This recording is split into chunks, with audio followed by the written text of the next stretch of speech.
matching today's date and your history when available. Visit radio.macandmine.com for a schedule. We now present Detective Shows on ABN, the Antioch Broadcasting Network. Here's an episode of Let George Do It, which originally aired Monday, March 28th, 1949, 72 years ago today.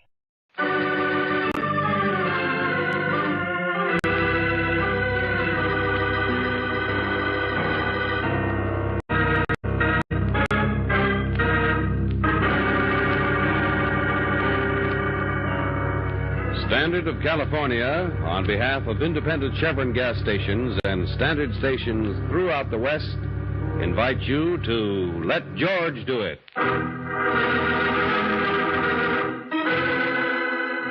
The host of Casa Diablo, another adventure of George Valentine. Personal notice, danger's my stock and trade. If you got a man-sized job in your hands and need confidential help, call on me, George Valentine. Write full details.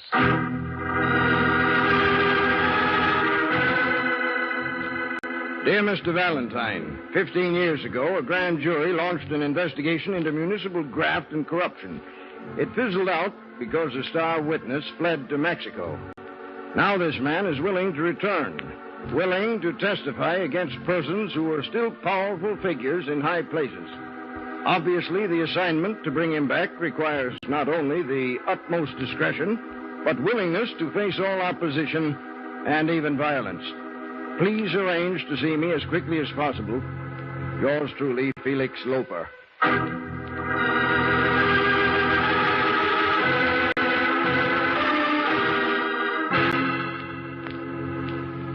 Tell me, Mr. Loper, what makes this Earl Bixby so eager to come back after all this time? You mean aside from the $10,000 he's asking for in this letter? Well, obviously somebody paid for Bixby's 15-year siesta in sunny Mexico.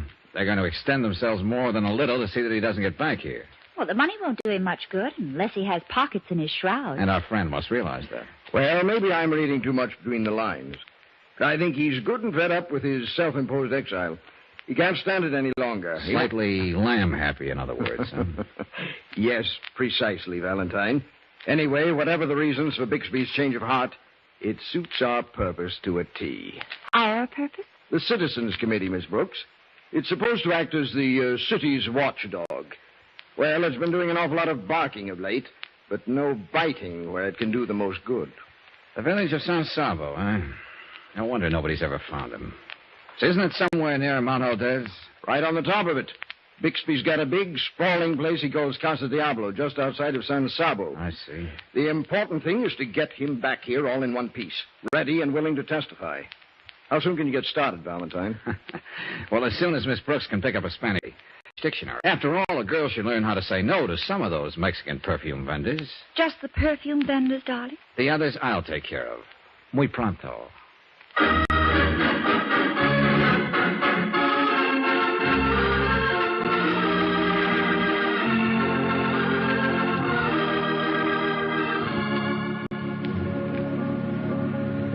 Anything else you do besides sell perfume and drive that bus out there, Emilio? Si, senor. Sometimes I spend the whole day wondering about Americanos. Oh? You are not all in the head sometimes. A remark like that is muy malo for the good neighbor policy. Senorita, I cannot help it. Look, all year I drive almost empty the bus way up to San Sabo, where there is nothing to see. Yeah? Now, in the worst season, 2 earthquakes last week, 5 passengers, all Americanos. ¿Por qué? Oh, I know that one. That means why. Okay, you two linguists. Now listen, Emilio. How long does your bus stop here at the inn? Senor Emilio's tour is renowned for comfort, for speed, and for politeness. We wait till all passengers complete their meal. Okay. I'll see if I can rustle up some cigarettes. Si, senor. Now, senorita, here is a bottle of Slave of Passion. Do me the honor. Too bad you had to bring her along, Valentine. Huh? What's that remark supposed to mean? Well, you see, it's like this. You and me are going to have to tangle, Valentine, before we leave San Sabo. Oh, we are? Sure. I hate to see beautiful dames get hurt. My friends tell me I'm soft-hearted. What you got to tell me? That's easy. Just stay out of my way. Or your friends may be talking about you in the past tense. Tough guy. Sort of make it real interesting. I gotta see that Bixby stays where he is. Even if a bad accident has to happen to him. He's got accident insurance. That's me. Yeah, I know. I just didn't want us to be in the dark about how we stand. Name's McLean. See, I wonder if your girl's getting lonesome over there with Emilio. Maybe I ought to go find out, huh? You're gonna let him get away with that. What's that? Oh. I'm Christine Craig. Yeah, I heard Emilio talking to you on the bus. Well, it's about time us turistas got a little chummy, eh? Oh, I usually mind my own business. But guys like that Wolf McLean over there always gives me the creeps. Should be used to the type by now. Show business? Nightclubs and what have you. Yeah. Incidentally, what's bringing you to San Sabo? Oh, why talk about me? Now, there's McLean, for instance. Now, he don't care who knows he's got a gun strapped onto him. But you're different. You can hardly tell you're wearing a shoulder holster. Oh, it's really nothing. I just try to be neat. Oh. But tell me something, Christy. Do you happen to know a man named Bixby? I'll see you out in the bus, Valentine. And you better warn your girl about McLean. Who's going to warn him about her? Well, I see that Emilio's passengers have finally decided to become one big happy family. Oh, Redfern, on the bus I got the impression that you're a newspaper man. Allied syndicate. Well, how about this story? Yes? 5 people in a broken-down bus, headed for a crummy little village miles from nowhere. To quote Emilio, ¿por qué? Well, maybe they're here to see what happens if there's another earthquake in these parts. Which you don't believe, of course, Redfern. It's obvious what McLean is. You can expect anything from him. And this could hardly be a pleasure jaunt for Christie, the Corrine. That leaves you and Miss Brooks. I was wondering about you. Don't forget yourself, Redfern. Or, as a reporter, do you consider yourself on the outside looking in? Something like that. Just waiting for things to happen. And I'm not often disappointed. Come on, I think we have time for a last cup of coffee. Sure, thanks. Really, Mr. McLean, you shouldn't have bought me that perfume. It's much too, extravagant. Don't try to thank me, honey. My friends tell me I'm the soul of generosity. Yes, but girls just don't go around letting men buy them expensive perfume. All right, let's put it this way, sweetheart. On the way back, suppose you make the trip with me. Well, yes, but girls just don't go someplace with one man and come back with another. Maybe Valentine won't be coming back. What? You know, we might like it so well for his health up in San Sabo, we might decide to stay. Oh. Come on, let's not talk about him. Where'd you get those big blue eyes, anyway? Oh, they just came with my head. What? Oh, no kidding. You got something, babe. Hey, look. You ain't married to that guy, are you? No. Well, how come a sweet package like you is still going around loose? You know, if you don't let go of my hand, I don't see how a girl can be expected to slam a gorilla like you in the nose. Look, no dame kids me along. Ow! Better give the man back his perfume, Brooksy. George. You don't stay out of this, Valentine, you won't even get up to San Sabo. You should never wind up like that. Now I know what I got to do with you, Valentine. Bixby or no Bixby. The Emilio Tour again presents itself. A journey of beauty and peace through all Mexico. Now do me the honor to... Madre mia, what happened? A slight detour, Emilio. Now, Mr. McLean will get up off the floor. I think we can proceed.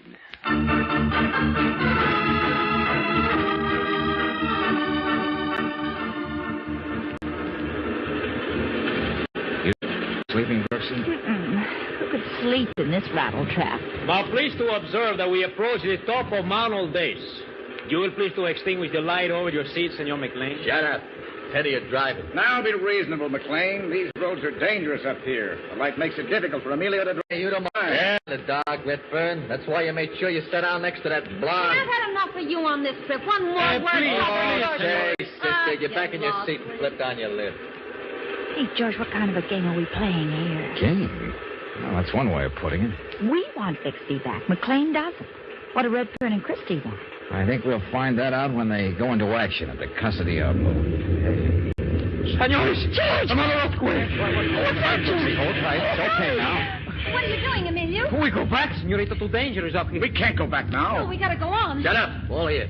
Leave this to me. But, Senor McLean, feel how the mountain is shaking. Soon we all go down over the side. Start up this bus. or you get a slug between your eyes. George, Easy, let please. him The play his Emilio hand. tour is always willing to please, senor. Don't make me lose my temper. My friends tell me it's the one bad habit I got. Get going.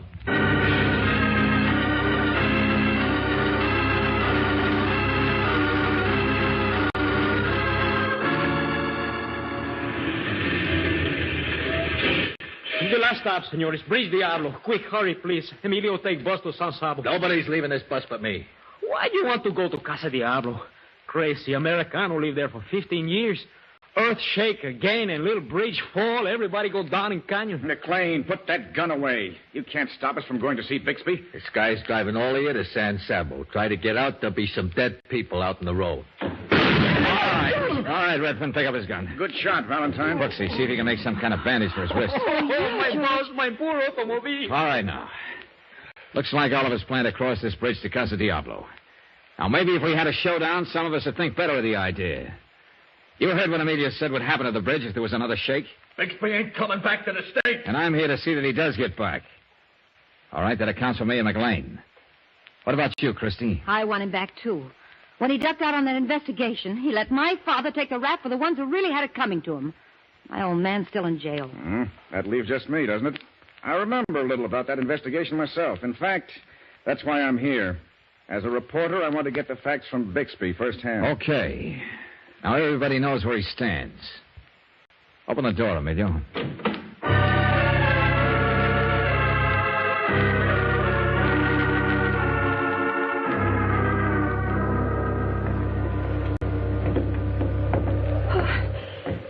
George, this isn't a bridge. It's a tightrope. Must be swaying 20 feet in each direction. Well, that's still from the last quake, Brooksy. Just hold on to me. Okay. Almost across. Yeah. Say, I think I see someone with a light on the hill coming from the house. Oh, Welcome to Casa Diablo, ladies and gentlemen. Bixby! Who else but a crazy Americana would bury himself in a place like this? Now, let's see. Are we all here? How many did you expect? All those who were invited, of course. Now, who would this be? Take that flashlight out of my face. You made a deal with some people, Bixby. $10,000 and you stayed put. Now I got the dough. So that's the pitch. Wonderful. This young lady. Christy Craig, you know why I'm here. With $10,000. To be sure, your father. Now, Redfern, I hope you have the $10,000 for the exclusive story of Earl Bixby, the Black Sheep. I have. Somehow we seem to have unexpected guests. The young lady and I together, representing the Citizens Committee, with another 10 grand. What are you trying to pull, Bixby? You can't sell out 4 different ways at the same time. Not to get away with it.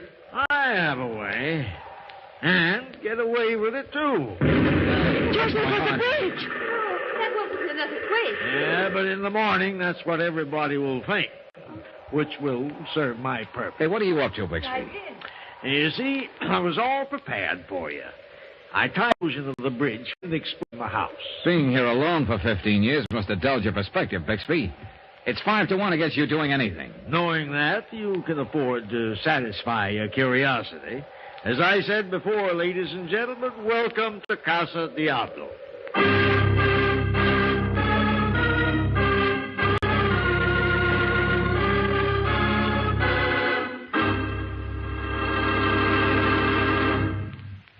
We'll return to tonight's adventure of George Valentine in just a moment. Nearly everybody knows that lubrication of a sewing machine, a lawnmower, or a bicycle is no major problem.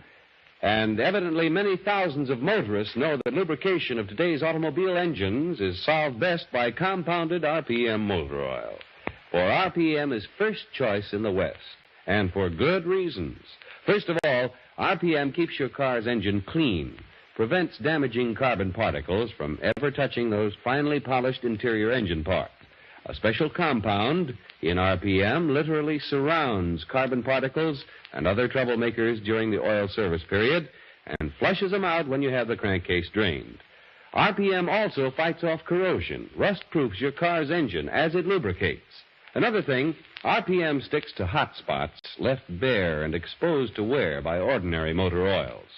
So for protection, for trust, switch to RPM motor oil, first choice in the West. Get RPM at standard stations and at independent Chevron gas stations where they say and mean we take better care of your car.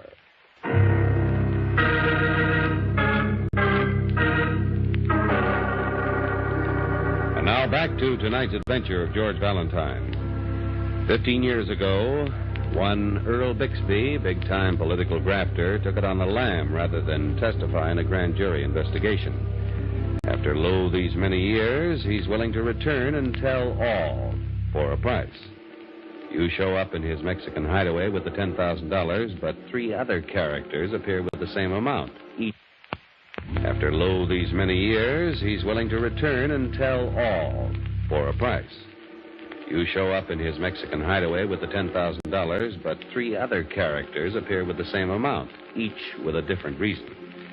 Being like George Valentine, you call for a showdown, and fast. All right, Bixby, you know why I'm here. What are you going to do? Will I have a drink? You can do that some other time. I've got the $10,000, see? Well, look at it. Now, please, Miss Craig, I'm quite aware that you have the money. You've taken 15 years out of my father's life. You can't do anything about it right now. But you can come back and clear his name. And if you don't, I swear I'll kill you. Take it easy, Christine. Oh, Valentine, you know, it's too bad you had to take a shot at our friend McLean, so Redfern has to bind his wounds now and put him to bed. We might have discussed all this in detail before morning. Now, I think I'll have that drink. Just be ready in the morning. I'm going to bed. You didn't by any chance arrange for the earthquakes, too, Bixby? Oh, that was merely a stroke of luck, and I took advantage of it. Just consider the location of Casa Diablo. Please, no geography lessons this time of night. Small and insecure suspension bridge connects this rocky perch with San Sabo. In the morning, when they see it's gone, I can hear the natives saying, Madre mia, the earthquake, crazy Americano, he all alone now. Amelia, the bus driver, knows you've had company. Does he know all of you didn't go down with the bridge? Oh, so that's it. And presto, $40,000 to invest in your wine cellar. George, I think our host is loco en la cabeza. You know, crazy in the head. I looked it up. Yeah, Bixby, I think we're going to tie you up until that conference in the morning. Oh, come now, Valentine. Such a groveling admission of weakness. After all, Redfern has McLean's gun, and I'm sure that you have one. Just the same, I think. Would you believe it, Valentine? What, Redfern? McLean, the tough guy who wouldn't hesitate to make cold meat out of anyone else, is afraid of the sight of blood. And that was just a scratch on his wrist. You don't say. Hey, Brooksy. Yes, George. Why don't you join Christy? Redfern and I have to decide what to do about Bixby. Okay. I just hope she can play gin rummy. Be darned if I'm going to sleep tonight. I don't know what you've got in mind, Valentine, but I've got something to clear up with this gentleman. Come on, Bixby. Pay attention. Yes? You made my syndicate a deal. $10,000 for the exclusive story of what happened 15 years ago. All the names, conniving, the works. When do you begin talking? You're wasting your time, Redfern. Bixby merely loves to make deals. And he's not even afraid of the political thugs who sent McLean here. So I suggest we just... Valentine, that's... Yeah. Come on, Redfern.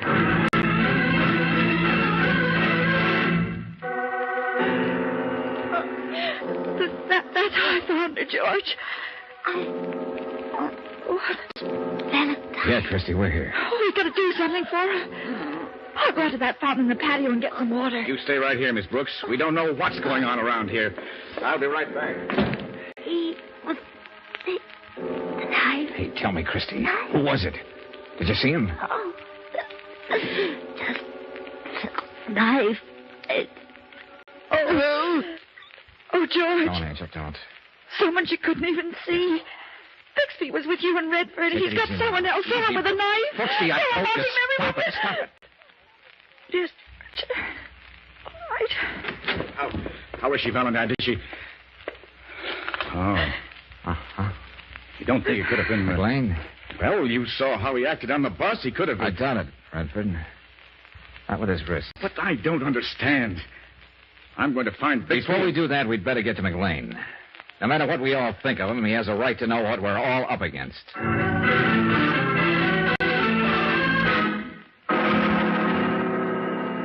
Same way, Valentine. McLean got it the same way. Yeah. I was right, George. Bixby's got someone stalking us through the house with a knife. Someone we can't see, but who can see us. And one of us is next. Unless we get hold of Bixby. If we can find him.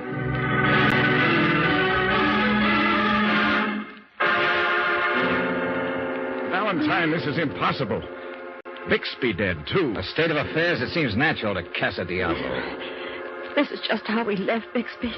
Sitting there quietly. He doesn't look as though he's even moved. Someone else has been doing all the moving. You know what this means. Somebody wants to see us all dead. Whatever his reasons. I doubted Mr. Loper would be so anxious now for us to bring Bixby back. Well, he certainly sent us on a dilly of an assignment. Well, we can't just stand here and wait. I was saying the same thing to myself. So? Why did you do that? What are you going to do with that gun? Sorry, a weakness in my character. After I trip over my third corpse, I'm inclined to get trigger happy. I see you agree with me, Redford. Of course, you're right, Valentine. I almost forgot I had McLean's gun. Well, what are we going to do with George? You're coming with me, Brooksy. Redfern, you go through all the rooms in the left wing off the patio. I'll take the right. Okay. I'll meet you back here. George, Bixby had somebody in this house to see that none of us left here alive. Whoever it is must have turned on him. You know, like Frankenstein turning on his... George, you're not even listening to me. Angel, if there's a grammar school around here, I think I'm going to enroll in the kindergarten. Huh? We're right down to the oldest outdoor sport in the world, Brooksy. The hunter and the hunted.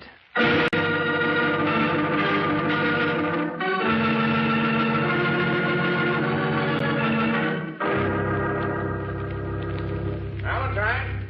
Oh, Valentine. Come out on the balcony a minute. I found something. What can he mean, George? Now that age-old game begins. What is it, Redfern? You'd better tell Miss Brooks to stay over there. I'd hate to have her see this thing. It's horrible. You ought to write comic books, Buster. Huh? What's that? You know you haven't found anything, Redfern. If I fell for that gag and came over there, you'd do what you would have done before if I hadn't taken a gun out. George. You killed all three of them, Redfern. McLean, when you took him to his room. On the way back, Christie. And when you insisted on getting the water for her, you polished off Bixby. When we reached this side of the bridge, Bixby had to ask everybody else who he was. Well, not you, Redfern. He knew you. You had some kind of a deal cooked up with him. All right, what was it, Redfern? Down, Brooks. Oh, yeah. Thanks for the confession, Redfern.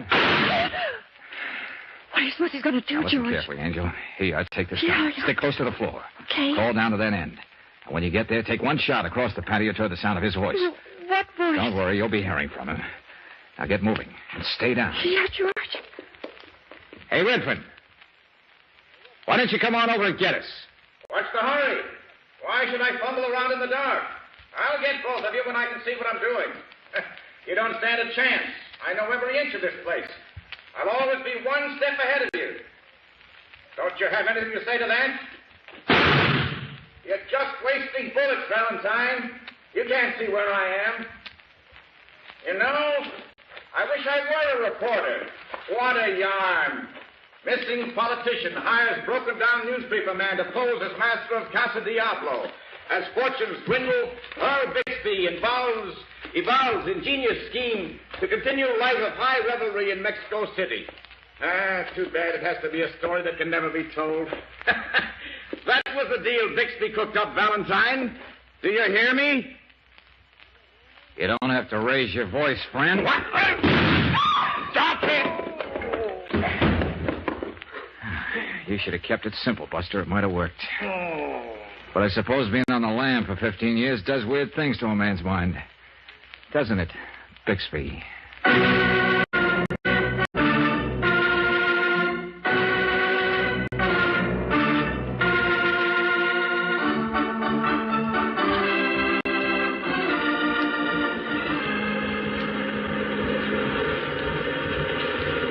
And now you will please to do me the goodness to observe the moon as she sits herself on top of Mount Aldes. Muy romántico, muy paticísimo, Emilio, you sound like a fugitive from Mexico's Tin Pan Alley. Mil gracias, señorita. Hey, the first chance we get, Brooksy, we'd better wire Loper and tell him that if the Citizens Committee wants any testimony from Bixby, they'll have to send somebody down here to the San Sabo jail. Well, what'll we say? Bixby unavoidably detained. Slight case of murder? Something to that effect.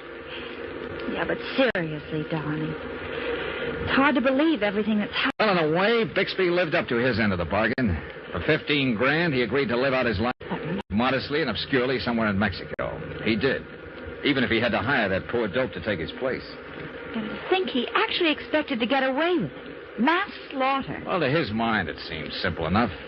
After he explained to the simple natives of San Sabo that his visitors went down into the chasm with a bridge, well, he just passed himself off as the crazy Americano whom they hardly ever saw. Yeah.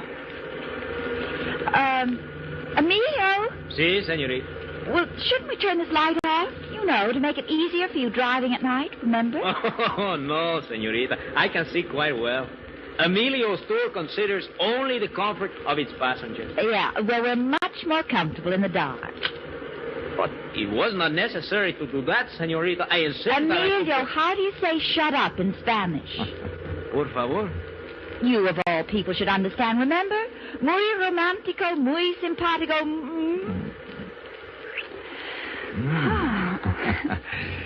Muy terrifico.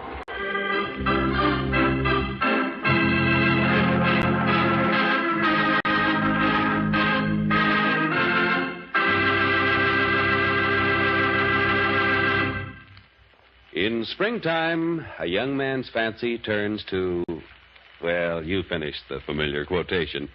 And if our young man who's going steady is a sensible fellow, he wants to keep his car going steady, too. In fact, most motorists just naturally want steady performance from their cars, and all year round, too. And that's why so many thousands of folks rely on Chevron Supreme gasoline. For this high-octane motor fuel is blended just right to put command performance in your car. It commands fast starts, smooth, steady pickup, and all the extra power your car needs on hills. Another thing, Chevron Supreme's climate-tailored. That means no matter what region of the West you're driving in, you can count on command performance from this premium quality fuel. It's tailored to each different altitude and temperature zone. Why not tomorrow get a tank full of the gasoline that gets the best out of your car, Chevron Supreme, blended just right to keep your car going steady. Ask for it at independent Chevron gas stations and at standard stations where they say and mean, we take better care of your car.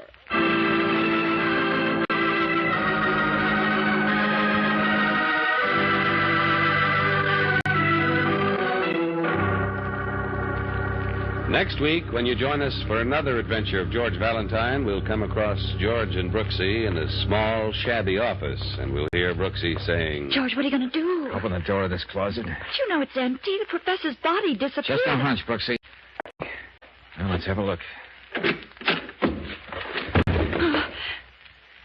Yeah, I seem to have lived through this once before today. Yeah. We've got the professor back with us, Angel.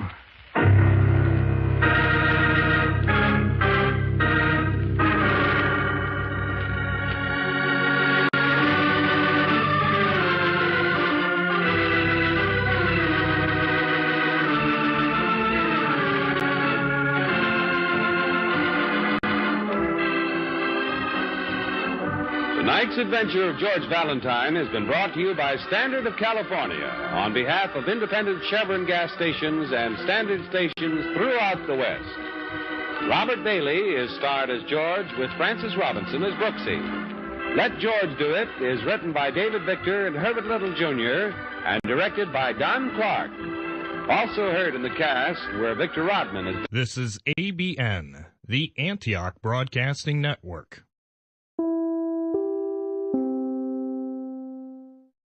You just heard an episode of Let George Do It, which originally aired Monday, March 28th, 1949, 72 years ago today. Here's an episode of Philo Vance, which originally aired Tuesday, March 28th, 1950, 71 years ago today.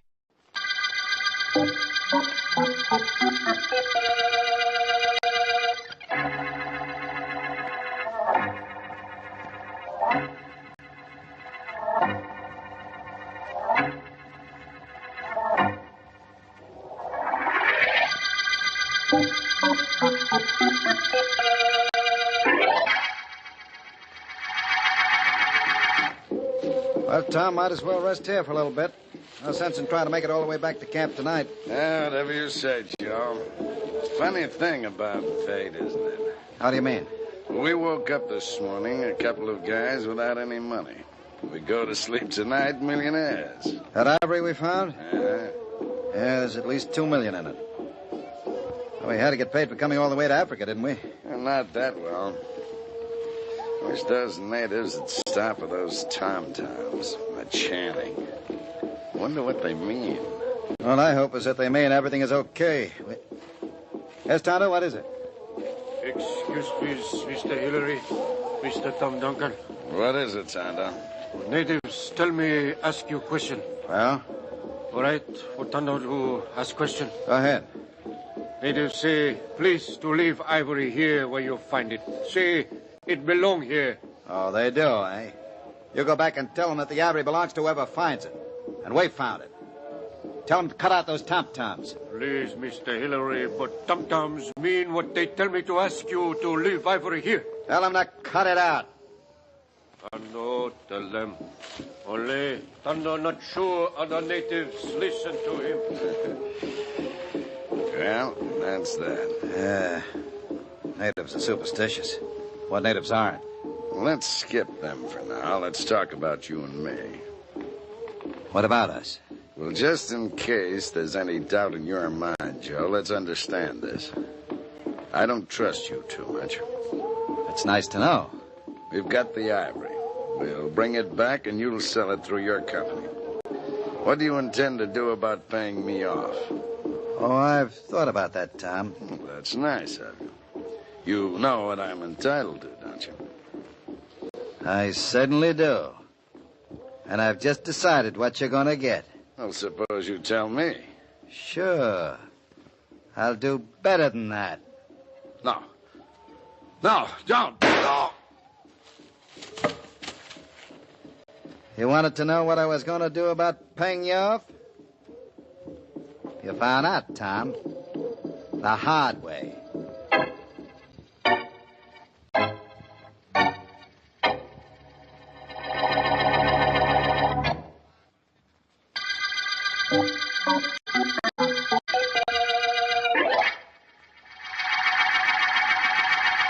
Take a letter to D. Amster and Son, Bolton Building. You got that, Miss Ben? Yes, Mr. Hillary. Gentlemen, I've just returned from Africa with a quantity of ivory, which I believe you will be interested. Mm-hmm. Quality's excellent. Samples are available immediately for your inspection. You will let me know when it will be convenient for you. Come in. Hondo. Excuse, please, Mr. Hillary. Hondo. What are you doing in this country? I come take back ivory, Mr. Hillary. Ivory belong in my country. Get out of here. That ivory belongs to me. Now, get out. Ivory found by you and Mr. Tom Duncan, Mr. Hillary. Mr. Tom Duncan no come back with you. Tando know what happened to Mr. Tom Duncan. Get out of here, I'll... By you? Tando sorry he throw knife into desk. Tando only want to show it good thing if ivory return. Very good thing for natives and for Mr. Hillary.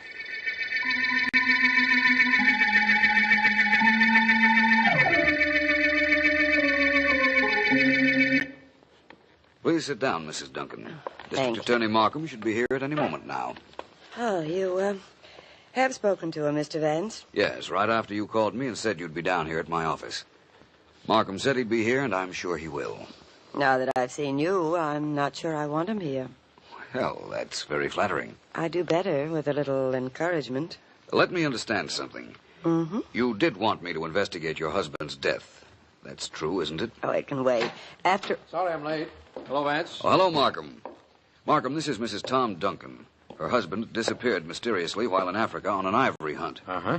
She thinks some investigating ought to be done. How do you do, Mrs. Duncan?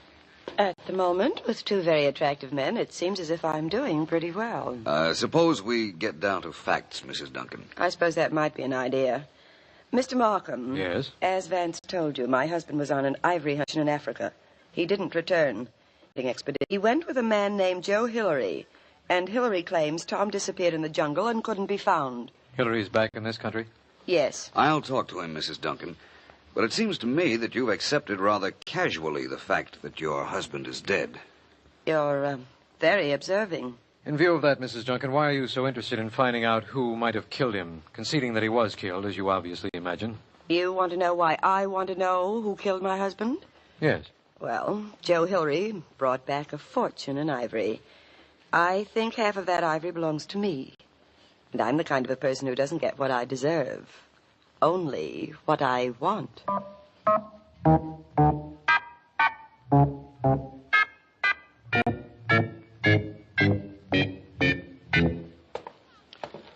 Sorry you had to come out of the house to take the rest of those letters, Donna.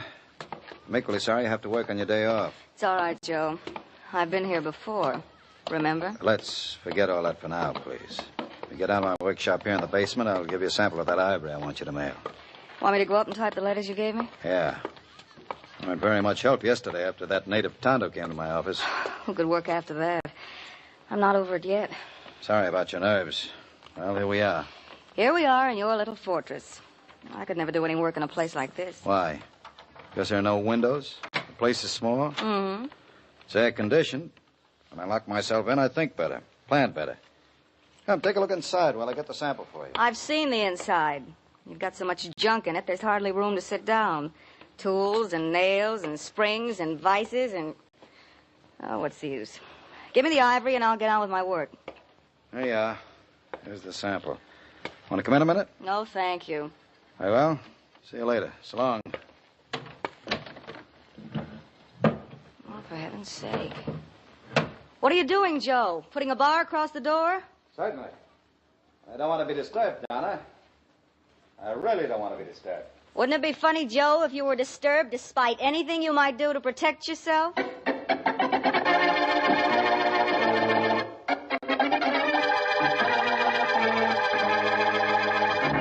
But I don't understand, Mr. Vance. You indicated when I was in your office that you would work on my husband's disappearance. Yes, I did, Mrs. Duncan, and I will.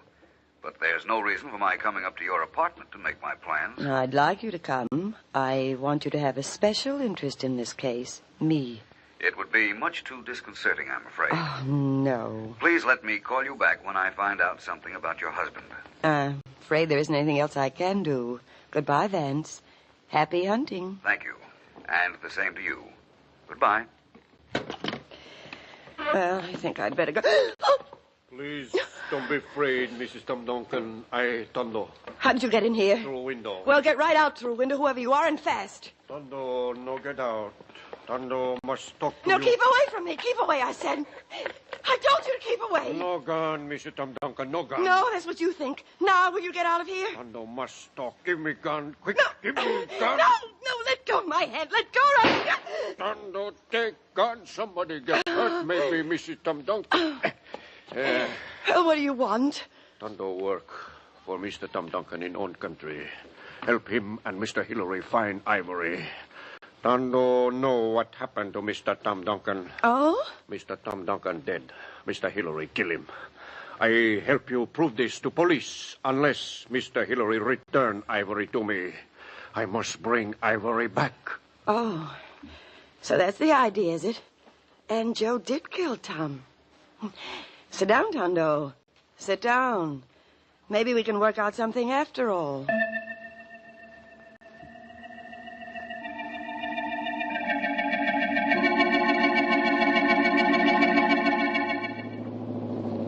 It seems logical enough to me that if we are to find out what happened to Tom Duncan in Africa, we come here to see Joe Hillary, the man he was with.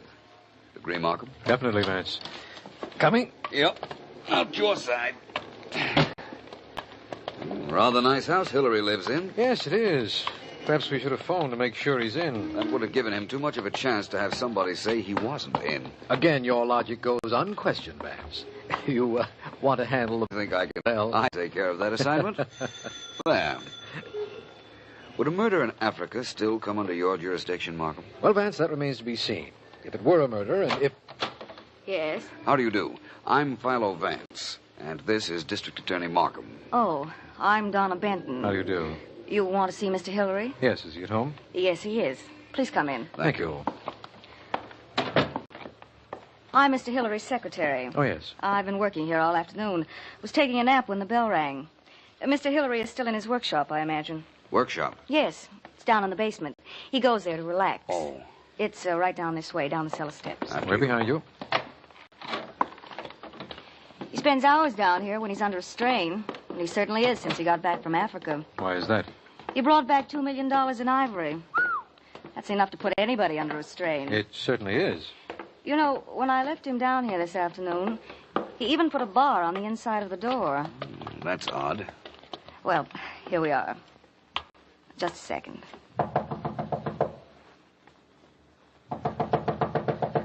Perhaps he fell asleep, too. Well, there's no place to sleep in there, just a room full of tools and junk. Doesn't sound too comfortable. Mr. Hillary? Mr. Hillary!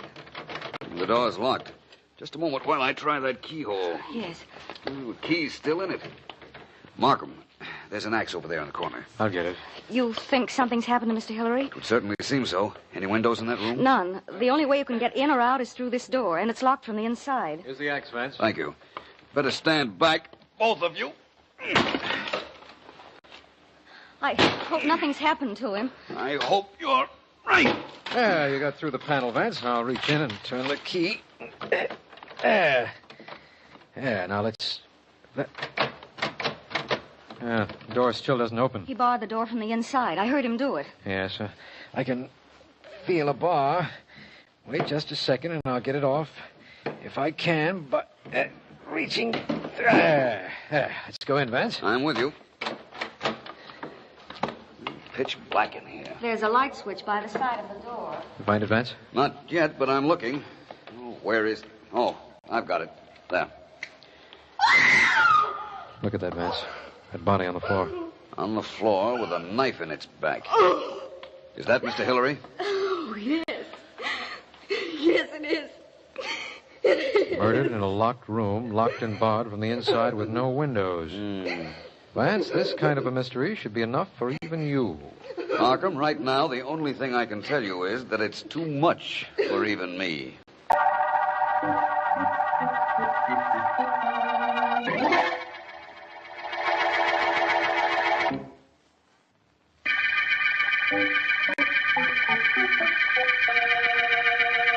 This is District Attorney Markham. The Ivory murder case began in Africa, but culminated here in the killing of Joe Hillary, knifed to death in his small workshop under impossible conditions. We know that Tom Duncan, Hillary's partner in the ivory hunt, disappeared in Africa, and that Duncan's wife wasn't too concerned. And from Hillary's secretary, Donna Benton, we found out that Tondo, an African native, had threatened Hillary. Vance has met Miss Benton outside the warehouse where the ivory was stored.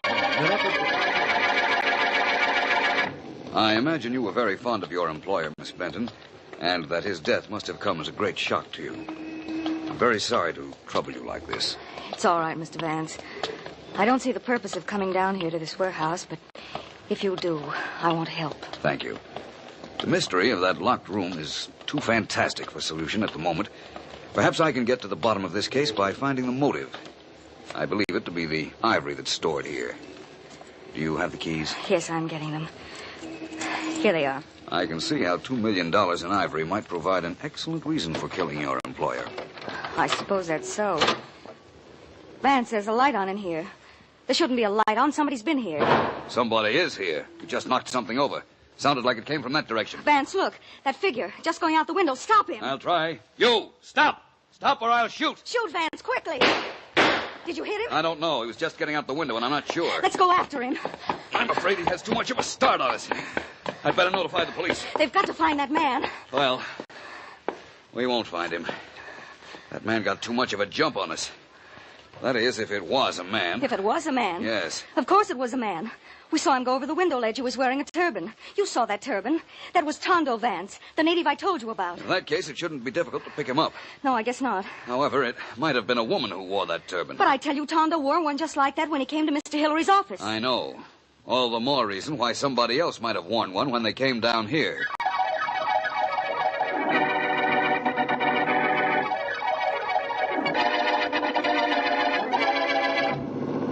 been quiet a while, Vance. Thinking? Definitely.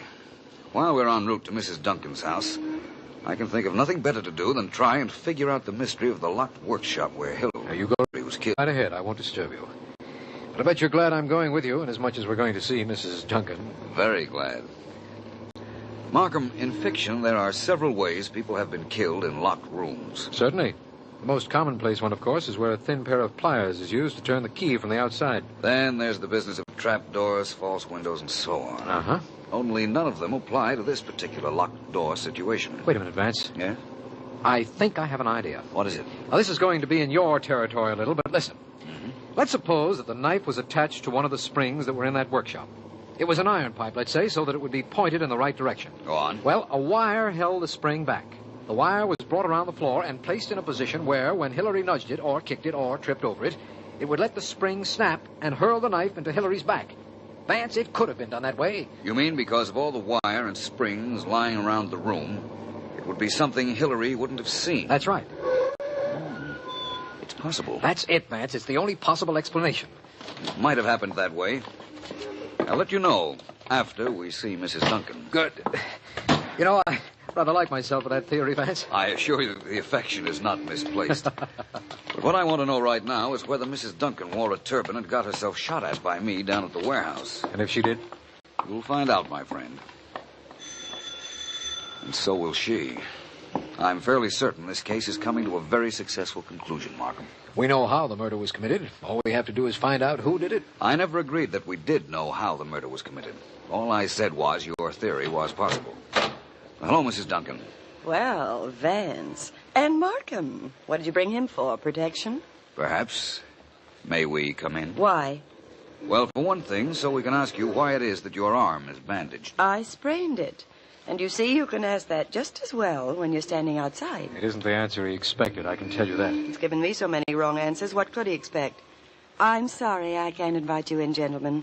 Unless, of course, this is a very official visit, in which case I have no alternative. It is official, but we have no warrant, if that's what you mean. Your arm interests me very much, Mrs. Duncan. Good day, gentlemen. Please call me if there's anything else I can do for you.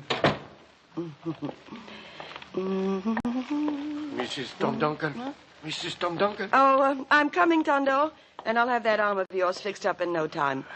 Bullet wounds can be very dangerous. You fix for Tondo. Tondo, remember this always. I don't so. It's the least I can do for you after all you've tried to do for me.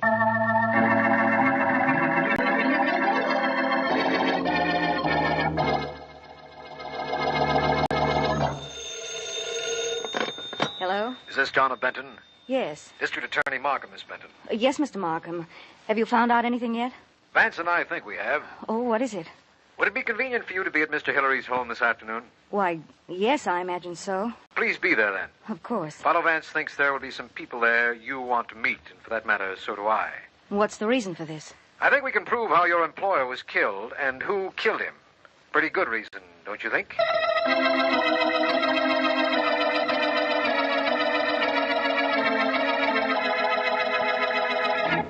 All right, Tondo. That bandage will hold. And after you put your coat on, nobody will notice it. Thank you, Mrs. Tom Duncan. Thank you. Now, I must go back and get Ivory. Well, there's really no hurry about that, is there, Tondo? I mean, you can wait a while, can't you? Tondo must bring Ivory back to own country. Is reason Tondo come here. Tondo sorry he caused many people many trouble. Tondo should be sorry. Oh, Mr. Vance. That's right. While Markham and I were talking to you a little while ago, I took the liberty of snapping the lock on your door so I could come back. You not want him here? Tondo take care of him, Mrs. Duncan. That would be a man-sized job even if we had two good arms, Tondo. No, just sit there and hear what Vance has to say. It isn't very much. I just want both of you to come down to Joe Hillary's workshop in the basement of his house at 4 o'clock. Oh? You see, we've figured out, at least Mr. Markham has figured out how the murder was accomplished. We want you there. Why us? Oh, come now, Mrs. Duncan. I think we can prove who killed Hillary. So it's practically imperative for you two to be there.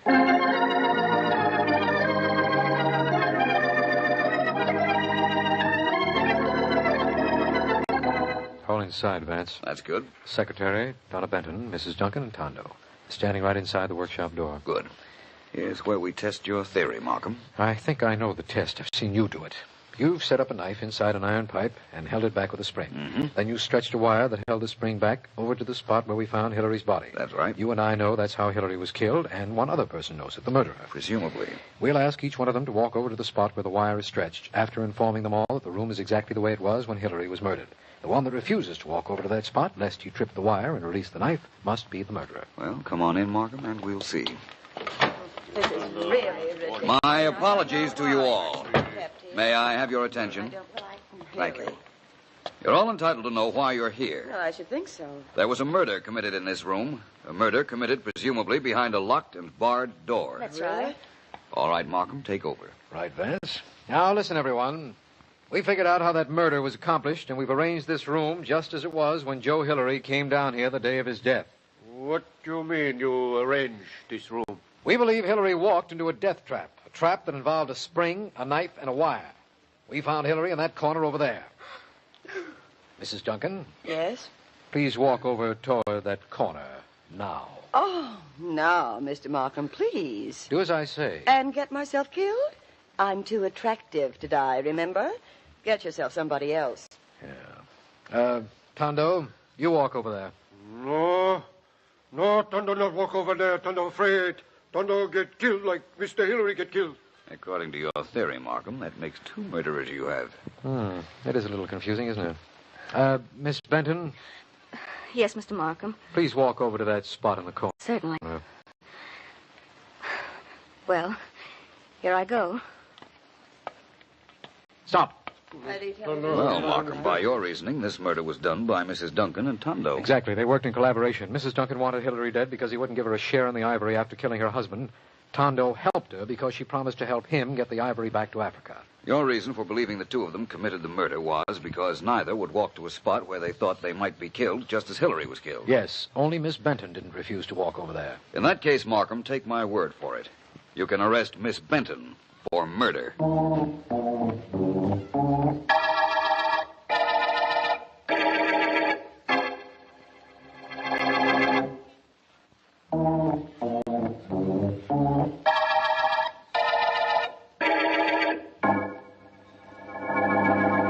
Why shouldn't I have killed him? What was I supposed to do? Let him kick me Now- around the rest of my life? now, really, Lie Miss to me, Be- promise me things. This is re- And then when he got that ivory, practically Ever kicked seen me anything out. like this, Markham? Sure, I killed Take her him. out, Daniels, will you? Yes, sir. I'd do the same Come thing on now, again. Let Mr. me That's go. enough. Come on I'd now. kill him again. Who do you think he Oh, was? now... I was just telling him. Oh. Vance, did you ever know a man as wrong as I was back in the Hillary house? Forget it, my friend. Your theory was excellent. Really, it was. Well, The murder might have been done the way you said. only it wasn't, and that doesn't make me feel any better. How was it done, Vance? First of all, let me tell you why I didn't think it was done your way. Yes. It took too much for granted. In order for your idea to work, Hillary would have had to be in one particular spot in that room. Well, suppose he never went to that spot. In that case, he'd still be alive.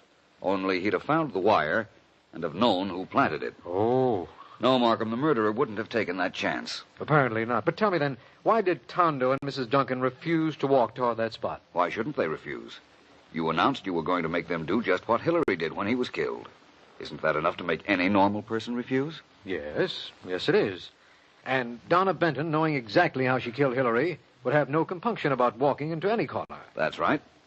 Like to know how the murder was committed? I most certainly would. Hillary was alive, but unconscious when we started with the axe on his door. Uh-huh. Miss Benton's confession will tell how she drugged him before he went down. I'm sure of that. If you say so, all right. Hillary is alive. We broke down the door. Then what? Then Miss Benton ran over to where his body was, plunged a knife into it, while you and I were fumbling for the light switch. She saw the body in the dark? Yes, she could see the outline. That was all she needed. I imagine if we hadn't gotten there, she'd have called the police and would have done her little knife trick when they broke down the door. Well, all I can say is thanks, Vance. Thanks for figuring this out. I have to admit I imagined you would from the very beginning. All I can say is that I'm glad we're at the end of the Ivory murder case.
You just heard an episode of Philo Vance, which originally aired Tuesday, March 28th, 1950, 71 years ago today.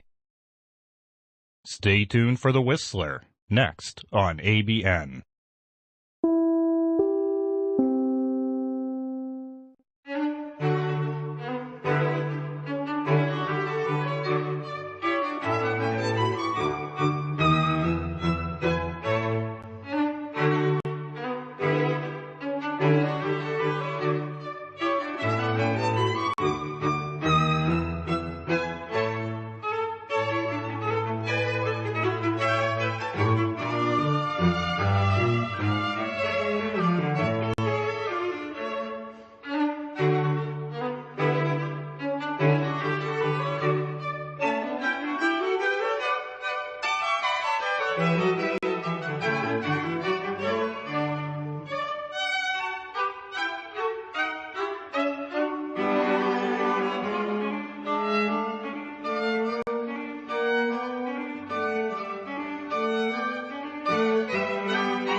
You're listening to KPNL Radio, Portland, Oregon. Brought to you by Mac and Mind Software and your donations. You're listening to ABN, the Antioch Broadcasting Network. You can find us on the web at radio.macandmind.com. Mac in Mind, as in, I had the Mac in mind when I wrote this software. That's radio.macandmind.com. We now present The Whistler on ABN, the Antioch Broadcasting Network. This episode of The Whistler originally aired Sunday, March 28, 1943, 78 years ago today. Have you heard the strange tales of The Whistler?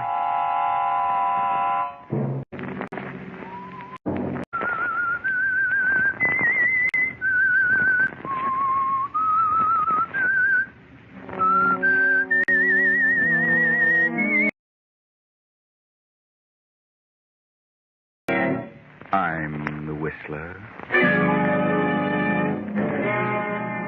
John Blake, I know it's here. I know because he's disappeared. I know you're trying to keep it out of the press because you think he's been kidnapped. Another Sunday night, and again, CBS presents The Whistler.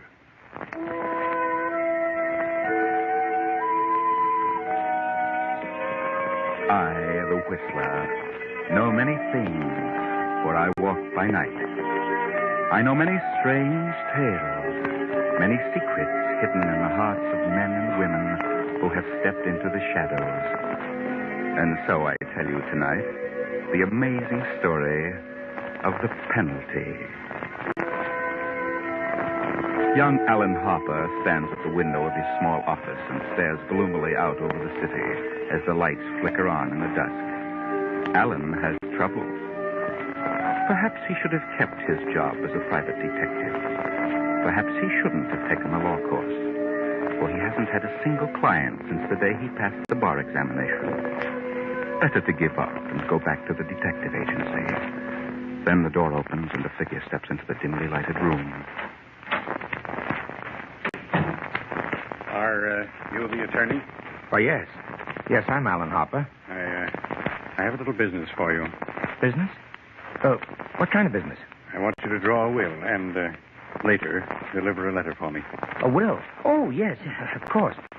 Do you know who I am? Well, I've certainly seen you before, but I just can't place you. I'm John Blake, president of the Plymouth Building and Loan. Oh, yes, of course. I've seen your picture many times. Yes.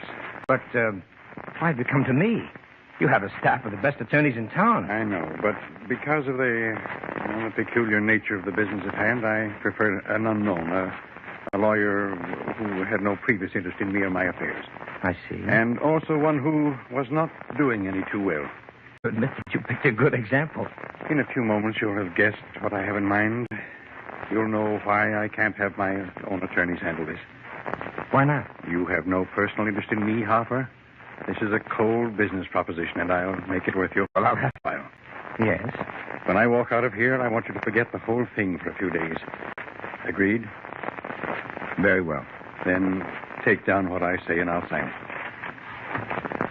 To my daughter, Anita Blake, I leave all my property, personal and real, including the painting of her mother, Marcia Blake. This will supersedes any and all instruments of this nature previously drawn. Yes. That's all. Oh? Yes. I'll sign it now. Now, here is a letter addressed to my brother, Hillary, in this city. He's recently returned after 25 years in Australia. Though he has written me several times lately, we've been estranged all these years over a situation which this letter will clear up. Very well, Mr. Blake, but just what... No questions, Mr. Harper, please. I want you to keep the will and letter. You'll know what to do with them when the time arrives. Are you... Mr. Blake, are you afraid of being murdered? No, Harper, there was a time. Oh, but not now. Sounds a little crazy to me. Here you are, young man. Your fee. What? $1,000. Oh, but that's most unusual. Why all that? I'm paying you that much because I know you need it badly, and your need will make you keep our agreement that you'll forget all this for a few days and say nothing to anyone. You're planning to commit suicide, Mr. Blake. And what if I were? Then it's my duty to stop you. What would my death matter to you? People die every day, commit suicide or murdered. It means nothing to you. Yes, but this is different. Mr. Harper, I'm not planning to commit suicide. You're sure? Yes, I assure you. So if you don't care to go through with the agreement, I'll take the money back and find someone else. No. No, I believe you, Mr. Blake. I'll keep the agreement. I've got to. Very well. Goodbye, Harper, and good luck. Goodbye, Mr. Blake.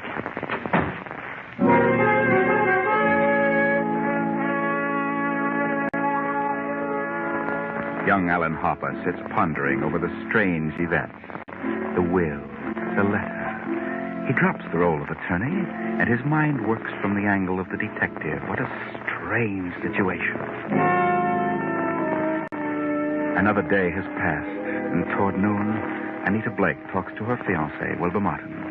I'm sorry to call you out here, Wilbur, but I just had to talk to you. Oh, what is it, Anita? What's wrong? It's about Father. Your father? He left the office late yesterday afternoon, but he didn't come home. Well, maybe he went to his club. No, Wilbur. I mean, he didn't come home at all. He still hasn't come. I called his club. I called every place.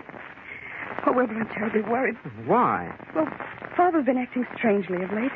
He's so morose. I'm afraid. Afraid? Afraid of what? I'm afraid something's happened to him. Anita, maybe he's been kidnapped. Wilbur, kidnapped? But if that had happened, wouldn't someone contact us by this time?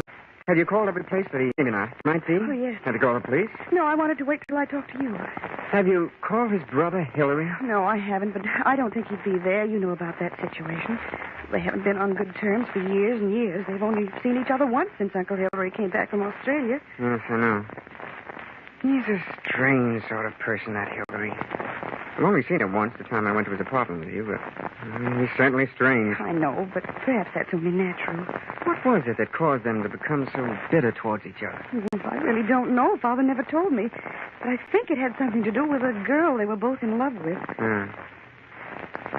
Did your father know Hillary was coming back to the States? Of course. Hillary wrote him several times, but Father didn't answer him. Is your Uncle Hillary well fixed? Certainly. He became wealthy in Australia. What are you trying to say? Are you sure he made money over there? Of course. Father told me that many times. Well, your father could have been misled about Hillary being well off. Wilbur, I don't know what you mean. I think Uncle Hillary is all right. I rather like him. And I don't care what the differences were between them. Are you inferring that Uncle Hillary... No, I'm not inferring anything. I'm just asking. Why not call Hillary and ask him to come over here? All right. Don't tell him about your father. Just ask him to come over here as soon as possible. You're all wrong about this, Wilbur. I know now what you're thinking. But I'm sure you're wrong. You call him, Anita. And let him think your father is here. Then, after we talk to him, we can call the police.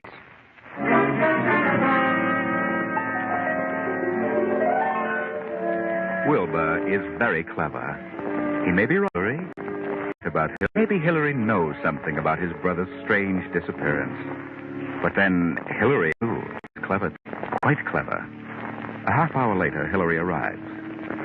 What on earth is this all about? I'm awfully glad you could come so soon, Uncle Hillary. John Needle? Oh, you remember Wilbur Martin, Uncle, my fiancé. Yes, of course. What's wrong with you two? What's happened? Mr. Blake, how long since you've seen your brother? Why, it's been about 4 or 5 months, shortly after I came here from Australia. Wilbur, would you like to have a few words with him? Why, certainly. What's happened? Wilbur, stop this nonsense. Uncle Hillary, Father is... Well, he isn't here. He's disappeared. What? Disappeared? Yes, and Wilbur thought maybe you knew where he was. Oh, I see. Well, Wilbur, I don't know. I know that now, but I just wanted to make sure. Let your imagination run away with you, Wilbur. Father didn't come home last night from the office, and I've called every place. Every place. Well, what do you think's become of him? Well, he's been acting very strangely. I'm afraid that he's committed suicide. Suicide? But Wilbur thinks that somebody may have kidnapped him for ransom. We could both be right. He could have been murdered. I suggest that you call the police at once and check the hospitals, the morgue, every place. Yes, of course. You call them, Wilbur, please. I can't. Yes, yes, darling. I'll attend to it.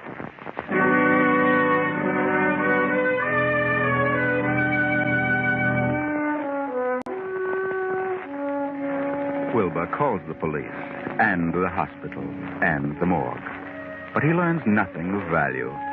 2 days pass by and still not a sign of John Blake or his body. Then Alan Harper, the attorney, visits the John Blake home. Come in, Mr. Harper. Thank you, Miss Blake. This is my fiancé, Mr. Martin. Mr. Martin. What is it, Mr. Harper? Is your father here, Miss Blake? My father? What? Why, no. Well, what did you want to see him about, Harper? Why, I wanted to see him on some personal business. Well, why don't you try to find him at his office? I did, but he isn't there. He hasn't been there for several days. Just what is your business, Mr. Harper? Why do you want to see Mr. Blake? I don't want to see Mr. Blake because I don't think he's here. I came to see Miss Blake.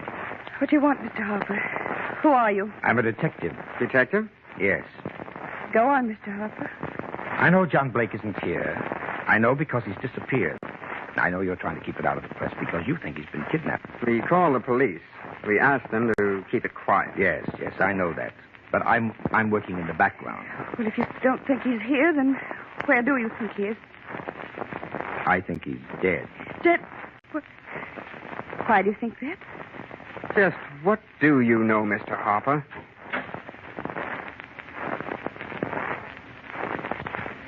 Oh, here you are, Anita.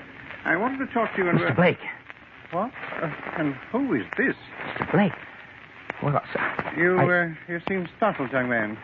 What's wrong? Oh, yes, I am, sir. I thought that... What did you think? Well, I thought you were dead, sir. That is... He's a detective. I'm sorry. I'm sorry, Mr. Blake, but... Well, I guess curiosity got the better of me. What are you talking about? Well, you remember. The agreement. What agreement? Wait a minute. Do you know who you're talking to? Yes, of course. John Blake. No, Mr. Harper. This is my uncle. My father's brother, Hillary. Hillary Blake? Yes, my father's twin brother. Twins? John and Hillary were twins? Of course. Well, I didn't know that. And apparently you know my father, John Blake. Yes. What did you know about him? Do you know where he is? Well, excuse me just a moment. I've never been so startled. Yes, now that I look at him, now that I recall his speech, there's a difference. And why do you think John Blake is dead, Mr. Harper? I've just come from police headquarters. You mean he murdered? No. From all indications, he's committed not murder, suicide. Suicide? Are you sure? Oh, Father, I was afraid of this. This morning, a hat and coat and overcoat were found on the river docks. In the coat was a typewritten copy of a will made the day before yesterday. The hat bears the initials J.B. There was a will, you say? Yes. Could you identify the hat and coat, Miss Blake? Of course. Very well. Come in, Sergeant. This is Sergeant Hanlon. Do you recognize this coat and hat, Miss Blake? Yes. Yes, I do. They were father's. Oh, Wilbur. Sure, Dad, I can't understand it. But the hat and coat are not conclusive evidence. What about the will found in the pocket? Show them the will, Sergeant. You read it, Wilbur. Yes, of course. To my daughter, Anita Blake, I leave all my property, personal and real, including the painting of her mother, Marcia Blake. This will supersedes any and all instruments of this nature previously drawn. But no signature. I have the original. Here you are. It's the original and signed. Where did you get this, Harper? Look at the signature of the witness. Alan Harper. You witnessed the signature? I did. And how do you explain that, Mr. Harper? Because I typed the will for John Blake the night he disappeared. He signed it, and I witnessed the signature. But why should he come to you, a detective? It's true that I'm a detective, but I'm also an attorney at law. But Mr. Blake has his own attorney. Nevertheless, he came to me to draw this will. And if I hadn't recognized him from his pictures, I wouldn't have witnessed the signature. You recognize your father's signature, Anita? Yes. Yes, it's his, all right. I still can't understand for his doing such a thing. He had everything in the world, everything to live for, money, position. He must have been out of his mind. Well, I'll admit he did act very strangely, but he seemed to be rational enough. But this still isn't proof that he did it. There's no body, no proof that he committed suicide. The body may not be found for days, but this evidence at hand certainly indicates that a body will be found eventually. Maybe not, Mr. Harper. It's possible they could have... What were you going to say? Nothing. Miss Blake, in a way, I blame myself for your father's death. How do you mean? While he was dictating the will, I had a premonition that he was planning to kill himself. When I confronted him with my suspicion, he was able to convince me that he had no such intention. It's obvious now why he came to me. Why? He wanted someone who didn't know him personally. His own attorneys would have been able to see through his plan and prevent his carrying it out. But why did he make this new will if he'd already made one? Yes, that's what I'd like to know. Well, I'm still not convinced that he committed suicide. No? Well, maybe this will help. Here's a letter he asked me to deliver to Hillary Blake. A letter? To me? Yes. He said it would clear up a few things. Well, what does it say, Uncle? It says several things. Things he'd never have said unless he were going to die. Suppose you read it, Wilbur. Yes. Hillary, for 25 years now, jealousy and bitterness have kept us apart. I know why you stayed over there in Australia all these years. I know you loved Marcia, that she was rightfully yours. But I loved her, too. And I couldn't go on without her. I know you despised us both all these years, and I pretended to despise you. I had to pretend because I lied to Marcia. I told her you were engaged to a woman in Australia. Marcia is innocent. I was to blame. When Marcia died last year, you wrote that you were coming back. I knew that your resentment had faded, but I didn't answer you. And I've kept away from you because I just couldn't face it. I told you all this because things have happened, which you will learn soon enough, that have decided me to close my book and write finite. I have made a new will, leaving everything I possess to Anita. Anita is young, Hillary. I beg of you to watch after her, though she was your own, which, but for my selfishness, she might well have been. Forgive me, John. Well, this certainly indicates suicide. But what does he mean by things have happened? That, Miss Blake, is the motive for which we'll just have to wait. Yes. For that and the body.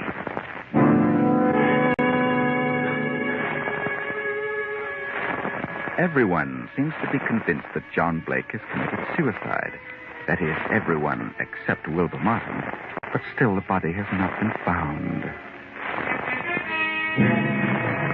Then, one morning, 4 days later, Alan Harper calls Anita and Hillary to police headquarters. Morning, Miss Blake. Mr. Blake? What is it, Mr. Harper? Have you found John? I hope you don't mind my coming along, Mr. Harper. No. No, not at all, Mr. Martin. What's happened? They found the body this morning on the rocks at the mouth of the river. It's rather badly bruised and cut, and, well, it's in a bad condition, but I think you should look at it. Oh, I know how you feel, Miss Blake, but I'm afraid it's necessary. Very well. I'll be all right. May I come too? Please do, Wilbur. This way, please.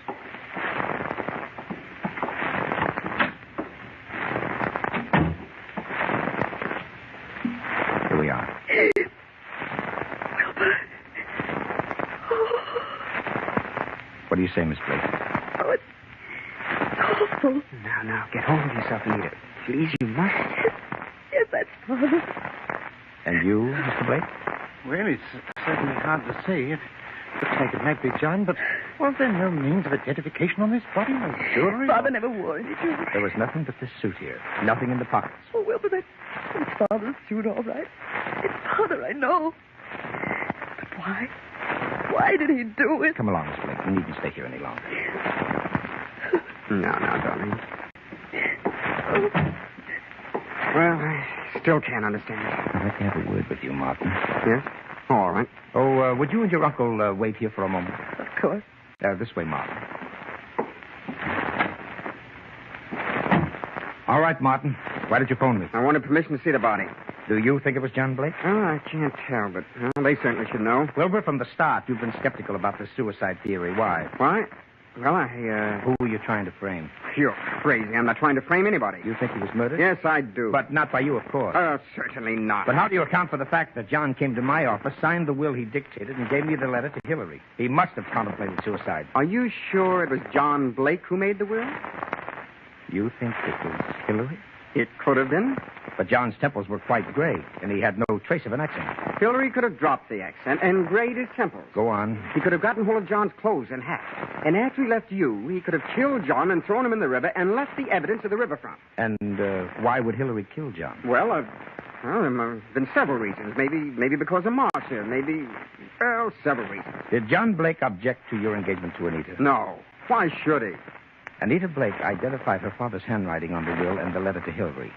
She identified the body, but you keep harping about murder. Maybe she only thought it was his handwriting. You'd better be careful, Wilbur. If you're trying to make a murder out of this, you may hang yourself. What? How? False accusation. I've still got the will and the letter to Hillary. I checked with papers at John's office. The writing is the same. Maybe Hillary is clever at forgery. Maybe. Did you have the experts check the writing? Not yet. Well, then how can you tell unless you had a sample of Hillary's writing? I take it you have a sample of Hillary's writing. You found the letters from Hillary to John? Yes. Found a packet of them. It's on his desk. Good. That, Wilbur, is what I was waiting for. Well, there they are. Several of them tied together. Now, I'll tell you something. I never thought John committed suicide. I think he was murdered. You do? Yes. And before you go, Wilbur, I'd like to have a sample of your handwriting. Here on this pad. Very well. Thank you, Wilbur. I'll see you tomorrow.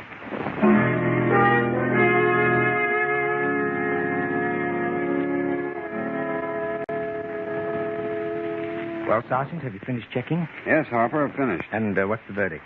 Well, this is the cleverest bit of forgery I've ever come across. This would have passed any place if the question hadn't come up. So? This will and the letter to Hillary would certainly get by anyone as having been written by John Blake. Yes?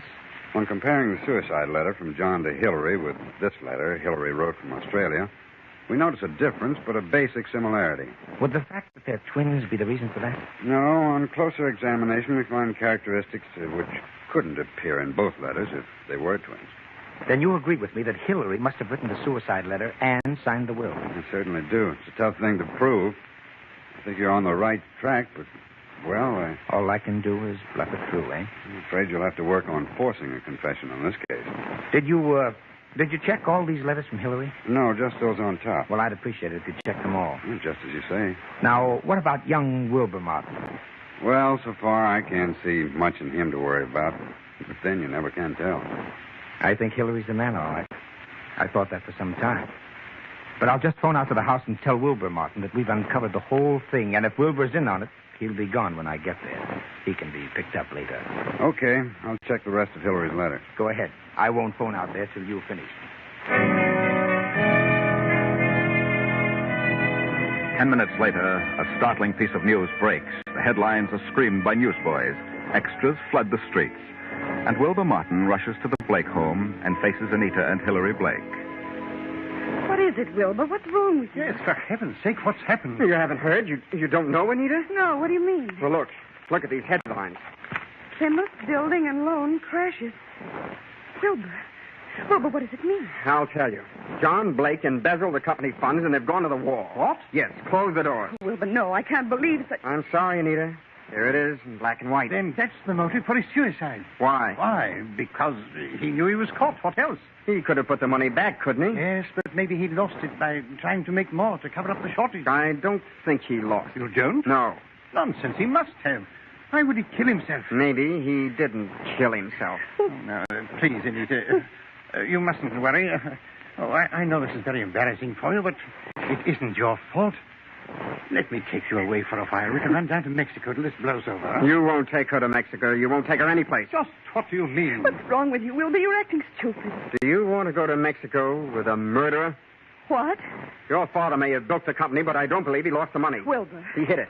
And your Uncle Hillary found out where he hid it, and he set up the suicide to cover your father's murder. Crazy. Out of your mind. This doesn't make sense. I have all the money I need. Yes, you have now. You're a fool. Pack your things, Anita. I'll phone the airport for a reservation. You won't leave this room. Do you know what can be done to you for threatening people with firearms? I'll call the police. You don't need to call the police. They're on the way here now. Just talk to that detective, Mr. Harper. They've proved that you wrote John's will and the suicide letter. You killed John, and you have the money. Wilbur, you're crazy. You're out of your mind. I know what I'm talking about. Get out of here. Get out. Get out! No, I won't leave. No one will leave till they come.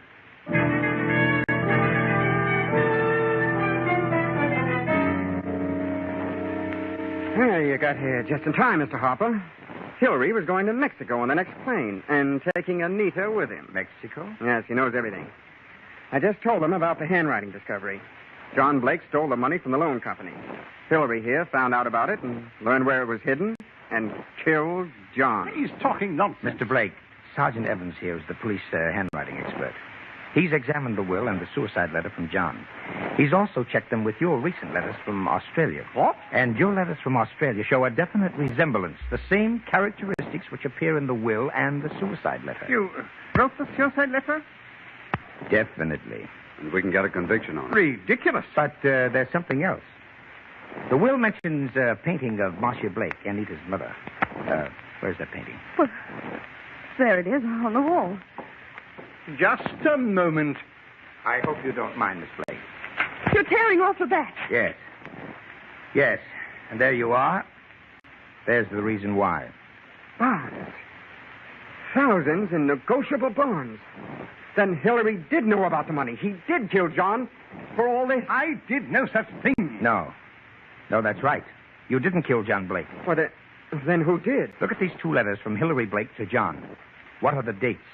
September and November 1940. Those were Hillary's last letters to John. Now look at these. June and July 1920. You notice any difference?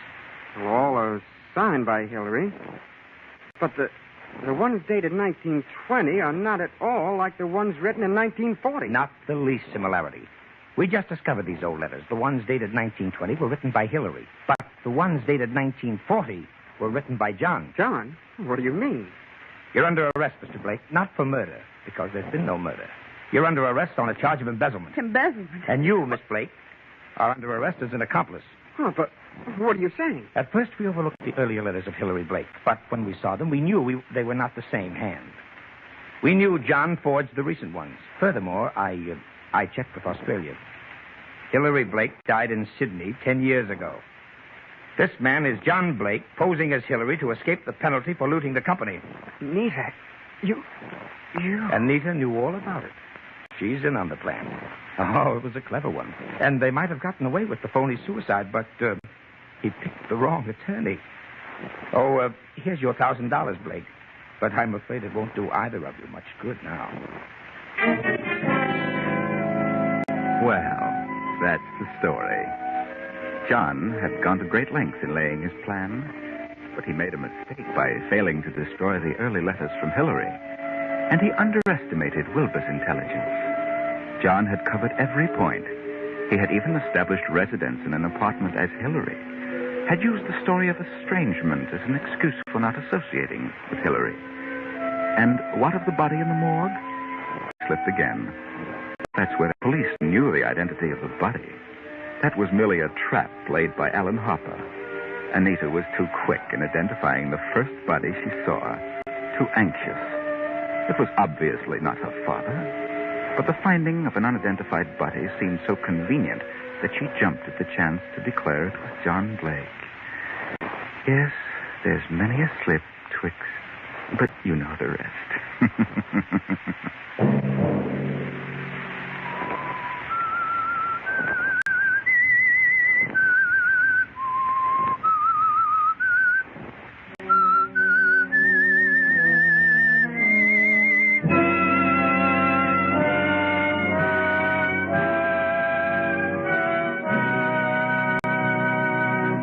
CBS has presented The Whistlers.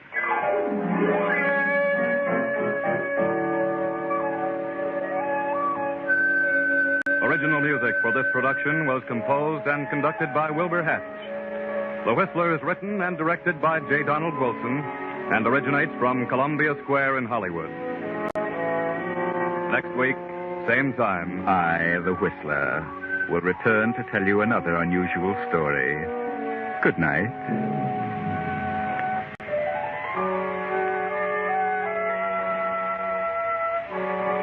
This is the Columbia Broadcasting System.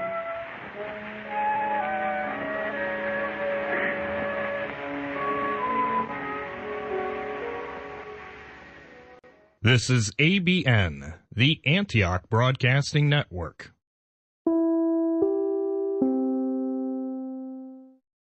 You just heard an episode of The Whistler, which originally aired Sunday, March 28th, 1943, 78 years ago today. This episode of The Whistler originally aired Sunday, July 19th, 1953.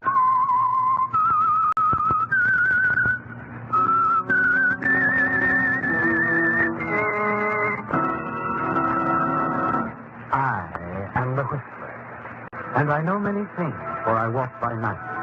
I know many strange tales hidden in the hearts of men and women who have stepped into the shadows. Yes, I know the nameless terrors of which they dare not speak. And now, the Whistler's strange story. Silver Service.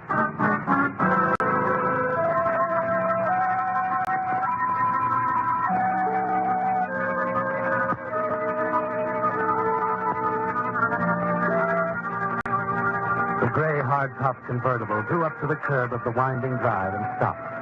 The driver peered through the trees, dotting the broad lawn at the spacious house behind him. Then he stepped quickly from the car and walked toward the house. Inside the house, Ella Kincaid was reclining on the deep-cushioned divan, enjoying a box of chocolates and a movie magazine. Yes, Ella, you love the ease and security your marriage to Ralph Kincaid brought you, don't you? You start to call for Amy to answer the door, when you remember it's the maid's day off. Impatiently, you bury the movie magazine under the cushion. Hurry to the door. All right, I'm coming. Good afternoon, Mrs. Kincaid. Maury Laszlo. Told you never to come. Yes, you did, didn't you? But now that I am here, you're inviting me in, aren't you? No. Maury, please. You're not very hospitable, are you? Look, I'll meet you. I'll meet you anywhere you say. But please leave here if my husband should come home and find his wife entertaining a gambler? A respectable man like your husband wouldn't like that, would he? You know he wouldn't. Especially if he finds out his wife's been gambling and neglected to pay up. His clientele wouldn't like that either. So maybe I just ought to warn him. No. Oh, Maury, I mustn't find out. And the sooner you pay up, the better for everybody. Only $2,000, Mrs. Kincaid. All I need is a little more time. $2,000 is a lot of money for a housewife. For the wife of one of the most successful diamond brokers in town, don't make me laugh. But I never have that much in my personal account. And besides... You don't dare ask your husband for any more dough. He'd ask too many questions, wouldn't he? I'll get the money for you somewhere. I'll think of something. Now you're using your head. Matter of fact, I'll try to help you. Please, Maury, it's getting late. Now, take that cuckoo clock, for instance. They tell me antiques like this bring a lot of dough. Not nearly enough. Besides, it's my husband. He runs his life by it. Doesn't anything around here belong just to you? How about that silver coffee service? That's my own. My aunt left it to me. He said it was easily worth $3,000. Then we're not selling. I will. I'll get my husband to dispose of it through one of his dealer friends. Only what, Mrs. Kincaid? Nothing. I'll sell it. I'll speak to Ralph about it this evening. Now, please leave, won't you? My husband's due home any minute. Okay, Mrs. Kincaid. Go. It'll give you a week to raise that money, too. Might take a few days to get your money out of that silver. But I want that $2,000 in a week. And this time, I'm going to get it.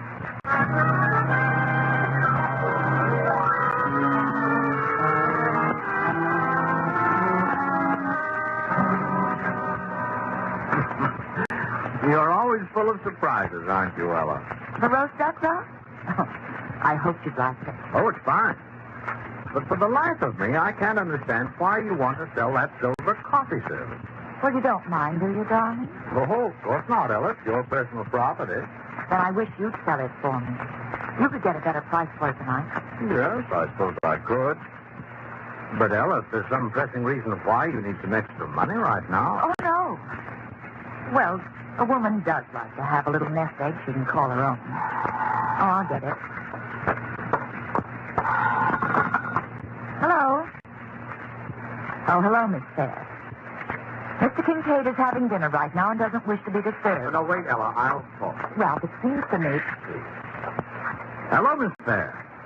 Oh, don't tell me you're still at the office. Oh, no bother at all. Oh, I see. He called the office after I left. Well, those things happen. I'll bring Mrs. Kincaid's bank stubs down in the morning. Thanks for calling. Now, you better run along home. All right, goodbye. Now what have I done? I can't understand you, Ella. The bank called the office and said you're overdrawn again. Well, why couldn't they have called me? Why did they have to discuss my private affairs with your office help? They simply know that Miss Fair is my confidential secretary and generally handles such matters. Now, if you'll just get last month's check stubs, I'll have Miss Fair go over them. Oh, she'd love that, wouldn't she? I can just see her laughing at my arithmetic. Ella, let's not go all over that again. Miss Fair is simply a very capable businesswoman. And I'm just a big dope. You might as well say it, that's what you think. I don't think anything of the kind, Ella.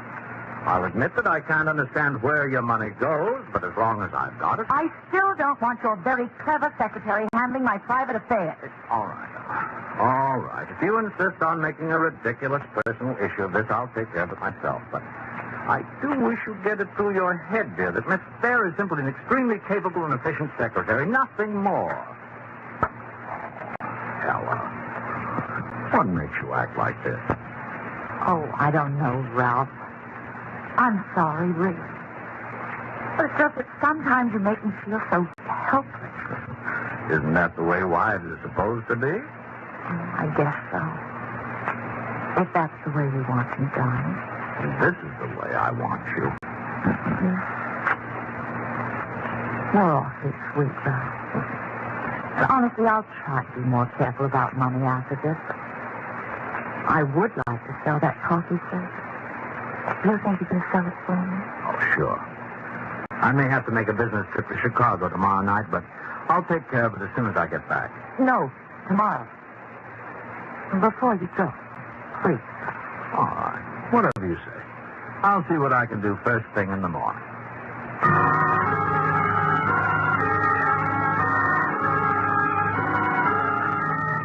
Well, Ella, your sudden burst of temper was almost a mistake, wasn't it? But the very mention of your husband's secretary drives you to fury, doesn't it?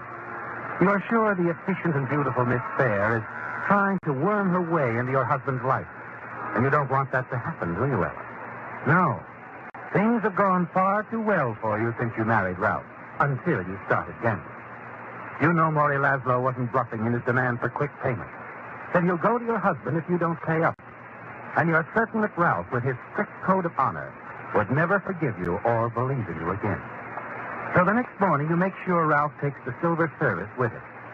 Later, you decide to drop in at his third-floor office in the arcade building, just to make sure that he attends to the sale. Well, come in, Ella. I wasn't expecting you. I just thought you might like to invite me to lunch. Oh, I'm sorry, dear. I can't leave the office till Miss Fair gets back. Oh. I'm expecting important long-distance calls from Chicago. One of us will have to be here to take it. Well, it's a shame such an efficient secretary wouldn't be here when you need her. Well, she's standing in for me at a jewelry exhibit. I had to clear some things up here. But if you'd rather not wait. No, I'll wait. I know how busy you are. I guess I shouldn't have imposed on you about selling the coffee service. Oh, that was no problem at all. What? Miss Fair took your coffee service to one of our leading dealers first thing this morning. She got the money? Mm-hmm. Here's your check for $500. $500? Ralph, it's highway robbery. Oh, sorry. Why do you have to let Miss Fair handle things like that for you? My aunt told me that set was worth at least $3,000. Well, then she was mistaken. I talked to the dealer personally on the phone, and we discussed the price for several minutes. Well, do you want to take the check? Yes. Look, Ella, I've got an idea. You seem awfully tired. Why don't you take the train with me tonight? I'll only be gone a couple of days. Ella, are you listening to me? Of course, Ralph. I was going to suggest you ride as far as Stonefoot with me, drop off and visit your sister for a few days. I think it'll do you a lot of good. Now, how about it, huh? I don't think so, Ralph. I'm not in the mood right now. Well, just an idea. Oh, Miss Fair. Well, hello there, Mrs. Kincaid. Hello. How was the jewelry exhibit, Miss Fair? Wonderful. There were some beautiful pieces on display. One that should interest you. Oh, but perhaps I'm detaining you, too. Oh, no, not at all. Remember, Mr. Kincaid, when Mrs. Rudolph Winston said she was looking for a diamond and ruby necklace to match some heirloom earrings? Of course, she's mentioned it several times. Well, I saw a necklace that would match those earrings to perfection. It's for sale? Yes. Priced at $6,000. That shouldn't stand in Mrs. Winston's way if it's what she really wants. It'd need a nice commission if we can swing it, Mr. Kincaid. Oh, very nice, Miss Fair. I'll tell you what. You get in touch with Mrs. Winston as soon as possible. Set up a date for her to come here to the office, and we'll have the necklace brought over for her to see. Oh, going so soon, Mrs. Kincaid? Yes. I'm afraid I'm too hungry to wait any longer. You won't be late for dinner, will you, Ralph? Why, no, I don't think so, Ella.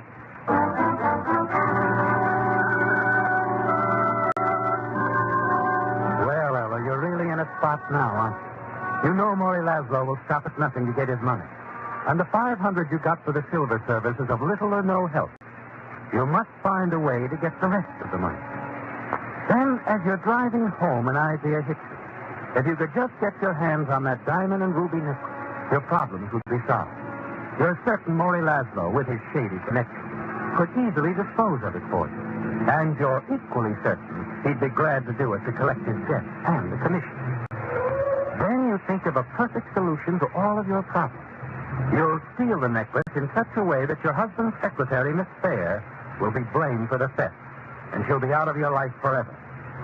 You become so intrigued with the idea, you fail to notice that the signal light has changed until... Hey, lady!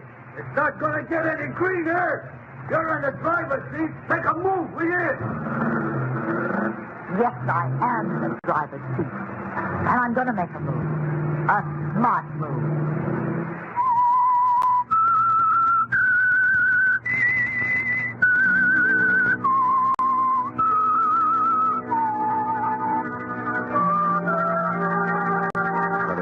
Well, Ella, you've made up your mind to steal a necklace and pay off all your gambling debts, haven't you? And you think you know just how to do it. That evening, as you help Ralph pack for his hurry-up trip to Chicago, you manage to be quite casual as you encounter delivery of the necklace to his office. And learn that he's expecting a call from Miss Fair about it any moment. When the phone finally rings, Ralph is downstairs, and you make it a point to listen in on the upstairs extension. Hello? Miss Fair, Mr. Kincaid. I finally got in touch with Mrs. Winston about the necklace. Oh, good. She wants to see it? Yes, but there's one problem. She says the only time she can come during the next few days is Friday night at 9:30. Friday night? Well, I hadn't planned to come back from Chicago till Saturday, but, that's all right. Here's what you better do, Miss Fair. Yes? You call Mr. Dudley at the Metropolitan Jewelry Company. Tell him to have the necklace delivered at our office just before 5:30 Friday evening. And just put the necklace in the office. You're off the date. I'll fly back to Chicago and get to the office around 9. Then I'll set the date definitely with Mrs. Winston? That's right. I'll come directly to the office from the plane and be there when Mrs. Winston arrives. You're sure you can make connections, Mr. Kincaid? Oh, yes. I'll be there plenty of time. Oh, and, Miss Fair, better keep the details to yourself.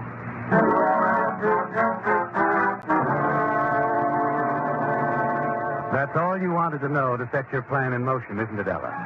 You carefully place the phone back in the hook. Then, while Ralph showers and changes his clothes, you go into the bedroom where Ralph's effects lie neatly on the dresser. You thumb through his pocket notebook, quickly copy the combination to his office safe. Entering his office and opening his safe will be simple now, won't it, Ella? You've had a key ever since you were first married. Suddenly you have another idea, one you're sure will put you completely above suspicion.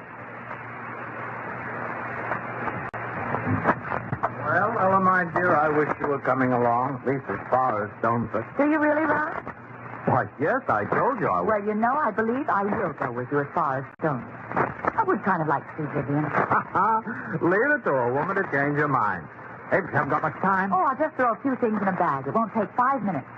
And I'll tell the maid to take the rest of the week off. Oh, don't you think you better wire Vivian you're coming? Oh, no, I'm sure she's at home. It'll be much more fun to surprise.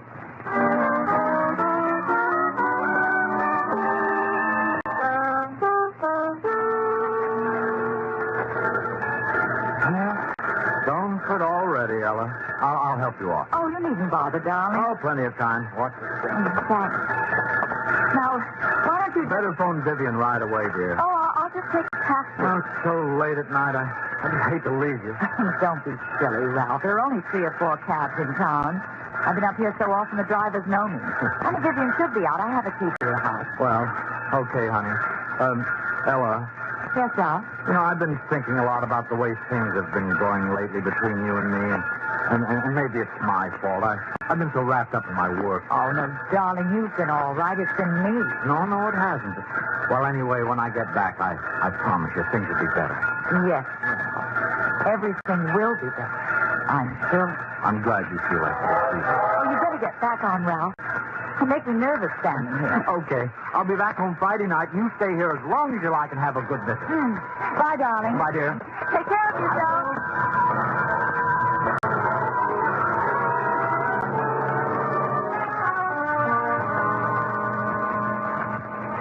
You catch a taxi, making sure that the driver recognizes you as you direct him to your sister's house. But you already know that Vivian isn't there, don't you, Ella? Yes. That's the one reason you suddenly decided on the ride to Stoneford. The short trip to Stoneford provides the missing link in your plans, doesn't it, Ella? You go in the house, turn on the lights. Next day, Thursday, you make it a point to be seen by several neighbors and storekeepers. Late that night, when the lights are out in the nearby homes, you slip out of the house, walk nearly a mile to the bus station, and catch the last bus back to the city. It's still dark when you arrive. And you have the taxi drop you off on a side street near your house. You take the back alleyway, grope your way through the darkness, fearful that one move might give you away. Finally, you open the back door to your house. Without turning the lights on, go to bed, certain that no one knows you've returned home. Next day, Friday, you remain indoors with curtains drawn all day. Then, just before 5 o'clock, it's time for your next move. You step to the phone.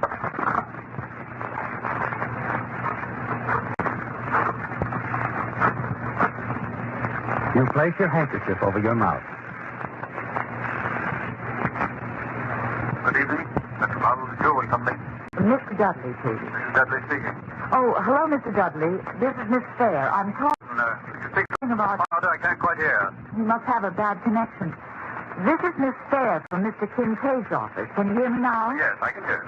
I just wanted to check about the delivery of the necklace we're to show a customer tonight. You're sending it over. It's on the way, Miss Fair. Bonded messenger will deliver it just before 5:30. Thank you, Mr. Dudley. I just wanted to make sure. Not at all. Goodbye, Miss Fair. Goodbye.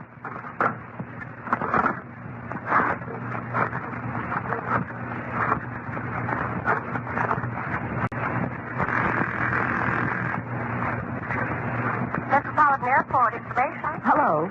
I'd like to know the time of arrival for the next plane from Chicago, please. The next train from Chicago is due at 8:50 p.m. You're sure? Of course, madam. Is there anything else? No, that's all. Thank you very much.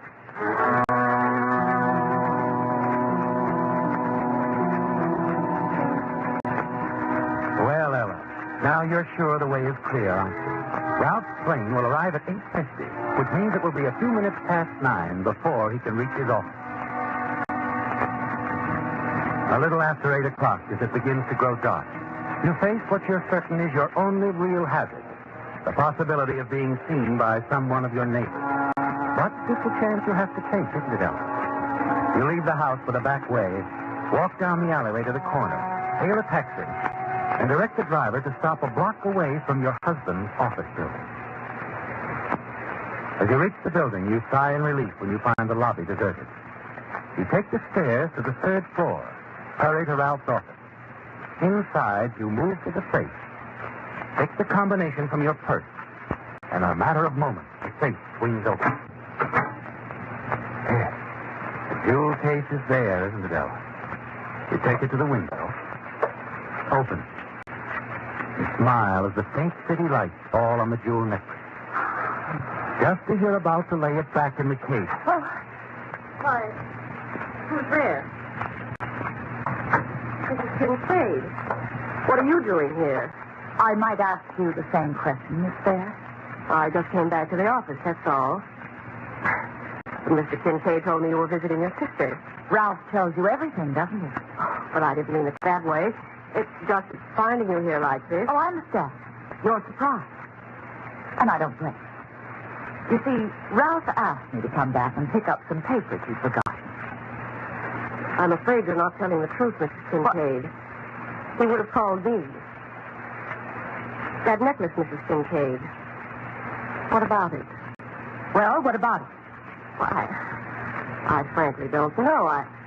I hate to think you took it from the safe. That means you knew the combination. Miss Fair, after all, I am your employer's wife.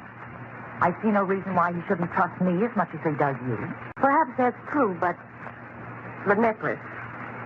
What are you doing? If you with it. Must know I merely saw it in the safe and wanted to look at it. Now, if you'll kindly leave. But it's quite valuable. I must make sure it's returned to the safe. Mrs. Kincaid, I feel something isn't right about this. Are you trying to accuse me of something? Why, no, of course not. Look, just give it to me and we'll put it back and forget all about it. Oh, no, you don't. Mrs. Kincaid, I swear nothing will be said to anyone if you'll just let me have it. I'm beginning to understand. You came back to steal this necklace yourself. Yes. And it almost worked, didn't it? That's not true. You know it isn't true. I'm not so sure. I've been watching you for a long time, Miss Fair. Working your way into my husband's confidence, waiting for a chance like this. You don't know what you're saying. I think I do. Of course, Ralph would never dream that you would do such a thing. Wait till I tell him the truth. Look, Mrs. Kincaid, I don't care what you tell him. If you'll just let me put the necklace back in the safe and leave here. Give it to me now. Keep your hands off me. Please don't do anything you'll be sorry for. You asked for this, Miss Fair. Wait, Mrs. Kincaid. What are you going to do with that bookend? I'm taking this necklace and getting out of here, and nobody's going to stop me. You can't. I'll call the police. You won't call anybody.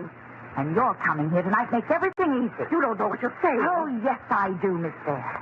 When they find you here, this will be a simple case of robbery-murder. Oh, no, Mrs. Kincaid, you wouldn't. No one will ever dream of connecting me with her. You won't be able to say anything to the police or anybody else.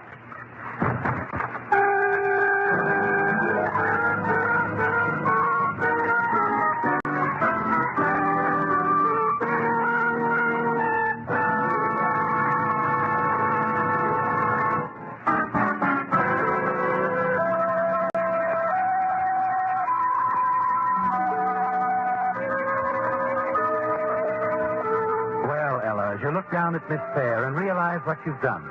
You decide there's one more thing you must do. When Ralph comes to the office, he must find a complete case of robbery and murder. You'll go back to your sister's home in Stoneford, and you're sure no one will ever suspect you even left there. You'll have no qualms as you again raise the heavy bookend for the final blow. Lights on there, let's go. Not that, lady. Here you are. What was it? That's Miss Fair on the floor. You didn't get here a second too soon. She's alive, isn't she? Yes, she's alive, Mr. Dudley. I don't think she's hurt too badly. Looks like just a bad bump to me. Thank goodness. Take the next Kpnl out now. Give it to him, lady. And you better tell us who you are. I'm Mrs. Ralph Kincaid, wife of the owner of this company. That's who I am. Mrs. Kincaid, of course. I caught this woman going through my husband's safe. She was stealing this necklace and tried to kill me. Oh?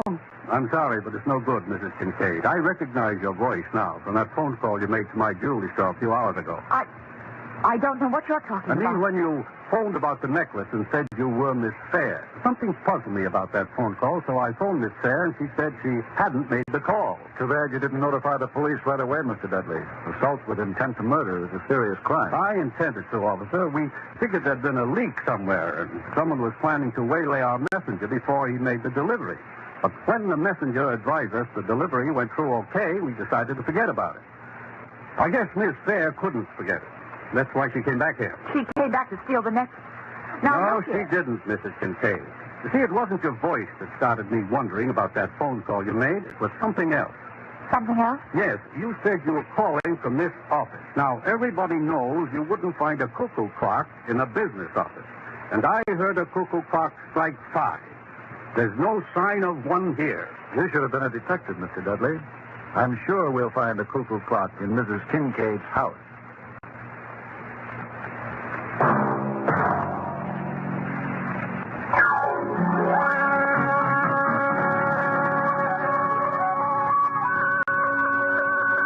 Featured in tonight's story were Bill Foreman as the Whistler, Francis Robinson, Joseph Kearns, Charlotte Lawrence, Herb Butterfield, and Hal Gerard. The Whistler was directed by George W. Allen, with story by Margaret Poole, music by Wilbur Hatch, and was transmitted overseas by the Armed Forces Radio Service. The Whistler was entirely fictional, and all characters portrayed on The Whistler are also fictional. This is the United States Armed Forces Radio Service. You just heard an episode of The Whistler, which originally aired Sunday, July 19th, 1953. Stay tuned for Suspense, next on ABN.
You're listening to Kpnl Radio, Portland, Oregon.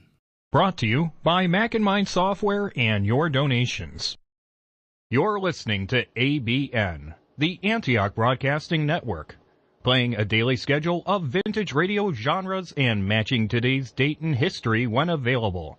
Visit radio.macandmind.com for a schedule. We now present Suspense on ABN, the Antioch Broadcasting Network.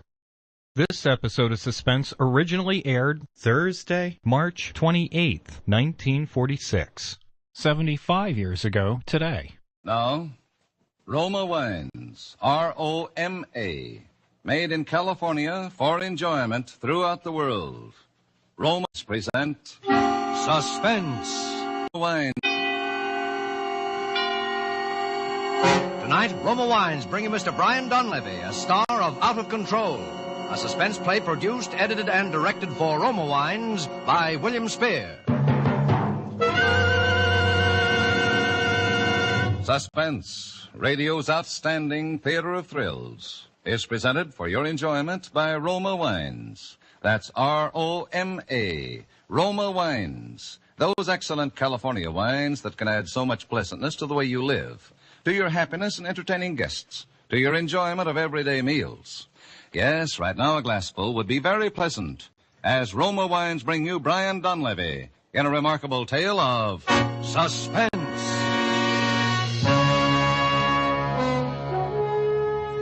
I arrived in Gatlinburg around 10 in the morning. I checked in at a hotel called the Mountain Inn and went downstairs to breakfast. My dog Snooky went with me, as she always does. I gave my order to the waiter. As I sat there, I looked the place over. It was a good-sized room, by the echo in it. There was a log fire crackling in the fireplace on the far side of the room and a large view window on my right. Glass has a special kind of echo. There was only one person in the room when I entered.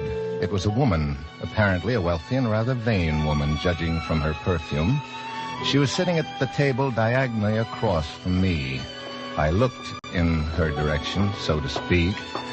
I heard a man's footsteps approaching across the room and smelled fresh polish on riding boots as he went past me. He paused before her table. Well, if it isn't Miss Dennis Fillmore. Hello, Marcia. Walter Crane. Surprised to see me? What do you want? I hear your husband is thinking of running for governor. So what? Well, Marcia, I've got a newspaper clipping here. I thought it might interest him. It's about your pal, the late Eddie Hassan. What about Eddie? I'll read you the headline. Eddie Hassan killed in auto crash. Colorful Reno figure plunges from Mountain Road. Car out of control, say police. Dennis never knew Eddie Hassan.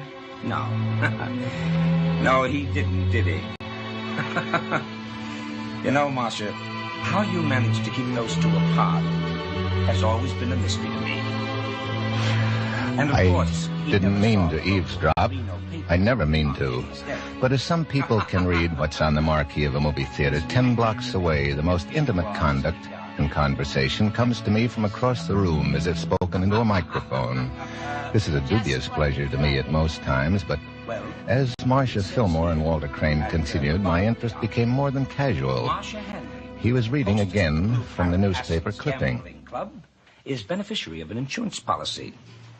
Miss Hanley was the late Mr. Hassan's companion and was to have been married to him upon his divorce decree becoming final. Well? I was wondering if your brand new, politically minded husband would be interested in the fact that you were known locally as a gangster's companion. You always were a louse, Walter, but I never thought you'd stoop to blackmail. Look, I lost a good job because of you, Marcia. When an insurance investigator gets fired because his employers think he's too susceptible to beautiful dames, he never gets back in the racket. I've got to look elsewhere for a source of income.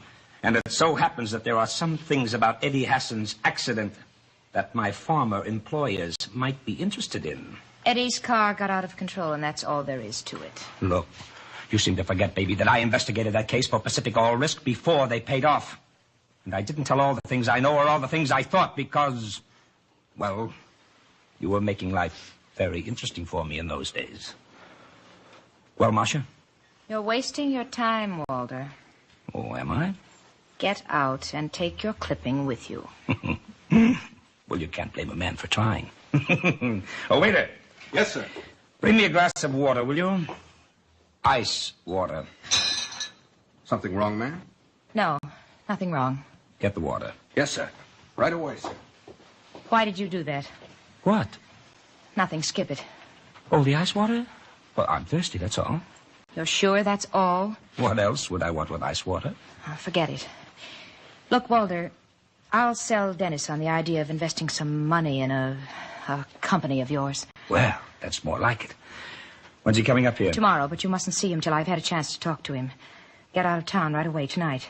Where do I go? I have a fishing lodge up in the mountains. I'll give you the key to the place. Go up there and stay until I've sold Dennis on the idea. When the time's ripe, I'll come and get you. I'll cut you in on the deal, Marcia, if you sell him good enough. Women do things sometimes, Walter, that they don't want to be paid for.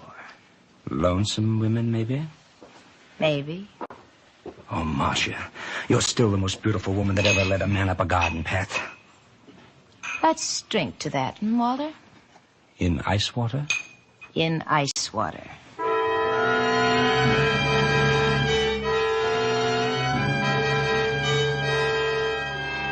The man who had come to blackmail Marcia Fillmore remained to whisper sweet nothings in her ear. It didn't make sense at first, but then I remembered. I had been told that she was a very beautiful woman. Beautiful to look at, that is.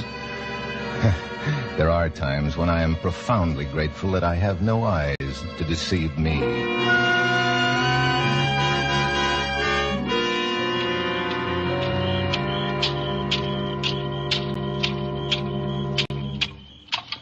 It must have been shortly after midnight that I heard it. I awoke with a start and sat up in bed, although I have been blind for many years. I still reach out and automatically turn on the light switch when I am awakened in the night. When the light went on, the sound stopped. I turned it off and waited. Quiet, Snooky. Quiet. Quiet. It started again.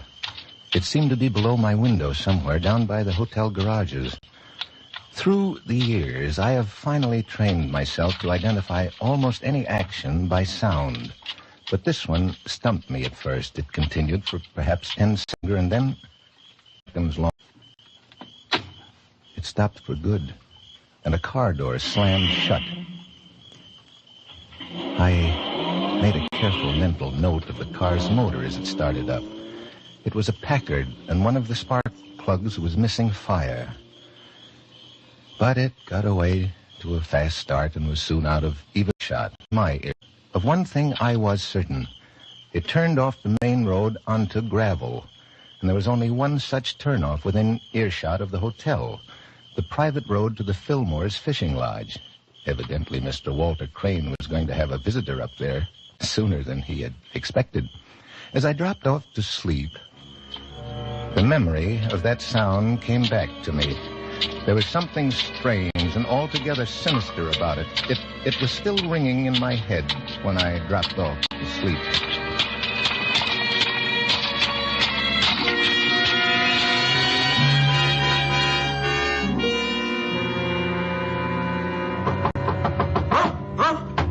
Quiet, Snooky. Quiet.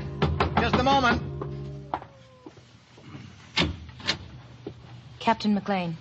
I'm Duncan McLean. May I come in for a moment? Of course. I do hope you'll forgive me for bursting in here like this, but I saw you in the dining room yesterday morning, and when I heard who you were, I hope you won't be angry with me. Not at all.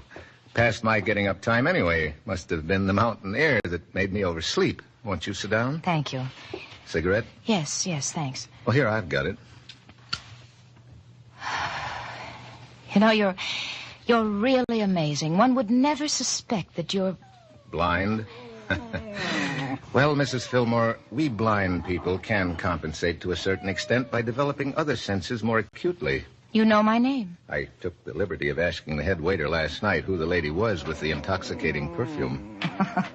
Just as I asked who the man was with the police dog. Oh, no. Snooky here is not a police dog. She's just an amiable old German shepherd.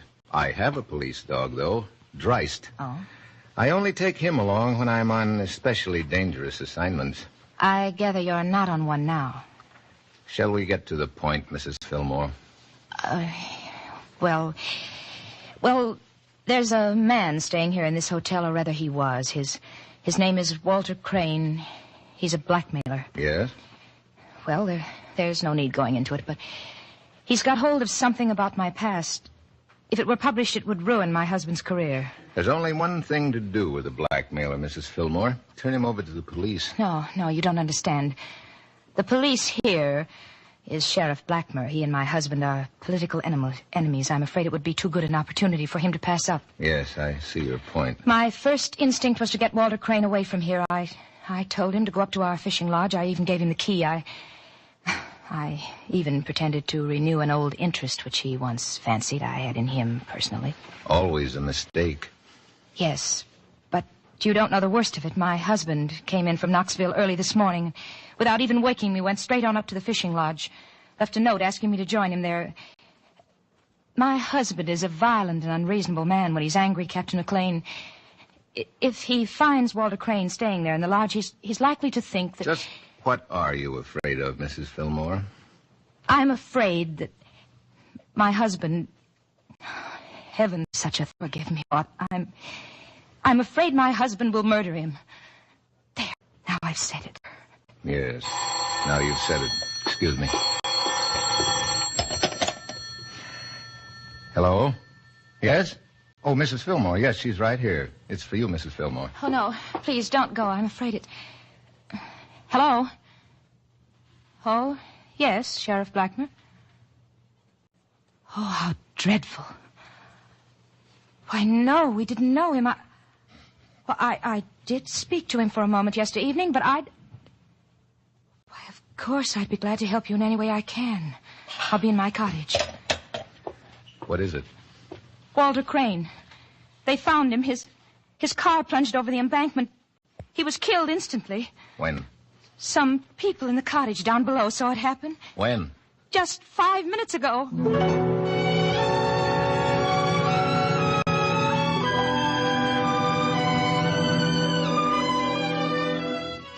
On the way over to her cottage, I stopped at the hotel desk and sent a wire to the Seeing Eye Kpnl in New Jersey.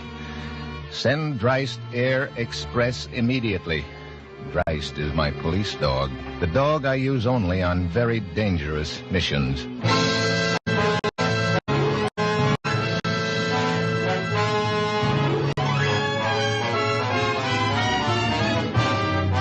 For suspense, Roma Wines are bringing you as star Brian Donlevy in Out of Control from the novel by Baynard Kendrick. Roma Wines' presentation tonight in radio's outstanding theater of thrills, Suspense.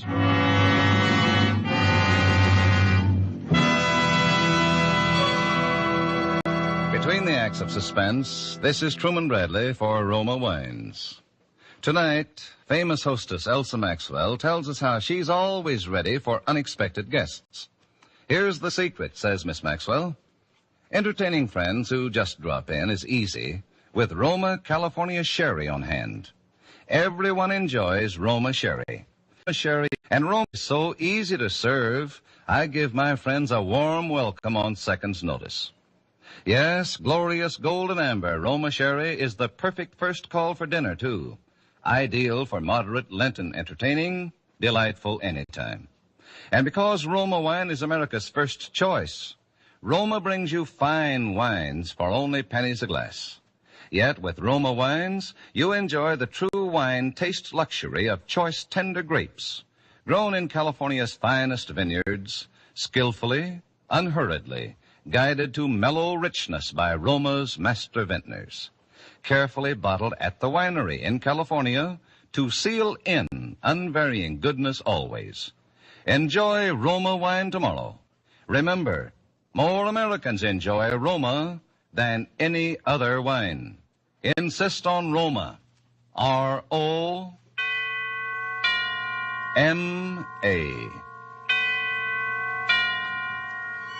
And now Roma Wines bring back to our Hollywood soundstage Brian Donlevy, who, as Captain Duncan McLean in Out of Control, continues a narrative well calculated to keep you in suspense.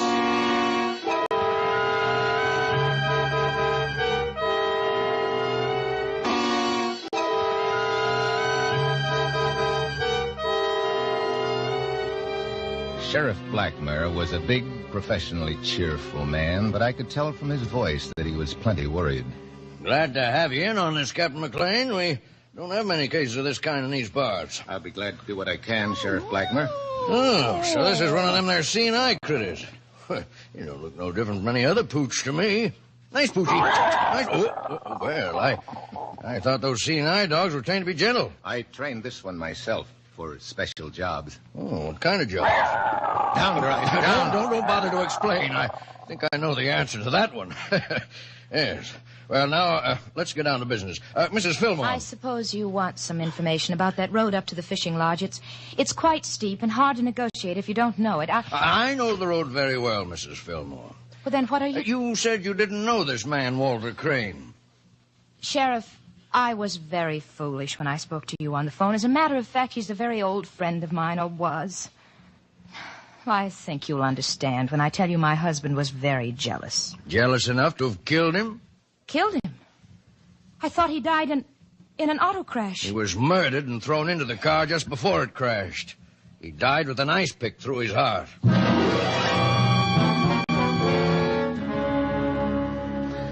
Whatever she knew, that she wasn't telling. That part of it came to her as a complete surprise. I know that now. I knew it at the time. Whatever Marcia Fillmore had known about Walter Crane's death, she was innocent of stabbing him through the heart with that ice pick. As for the rest of it, her alibi was perfect. I was her alibi this time. She was in my room when it happened, 20 miles from the scene of the crime, but someone had driven up to that lodge before Dennis Fillmore, someone who had made elaborate preparations for that little drive. As I walked over to the hotel garage, the memory of that sound came back to me. The sound that I was convinced held the key to the mystery of Walter Crane's death, and Eddie Hassan's as well. I found a mechanic working on a car. Morning, sir. Hey, looking for your car? No, I don't drive. Oh. Mrs. Fillmore asked me to stop by. Is her car ready yet? Yeah, sure. It was only one of the spark plug. Huh? Yeah. Station wagon. Packard, isn't it? You've got a good... This car... It's a touch, mister. Thank you. Say, that's nice upholstery. Real leather, isn't it? Yep. That's peculiar. What is? The floor is wet and cold. Oh, maybe they went fishing this morning. They carry a chunk of ice sometimes when they go trout fishing. Ice? Of course. That's what it was. Ice.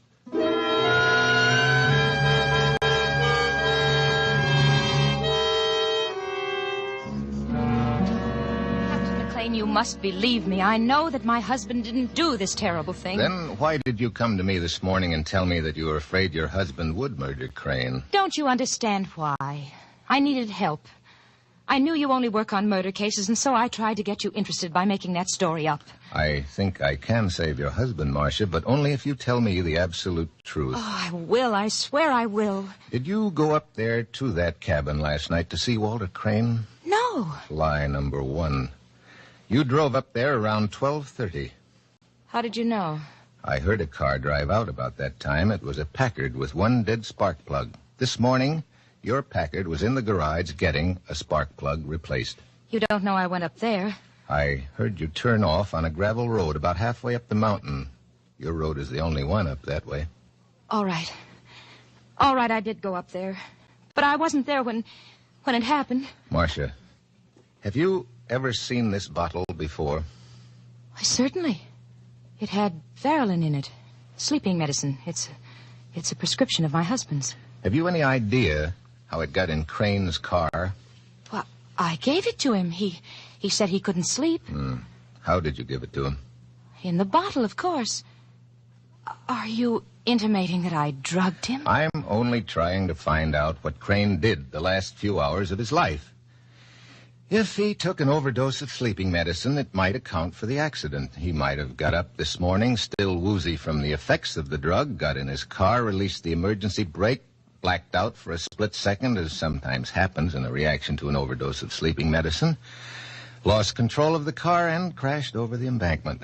It might have been as easy as that. But that wouldn't account for the ice pick through his heart. No. Not unless... You took a chunk of ice up there last night, didn't you? I don't know how you knew. Yes.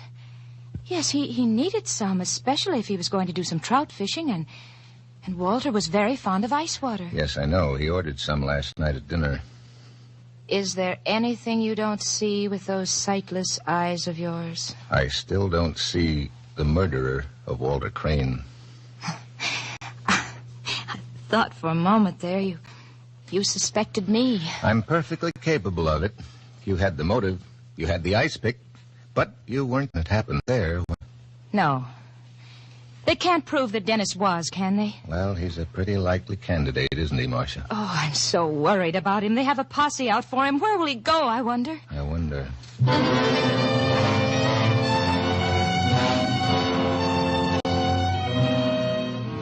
I knew where he'd go, and so did she.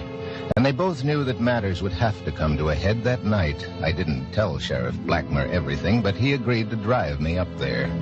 About 20 minutes after the sheriff left, a man came into the lodge. From the storeroom where I was hidden, I could hear perfectly. He didn't turn on any lights, but went out to the kitchen and started some coffee.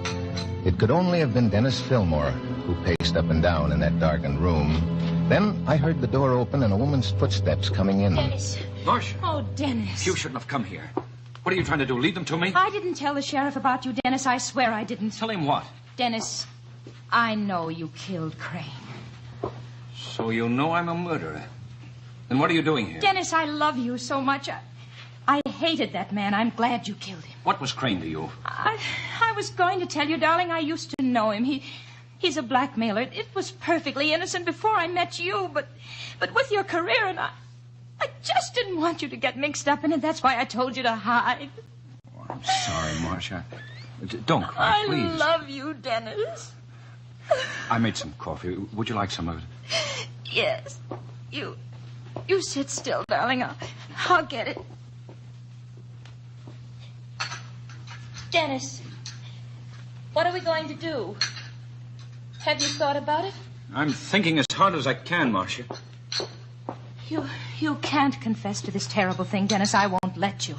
I don't think the insurance company would pay if I were electrocuted, would they? Oh, Dennis, don't say such things. Here, drink your coffee. Tastes rotten, but it's hot. Oh. What's the matter with you? I don't know. I feel faint. I can't seem to get my breath. It's so stuffy in here. Well, it must be the wood smoke. I had a terrible time starting the fire. Come along outside. The air will buck you up. All right, darling. There. Oh, yes. That is better. Would you like to drive somewhere? No, darling. Let's just sit in the car for a while. This air is so...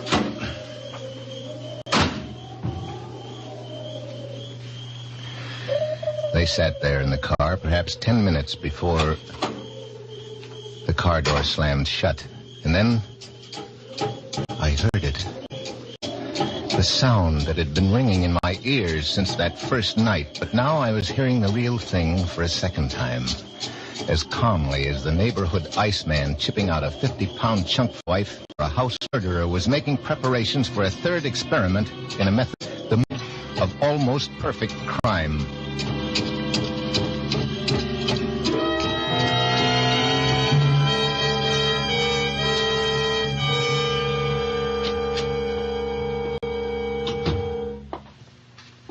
Hello, Marcia. You. How did you get here? I'm afraid I was eavesdropping. Then you heard what Dennis said. Yes, I did, Marcia. Oh, Captain McLean, could you forget that Dennis said that? Crane was a blackmailer. What does it matter who killed him? Don't come any closer, Marcia. This dog isn't Schnooky. This is Dreist, the dog I told you about, remember? The one you take on dangerous missions? You're frightening me, Captain. You've terrified me for 2 whole days, Marcia. You're the most perfect killer I've ever met. But you said yourself I couldn't have stabbed Walter Crane. Eddie Hassan wasn't stabbed. You're bluffing. You can't prove a thing. No. That's the beauty of your method. The ice melts away before the accident happens. Ice? That's your method, Marcia. First, the victim is drugged with an overdose of sleeping medicine, then lured into the car and kept there till he falls asleep. The rest is simple. Put ice wedges under the front wheels and release the emergency brake. When the wedges melt away, the car rolls over the embankment with the sleeping man in it. You're miles away from the scene, and the evidence has vanished. Literally melted away. Only this time it's not going to work. What are you going to do? Phone Sheriff Blackmer. I want him to get here before the ice melts. Captain McLean. Stay where you are, Marcia. It would be a shame to have Dryce mutilate your beauty. Your beauty is your most powerful weapon, you know. I only hope it won't free you and turn you loose to start killing again. You. What do you know about a woman's beauty? You're blind. Marcia, stay back. I warn you. This dog is a killer. I'll kill you and that mongrel with you. I've hated you from the moment I first saw you. What kind of a man is it that looks at a woman with those cold, dead eyes? You'd be better off dead. I'm doing you a favor. Down, Bryce! Down!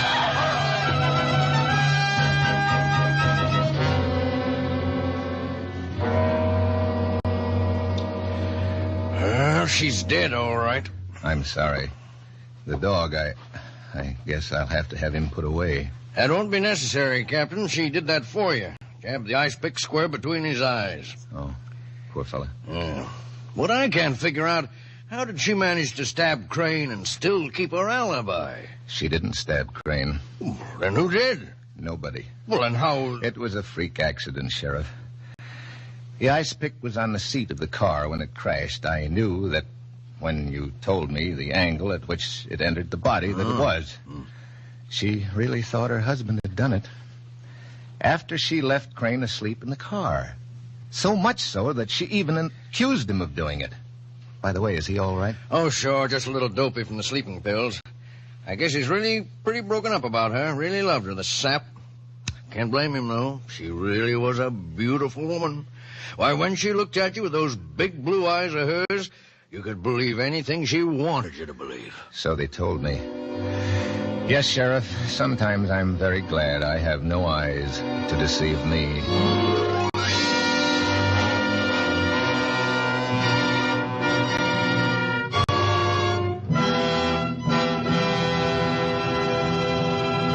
Suspense. Presented by Roma Wines. R-O-M-A. Made for enjoyment throughout and the world. Before we hear again from Brian Donlevy, the star of Out of Control, tonight's suspense play, this is Truman Bradley for Roma Wines. Nowadays, you can't always find the choice meats, the plump chickens, the succulent fish you'd like. But you can give available foods tempting new flavor richness by serving them with a fine Roma California table wine. Yes, pale gold, Roma Sauterne, or red Roma Burgundy makes even the simplest dishes good eating, adds so much to dining pleasure. This very weekend, discover how a glassful of delightful Roma Sauterne heightens your enjoyment of fish or fowl. Enjoy the satisfying taste harmony of Roma Burgundy with old-fashioned pot roast or spaghetti. See how each sip points up the flavor of every morsel. And remember, Roma wine is a treat you can enjoy often, for Roma costs just pennies a glass. So make your dinner more exciting tomorrow and every day with a fine Roma wine. Insist on Roma. R-O-M-A.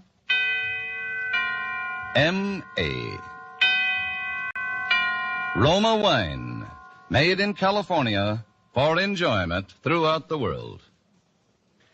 This is Brian Donlevy. I would like to particularly thank Kathy Lewis for her wonderful performance tonight as Marcia Fillmore.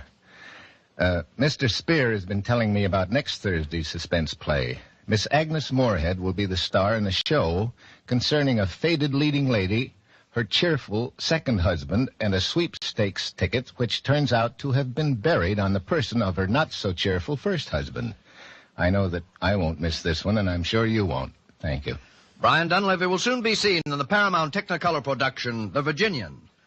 Next Thursday, same time, Roma Wines will bring you Miss Agnes Moorehead as star of Suspense, radio's outstanding theater of thrill. Produced by William Spear for the Roma Wine Company of Fresno, California.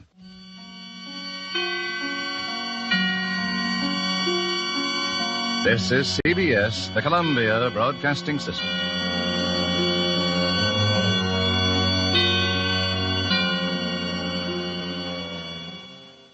This is ABN, the Antioch Broadcasting Network.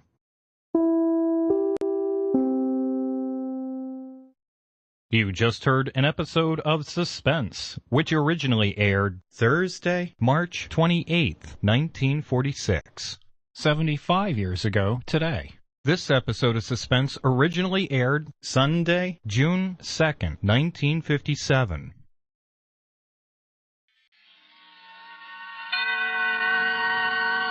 Suspense. And the producer of radio's outstanding theater of thrills, the master of mystery and adventure, William N. Robeson. Paris, city of light, city of gaiety, city of scintillating women, sparkling wine, and the finest food in the world. But this has not always been so.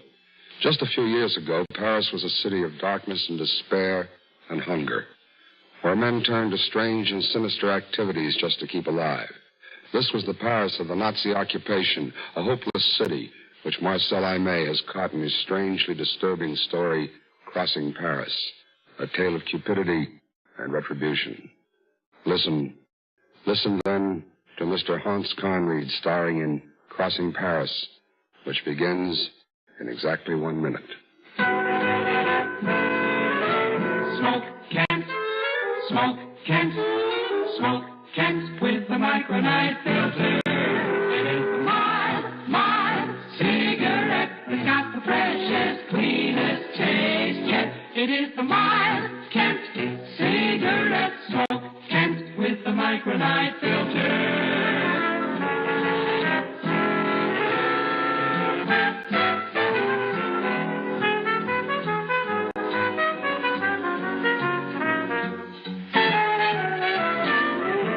It is the mild cigarette. It's got the freshest, cleanest taste yet. It is the mild Kent cigarette. Smoke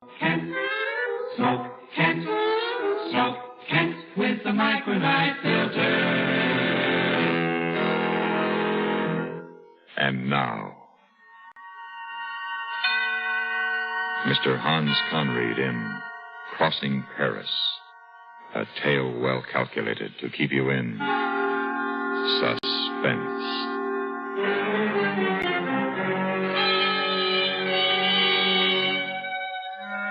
If you had been in Paris during the Nazi occupation, you would have seen a lot of interesting things. You might even have caught a glimpse of me stealing through the streets at night as inconspicuously as possible for a man carrying a heavily loaded valise in each hand. These valises were lined inside with canvas to prevent the leakage of any telltale drops of blood. And they belonged to my employer, Monsieur Jamblier, in whose cellar the original butchering was accomplished. My job was hard, but it paid well for the risks I took. Quite often I worked with an assistant carrier, usually Le Tambeau. Well, one winter afternoon, I set out to meet Le Tambeau at the Café Voltaire on the Boulevard de la Bastille. It was bitterly cold, and the trees were bright with frost.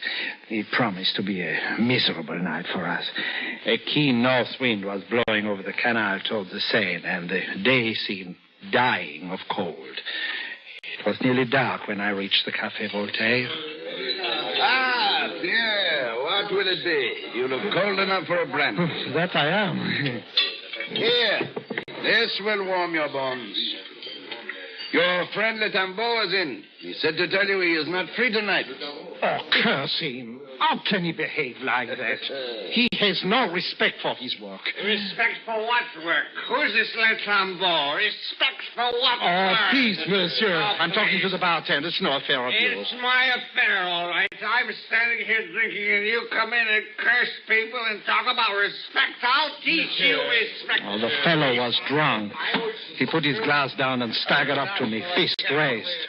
At that same moment, a huge man calmly stepped around from behind me, caught the drunk's chin in his big hand, and pushed him backward with a powerful thrust.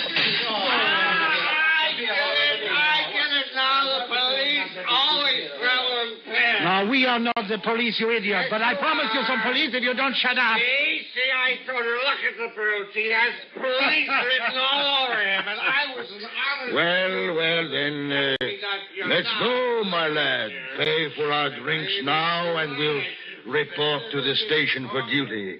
Pay up and let's be off. I don't know why, but I paid. And then, still laughing, the big one took me by the arm and we started out. He was a rough fellow, probably a laborer, but certainly not of the police, dressed as he was in a spotted, shiny suit and a dark turtleneck sweater. His small, pig-like eyes were bright with irony, and the tight blonde curls that ringed his huge head gave him the appearance of a great ram.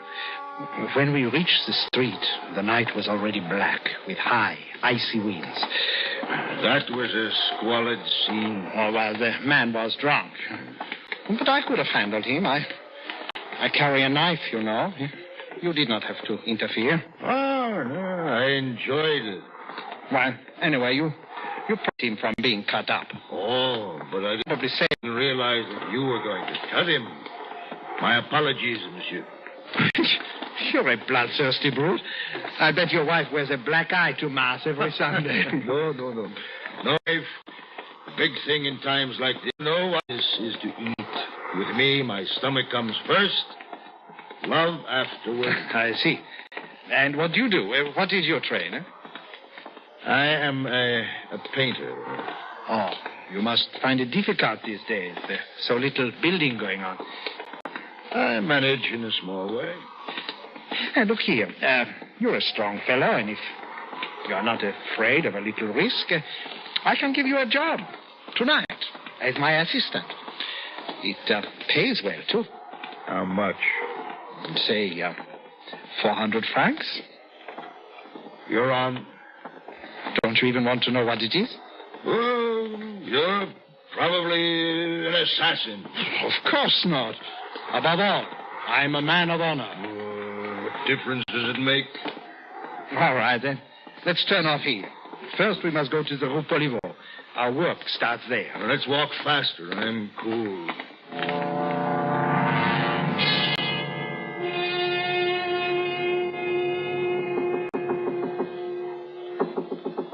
Who is it? I, Pierre. Huh? Who's the other one? Le Tambour ducked out on me tonight. So I've asked my friend Grandgilles here to take his place. He's all right. Hurry, then. You're late. We followed Monsieur Jamblier across the cellar to a thick table where stained white cloths covered a shapeless form. He proudly removed the shroud, revealing a whole hog which had been neatly cut into a dozen portions. Then he stood back and allowed us to feast our eyes. He's a beauty, you know. Whew. How much does he weigh? 200 pounds. But divided into 4 valises, you'll manage him all right. It's easy to see you've never carried 100 pounds of black market pig about Paris. You're wasting time. Hand me a valise under the table there. Where does it go tonight? To Montmartre. Butcher shop in the Rue Goulincourt, number 43. And one thing now. To arrange his deliveries, he must have the meat there by 2 a.m. If you are late, he will not accept it. But Montmartre? It's no distance for a young man like you. How much are you giving us? Now, Pierre, bargain's a bargain. We are all men of honor in this affair. No one has ever questioned my honor, monsieur. And I deliver your meat on this side of the Seine for 400 francs. But Montmartre, that's a different matter. Oh, I see what you're up to. You know perfectly well I can't risk keeping the pig here and that it's too late to get anyone else to carry it. Lugging 200 pounds of black market meat all the way across Paris in the dead of the night with the police lying in wait for us at every turn along the way.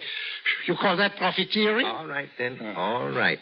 You get 50 francs more.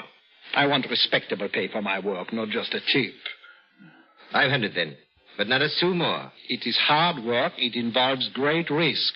600 francs. Tell me, Monsieur Chamblier, is this really number 45? What? Why do you ask that? Oh, for no reason at all. Because I know the answer. Monsieur Chamblier, 45, Rue Poliveau. Who is this man, Pierre? Grandgilles, you will do me the courtesy of keeping your mouth shut. I do the talking here. You agree then, sir, to 600 francs? Monsieur Chamblier, 45, Rue Poliveau. My share will be 1,000 francs. What? Are you mad? Oh, don't pay any attention to him. He's my assistant. So you just give me the 2 times 600 francs. I'll settle with him later. All right, then. Here, take it. I can't have you here all night. Monsieur Chamblier, 45 Rue Poliveau. Give me 2,000 francs, or I shall wreck this place. Jamblier looked at him fearfully for a moment. Then he pulled a fat billfold from his pocket and handed 2 notes of 1,000 francs each to the ram, who pocketed them calmly and caught a third one on the fly when Jamblier, in his nervousness, let it slip. It was too much for me. I started to talk Granville to make him return the money, but Jamblier seized me by the arm. Let him alone. I can't afford a row I here. don't want a row, but after all, he's my assistant. And this is my cellar. I've paid out enough money to have peace here at least. You can settle it with him later. But now we've got to finish packing the valises. It's late. We went back to the table and finished fitting the sections of pork into the valises, wedging them in with crumpled newspapers. Grangille paid no attention to us, but sat across the cellar on a wine barrel, eating a thick slice of ham he'd found. When we were packed, however, he got up without a word and came over to pick up his 2 valises. This apparent willingness seemed to impress Jamblier, and when we reached the door, he stuck a pack of cigarettes into the ram's pocket. That's for the 2 of you, for the trick. Cigarettes at night? It's a fine way to get ourselves picked up. Oh, come now, Pierre. Don't worry so. I have to have 2,000 francs more. No. Not a sou. Not a single sou. Give me 2,000 francs, for heaven's sake, Chamblier. Chamblier! 2,000 francs, Chamblier! Stop it, you'll have the police on us. Here, you blackmailer. Here, take them, but shut up. In the name of Mary, shut up. Here, you devil. Open the door. Let us get out of here. I'll settle with you later, my fine friend. Chamblier! Oh! Chamblier! I now have to have another 2,000. Quiet, I tell you. Stop it. No, don't you dare pull anything like that again. What's the matter with you anyway?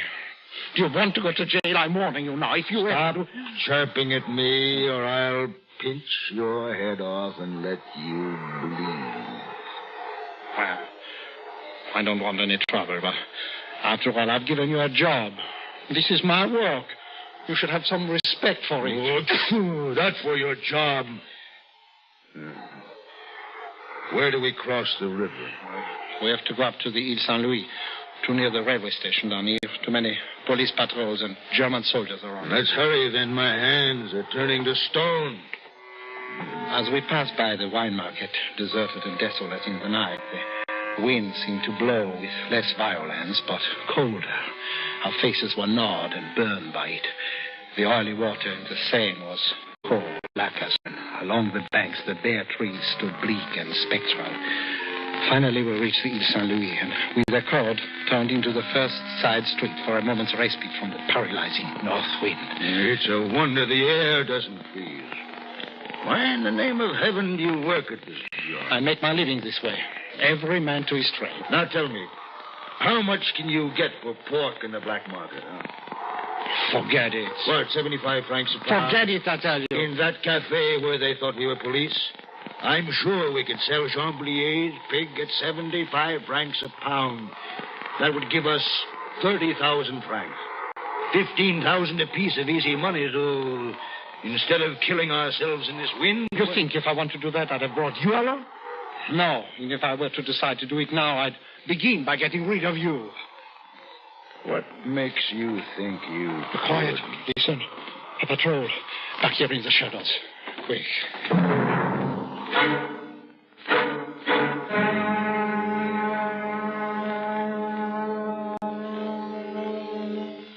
In a moment, we continue with Suspense. Jack Benny acquires a girls' baseball team, and R. Miss Brooks acquires headaches from the school board on CBS Radio this evening. And if that isn't enough, Mitch Miller has Jack Webb hiding under his beard. Yes, there's great listening ahead on CBS Radio, so keep your dial right where it is. Suddenly aware of the fact that his rivals, Bob Hope and Bing Crosby, are part owners of baseball teams, Jack Benny will be out to acquire one for himself, and the answer will be the Buxom Bloomer Girls. For another key to laughter, join Eve Arden as R. Miss Brooks, as she tries to open Madison High in time to receive an award for good attendance. The key here is the one she loves in a series of mishaps that prevent the opening of the school. Too late to help her find the key, but in time to help Mitch Miller present one of his greatest shows, Jack Webb will be here on most of these same stations, along with producer Otto Preminger and comedian Phil Foster. Remember, they're all on CBS Radio later today. Jack Benny, Eve Arden, and Mitch Miller with his guests, Jack Webb, Otto Preminger, and comedian Phil Foster. And now, we continue with Crossing Paris, starring Mr. Hans Conried. A tale well calculated to keep you in suspense.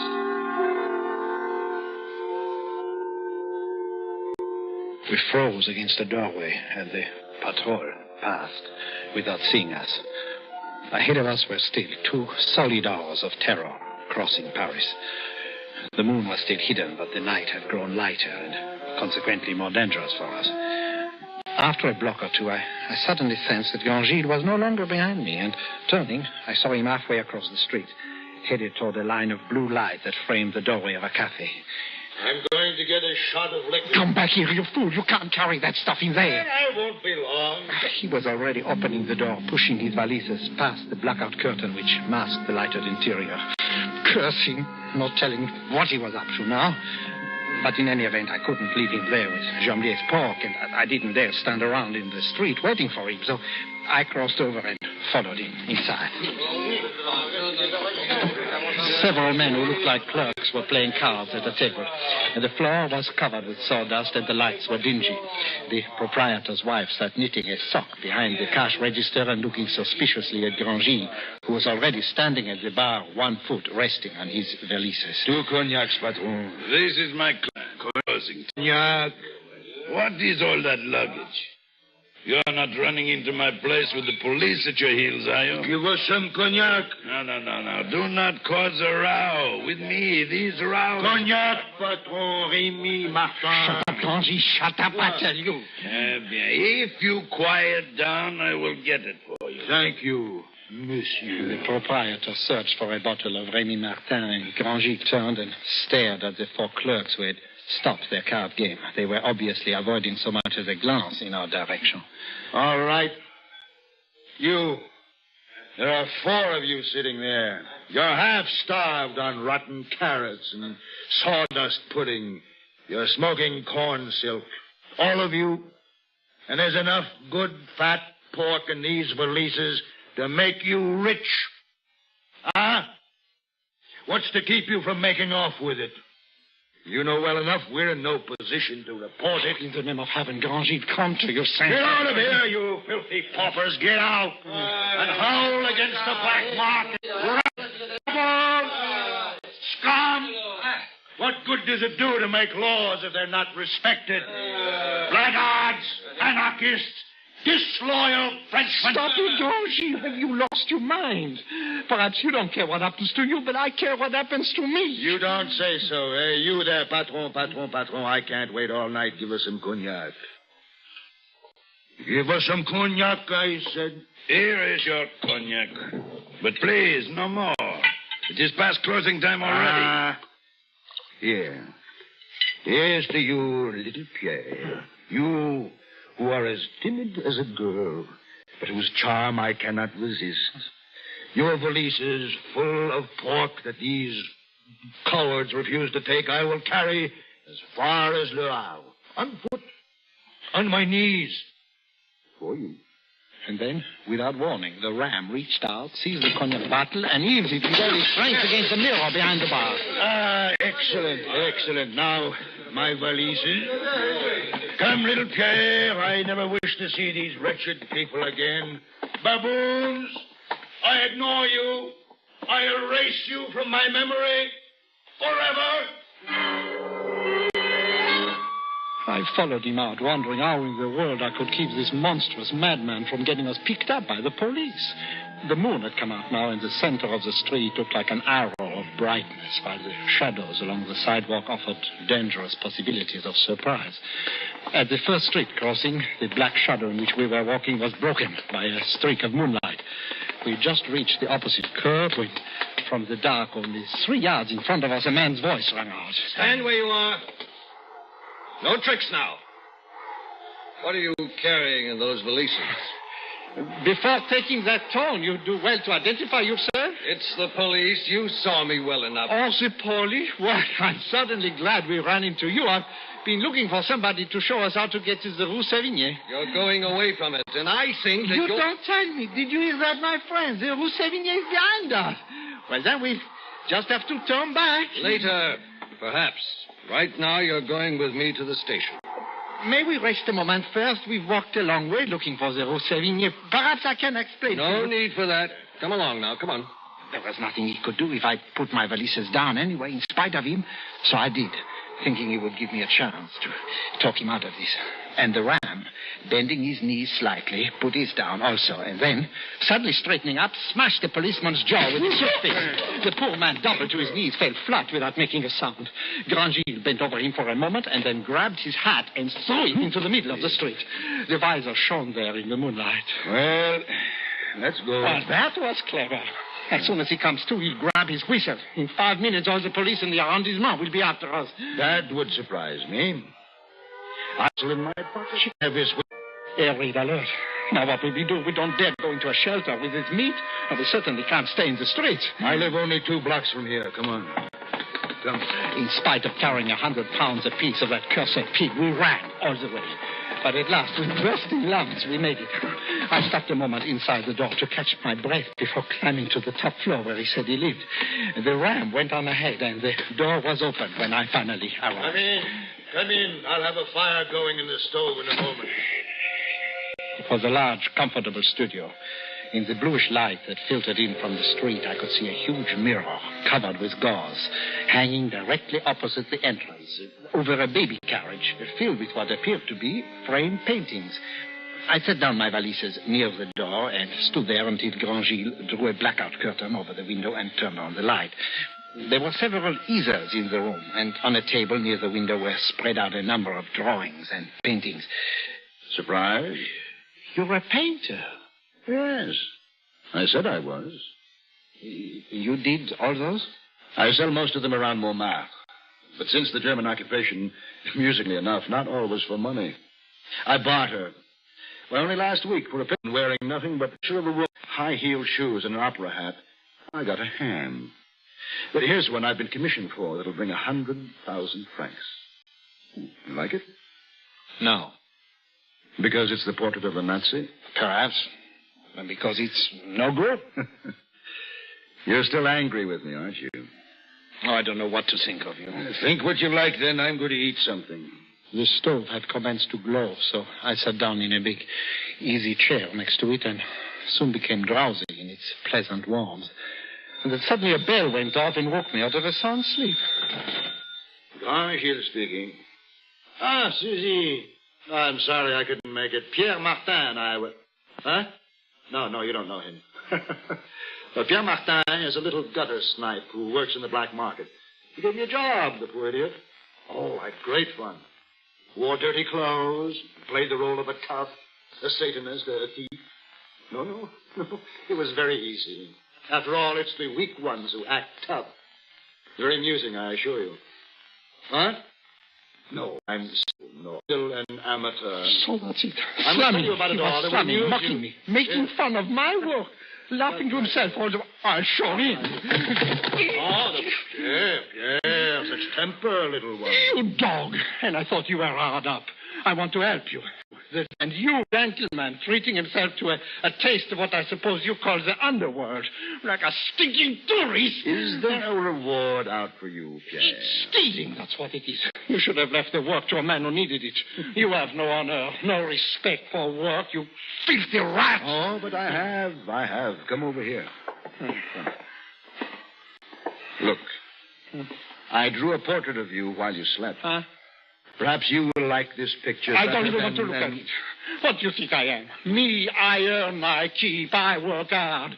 You and your Nazi 100,000 franc commission. You've done everything to make trouble for me. My work is amusing, eh? Well, I'll show you what I think of you. Here. There, what are you up to? I ran across the room to the easel that held the portrait of the Nazi, plunged my knife into the top, and ripped down. I was about to slash it across the middle when Grangil, huge body, smashed into me and fell to the floor. Had me by the throat and was slowly choking the life out with his thick fingers. I began to beat on the floor in agony with my open hand when suddenly I stalked the knife with one hand and seized it. My eyes were turning back in my head as I slashed out at his wrists. He let out a howl and sat back, watching the blood drip from one hand. I was too weak to move, so I lay there, holding my knife over my chest, pointing it at him. Suddenly, his eyes went white with insane rage, and before I could move, he threw himself on top of me again. And then rolled over with a faint moan. My knife had been driven straight into his heart. His legs twitched a little, and then he lay still. I looked at him unbelievingly. I'd never killed. I'd never wanted to kill any man. Then I covered my face with my hands and I wept.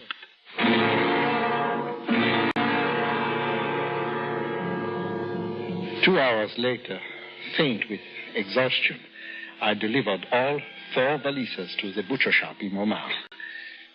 All right, I waited. It is all there. Of course it is. I'm a man of honor, monsieur. I can see that. And you made it on time, too. But did you not have an assistant, I understood from Jamblier? Oh, it seems that my assistant, monsieur, did not really need the work. I was forced to dismiss him. Well, anyway, you made it. I always finish any job I start, monsieur. It was only then that I remembered that Grangil had said my name to his girl over the phone, and that my portrait sat waiting for the police in his studio. I put the 5,000 francs, which I'd taken from his body, into an envelope I borrowed from the butcher and addressed it to Jamblier. I dropped it into a mailbox and then walked slowly down to the big market of Les Halles. It was open when I was dodged it, and the heavily loaded pushcarts were stacked up in the side streets, smelling of green vegetables and berries. The gutters were slippery with garbage, and a lonely woman in pink satin pumps was staggering wearily through the filth at the end of an all-night souse. I sat down on a curb, and I watched her, and said to myself, believe me, we none of us do what we wish to do.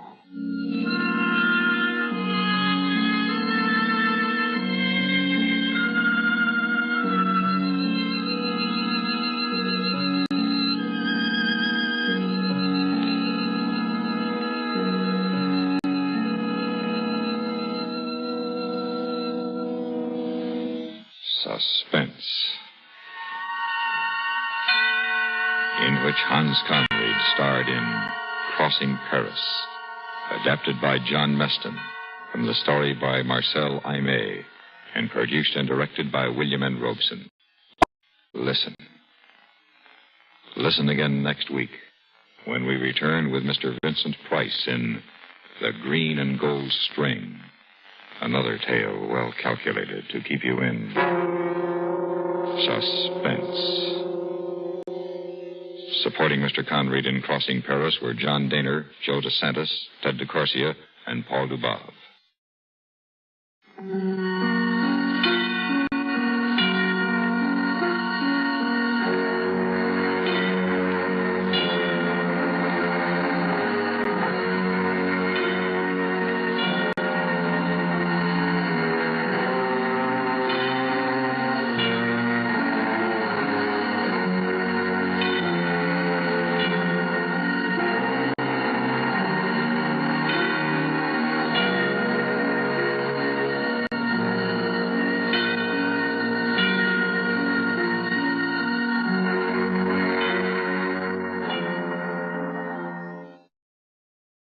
You just heard an episode of Suspense, which originally aired Sunday, June 2nd, 1957. Stay tuned for Mystery and Thrillers, next on ABN.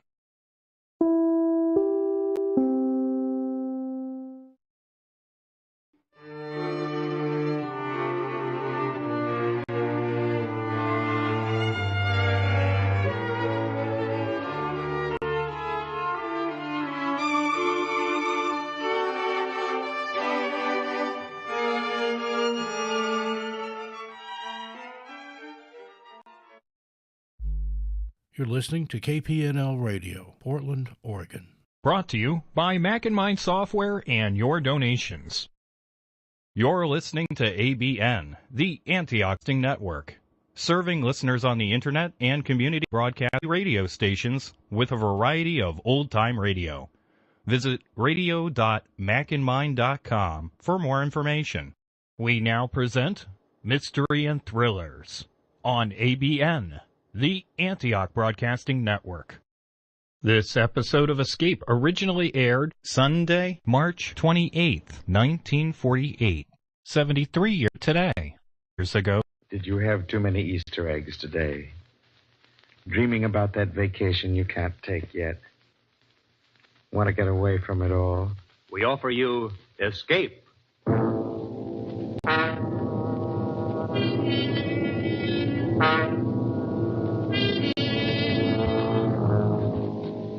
You are groping your way slowly through the dark hold of a ship at sea, moving carefully, step by step, searching intently for something you dread to find, because you know that this ship carries a cargo of death.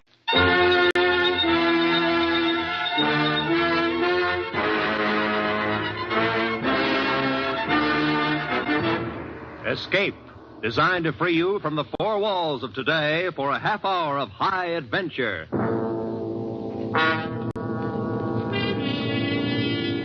Tonight, at your request, we bring back one of our most popular escape stories. We escape to a harbor front in Venezuela, and a grim voyage which started from there, as told by Martin Storm in his gripping tale, A Shipment of Mute Fate.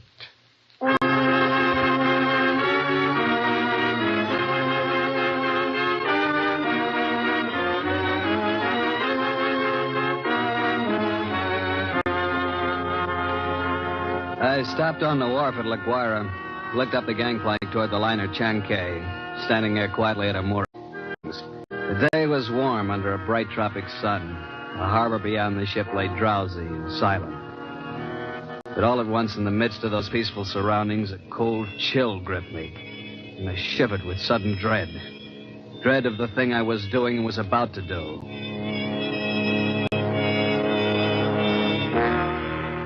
Too much had happened to turn back now. I'd gone too far to stop. I set the box down on the edge of the wharf, placed it carefully so as to be in plain sight, and within gunshot of the captain's bridge. I knew what I was going to do, but I couldn't forget that a certain pair of beady eyes were watching every move I made. Eyes that never blinked and never closed, just watched and I waited, turned and started up the gangplank. Oh, you startled me, sir. Why, it's Mr. Warner. Well, hello, Mother Willis. How's the best-looking stewardess on the 7 Seas? Why, I'm fine, Mr. Warner. I guess I'd better run along now. Get on with my chores. Oh, now, wait a minute. That's a fine greeting after 2 months. It's just that I'm so busy. I don't believe a word of it. Sailing days, you're simply avoiding me, that's all. Oh, no, really, I'm not. And on the trip down from New York, you said I was your favorite passenger. But I'm only... Here, what's that you're carrying in your apron? Mara. Oh, it's nothing. Just supplies. Supplies? Let's have a look. No, please. It's a cat. It's Clara, Mr. Warner. Mr. Bowman said I had to leave her ashore, and I just couldn't. Who's Mr. Bowman? The new second mate. Clara's been aboard with me for 2 years, and I just can't leave her here in a foreign country. Especially with her condition so delicate and all. Yes, I see. Well, I hope you get away with it. You won't tell anyone. Not a soul. As a matter of fact, if things don't work out right, we may both end up smuggling.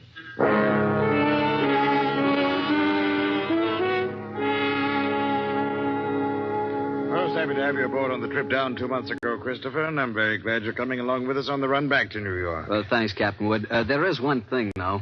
I'm having a little trouble with the customs men here, and I wondered... I can't do it, Christopher. I just cabled your father this morning. Told him I'd have done it for you if I possibly could. He sent a request from New York, you know. Yeah, I thought he would. I wired him from upriver last week. I hated to refuse, but it's absolutely out of the question. Captain Wood, I'm afraid I don't follow you. Responsibility to the passengers, son. We'll have women and children aboard. On a liner, the safety of the passengers comes ahead of anything else. But with proper precautions... Something might happen. What? I don't know what, but something might. Carried worse things. There isn't anything worse. Any skipper afloat will bear me out. No, Christopher, I simply can't take the chance, and that's final.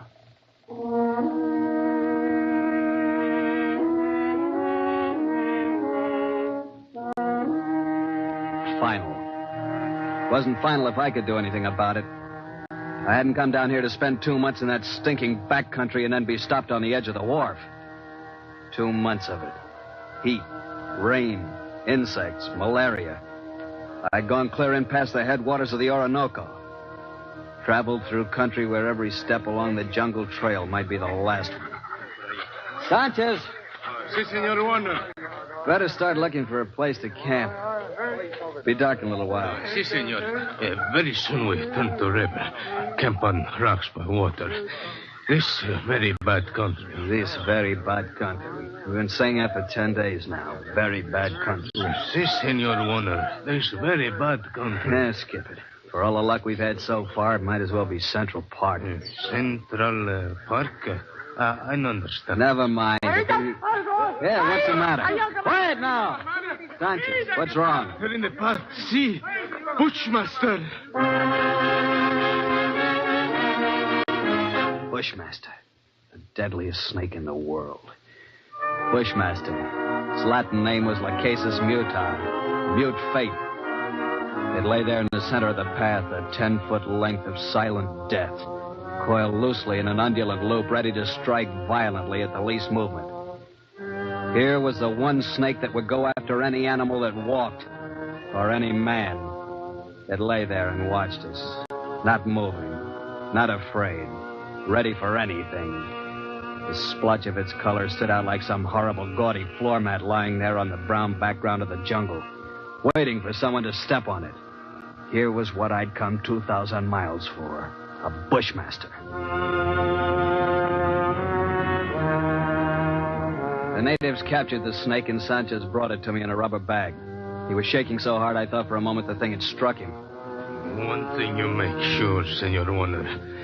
Not turn him loose in Venezuela. Because he know I the one who catch him. And he know where I live. All right, Sanchez, I'll keep an eye on him. He also know you pay me to catch him. All the time he watch and wait. You no forget that, Senor Warner, because he no forget. Not ever.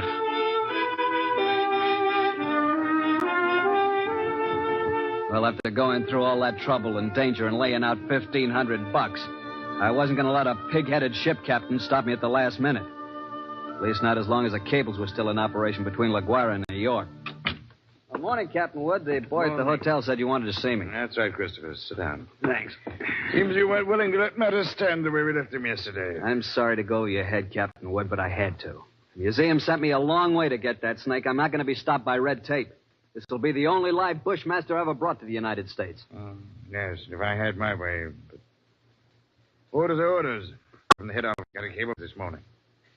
All right, Christopher, suppose we talk about precautions. I'll handle it any way you say. It's got to have a stronger box. That crate's too flimsy. Well, it's stronger than it looks. A wire screen on top would hold a wildcat. But anyway, I bought a heavy sea chest this morning. We'll put the crate inside of it. Sounds all right. Got a lock on it. Yeah, a heavy padlock. It's fixed so the lid can be propped open a crack without unlocking it. Snake's got to have air. In dirty weather, that lid has to stay shut. I'll take no chances. Fair enough. We'll keep the thing in my inside cabin where I sleep. You can't have it in the baggage room. And nobody on board is to know about it. Whatever you say, Captain. We won't have any trouble after all. It's only an animal. It doesn't have any magical powers. I saw a bushmaster in the zoo at Caracas once. They had it in a glass cage with double walls. It never moved. Just lay there and looked at you as long as you were inside. Enough to give a man the creeps. You didn't know they had a bushmaster at the Caracas Zoo? They don't now. They found the glass broken one morning and the snake gone, the night watchman dead. They never learned exactly what happened. Well, the watchman must have broken the glass by accident some way. The way they figured it, the glass was broken from the inside. We sail in 4 hours.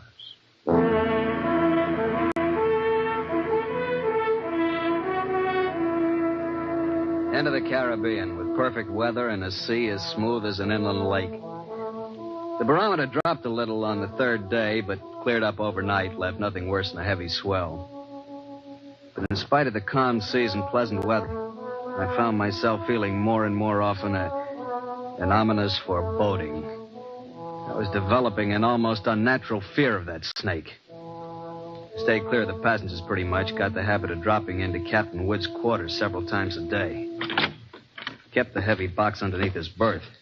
Approach it quietly and shine my flashlight through the open crack. Never once could I catch that 12-foot devil asleep, or even excited.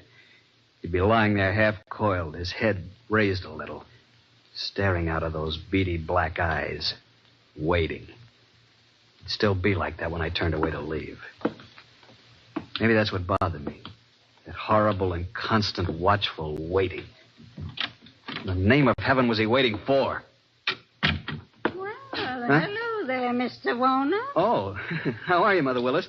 My, but you and the captain spend an awful lot of time around this cabin. I'm beginning to think the two of you must have some guilty secret. No, nothing like that, Mother Willis. I don't know about Captain Wood, but I certainly don't have any guilty secret.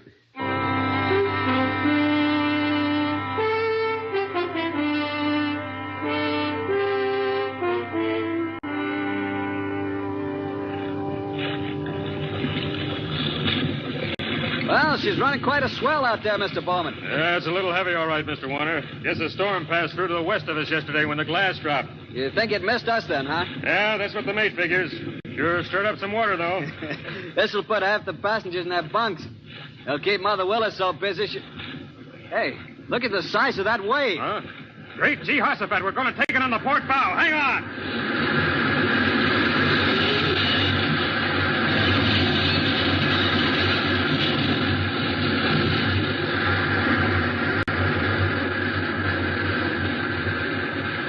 That was a freak if there ever was one. Not another wave that size in sight. Oh, you see them like that sometimes, even in a calm sea. I got to get below, Mr. Warner. That water probably did some real damage in the officer's deck. Yeah, What did you say? The wheel companionway was open on the port side. The bridge cabins must have taken a pretty bad smashing up. They're right below the... Something wrong, Mr. Warner?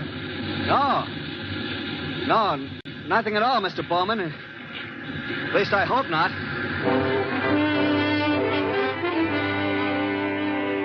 I didn't stop to find Captain Wood. Of course, I know it was only one chance in 1,000, but the chances against that freak wave were 1 in 1,000, too. I stumbled down the companionway and along the passage to the captain's cabin. Oh, come in, Mr. Warner. Mother Willis. My, isn't this cabin a mess? Trying to get some of these things out to dry. Yeah, well, I just wanted to... Where's that box that was under the captain's bunk? Oh, that? Well, I just threw it out on the deck. What? Well, the desk over there slid into it. It was all smashed. But the small box inside of it, what happened to it? Oh, they were both splintered, Mr. Warner. Broke wide open. No. Well, Mr. Warner, you're white as a sheet. Mother Willis, go find Captain Wood. Tell him to come down here immediately. Well, of course, Mr. Warner. I'll go tell him right away. I can finish up here later.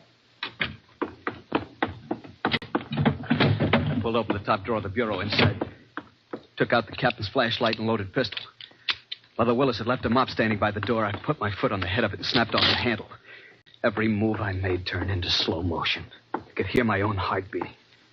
Slowly, I started to search the cabin. Sodden heaps of clothing and furnishings were scattered around on the wet black floor. I punched at them one at a time, holding the gun cocked, flashlight pointing along the stick. Nothing. I worked around the room, throwing the light into the dark corners, back of the desk, under the bunk. Wherever I turned, I could feel those cold, unblinking eyes at my back, watching, waiting. Using the stick, I pushed open the closet door and threw the light inside. Carefully, I poked at the boxes and junk on the floor. Snake was not in the closet.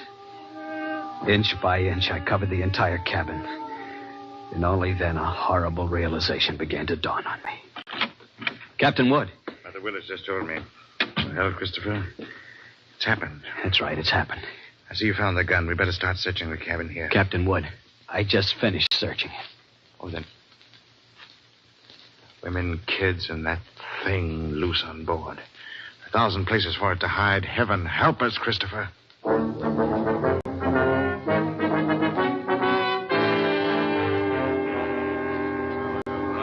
Starting to blame anybody now, gentlemen. I didn't call you in here to pass judgment. The thing's done, and that's that. Well, you're right there, Captain. What we have got to do is to make up our minds how we're going to handle it. And it'd be easier if we didn't have to tell the passengers and crew. I've seen panics aboard liners before. Yes, I agree with you, Mr. Bowman.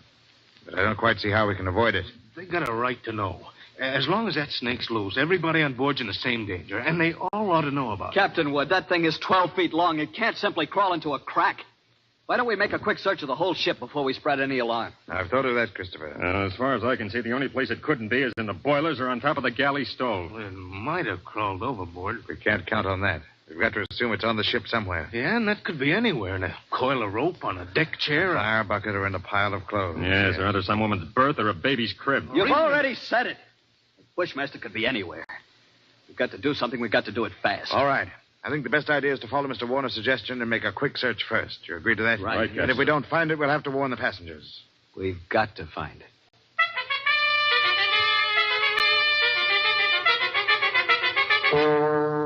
Alone in the dim baggage room, I went through the same movements as I had earlier in the captain's cabin.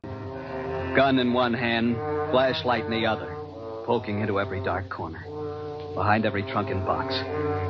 Since the baggage room was empty, I could keep the gun cocked and ready. The rest of those poor devils were having to do the same thing. Barehanded. All over the ship, the search went on. Here now, Stuart, what on earth are you doing rummaging through my cabin? Just checking up, ma'am. Well, I'm quite sure there's nothing in here that has to be checked. Sorry, ma'am. Captain's orders. It'll only take a few minutes. Well, I never heard of such thing. A passenger simply doesn't have any privacy at all. I've traveled on a lot of different lines, but I've certainly never heard of anything. Sorry, sir. I wonder if you mind moving over to the other rail. I'd like to look through these lockers. Sure, go ahead. What's the matter? You lost something? No, just looking things over. Oh, there's nothing in there but life preservers. Yeah, that's right. You must be getting ready to sink the boat. Gonna collect the insurance, huh? Gonna send us all to the bottom, huh?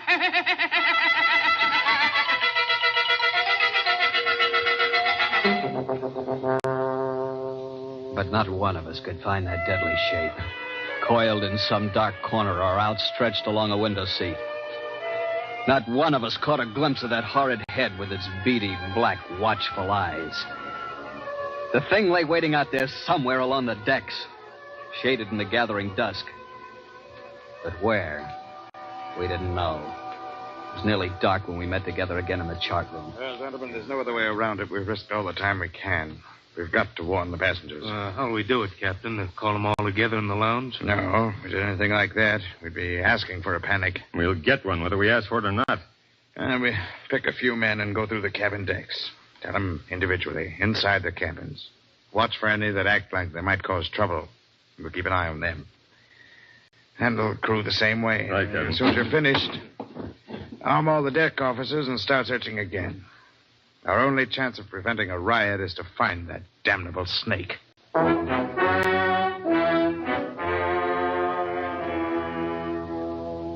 The slow nightmare that followed grew worse by the hour.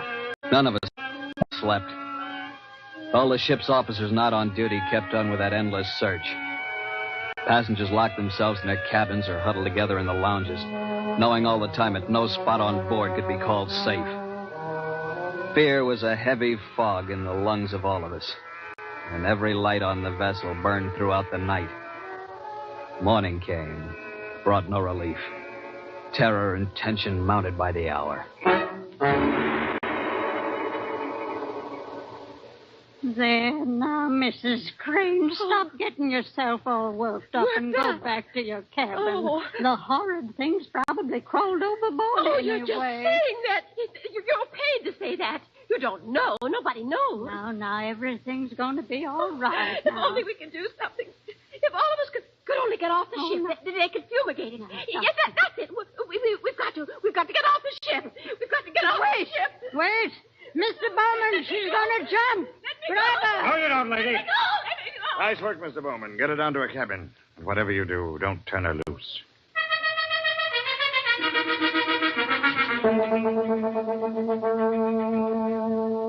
You never know when it might strike you. You can't put on a coat or move a chair without risking your life. Something's got to be done. It might be right here in this lounge. Yeah, all right, Lieutenant. Better quiet down and take it easy. Take it easy? You're a great officer. Why don't you do something about it? That thing might be crawling around here right under our feet somewhere. I said shut up. Are you trying to start a panic? I got a right to talk. I don't want to die. Nobody's going to tell me what.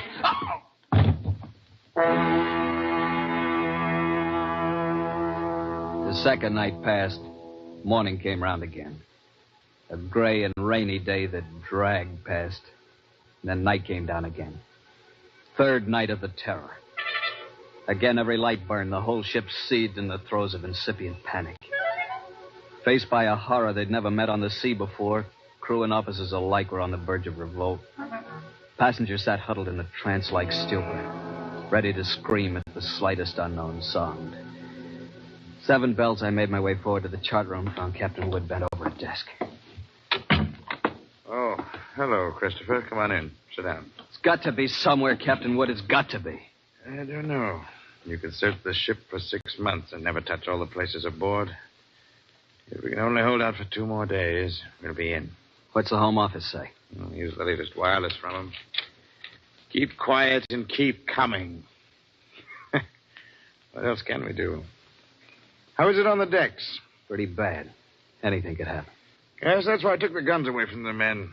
1 pistol shot and we'd have a riot on our hands. The whole thing's my fault, Captain Wood. That's what I can't forget. Take it easy. Now, if there was only some way I could pay for it myself alone. No. I know how you feel. But it's no more your fault than mine, or the man who asked you to bring that snake back alive. Nobody planned this. You better try to get a little sleep, boy. Sleep? Mr. Bowman made some coffee down in the steward's galley a while ago. Why don't you go on down and get yourself a cup? Then rest for a couple of hours. Huh? Rest? I can't rest. Christopher, it's not going to help anything if you stumble through a hatch half asleep and break your neck, is it? You go on and get some coffee. One way or another, we've got to hold out for 2 more days.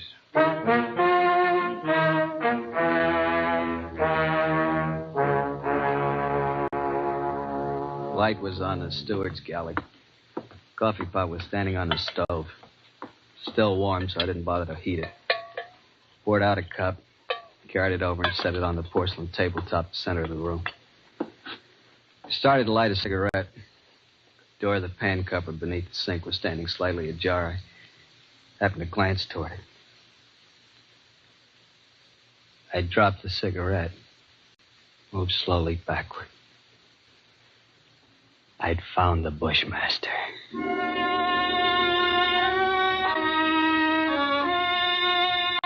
As I moved, the snake slid out of the cupboard in a single sinuous glide, drew back into a loose coil on the galley floor, never taking his eyes off me. I moved slowly back, waiting any moment for that deadly, slithering strike. How had he known it was me? He'd stayed quiet when Bowman was here. How had he picked the first time in 5 days that I was without a gun? My hands touched the bulkhead behind me, and I stopped. Only then I realized in terror what I'd done. The call button and the door were on the far side of the room. I'd backed into a dead end. I stared at the snake in fascination, expecting any moment the ripping slash of those poison fangs. The horrid coils tightened a little, then were still again. 10 million years of evolution to produce this moment. Homo sapiens versus Lachesis muta. A man against mute fate. And all the odds were on fate. I knew then that I was going to die.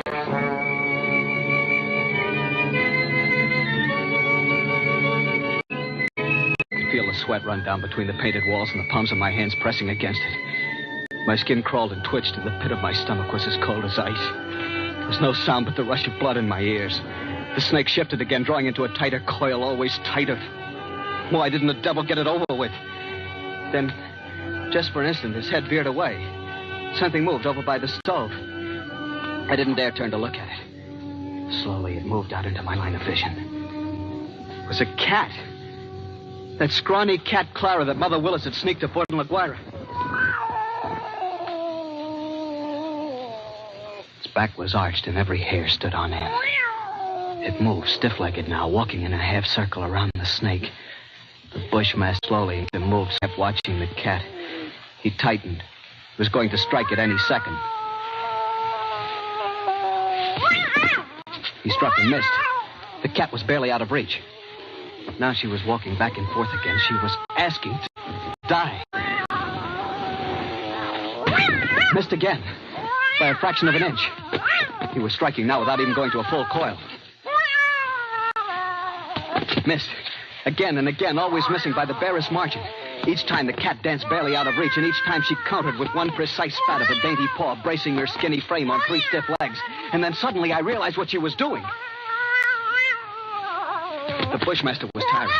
The one strike was just an instant slow, but in that split second, sharp claws raked across the evil head and ripped out both the lidless eyes. The cat had deliberately blinded the snake.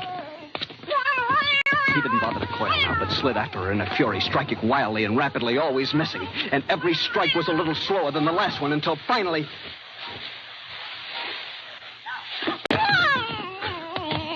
As the snake's neck stretched out at the end of the strike, the cat made one leap and sank her razor-sharp teeth just back of the ugly head. Sank her until they crunched bone. Tooth and claw, monstrous like, flailed and lashed on the floor, striving clung to get those hideous coils around her, trying to break her hold, to shake off the claw and certain paralyzing death that gradually crept over him and at last stilled his struggles forever. I took a deep breath, the first in minutes. The cat lay on her side on the floor, panting, resting from the fight just over. She had a right to rest. That mangy, brave, beautiful alley cat had just saved my life. And maybe others as well. But as I turned toward the stove, I suddenly became very humble. And I knew all at once what a small thing a human being really is. I and others aboard were still alive only by the merest accident. There were 3 reasons why that cat had fought and killed the world's deadliest snake. And those 3 reasons came tottering out from under the stove on shaky little legs.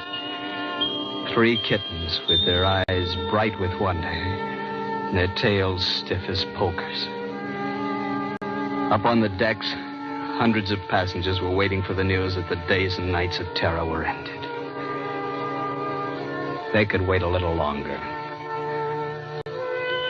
I pulled open the doors of the cabinet, found a can of milk. Then I dropped down on my knees on the floor of the galley.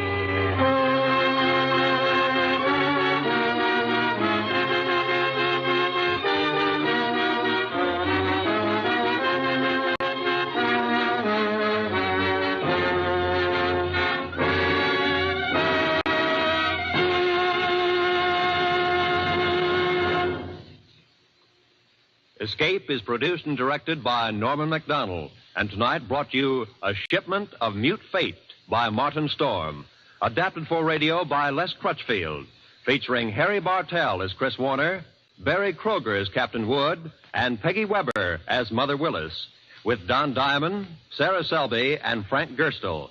Special effects by David Light. The musical score was conducted by Wilbur Hatch. Next week... You are hanging by your fingertips on the sheer face of an ice cliff, suspended 2,000 feet above instant death, with your strength running out. and with no chance for escape.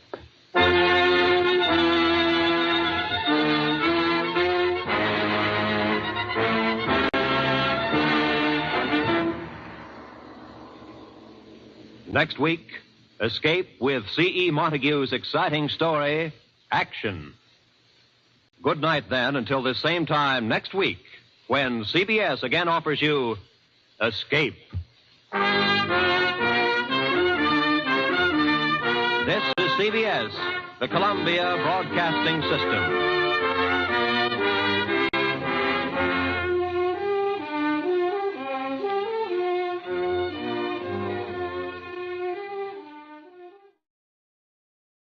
This is ABN, the Antioch Broadcasting Network.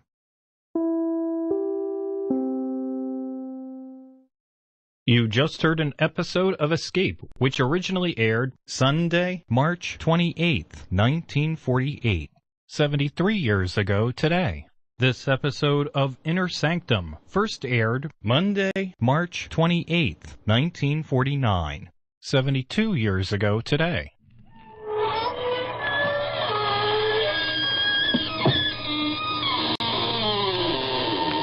Good evening, friends. This is your host to welcome you through the creaking door into the inner sanctum. Well, a lot of job seekers came up through the cracks in our floor the other midnight. One argued that he was a writer of the variety. He wrote poetry on tombstones. We put him to work in our burial bureau. And then there was a girl who said she specialized in screams.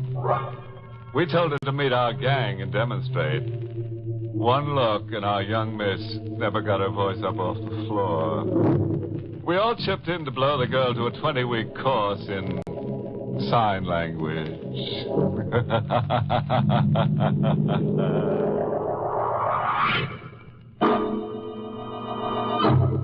Tonight's Inner Sanctum mystery, Appointment with Death, was written by John Robert and stars Charlotte Holland in the role of Janet, with Carl Swenson as Richard.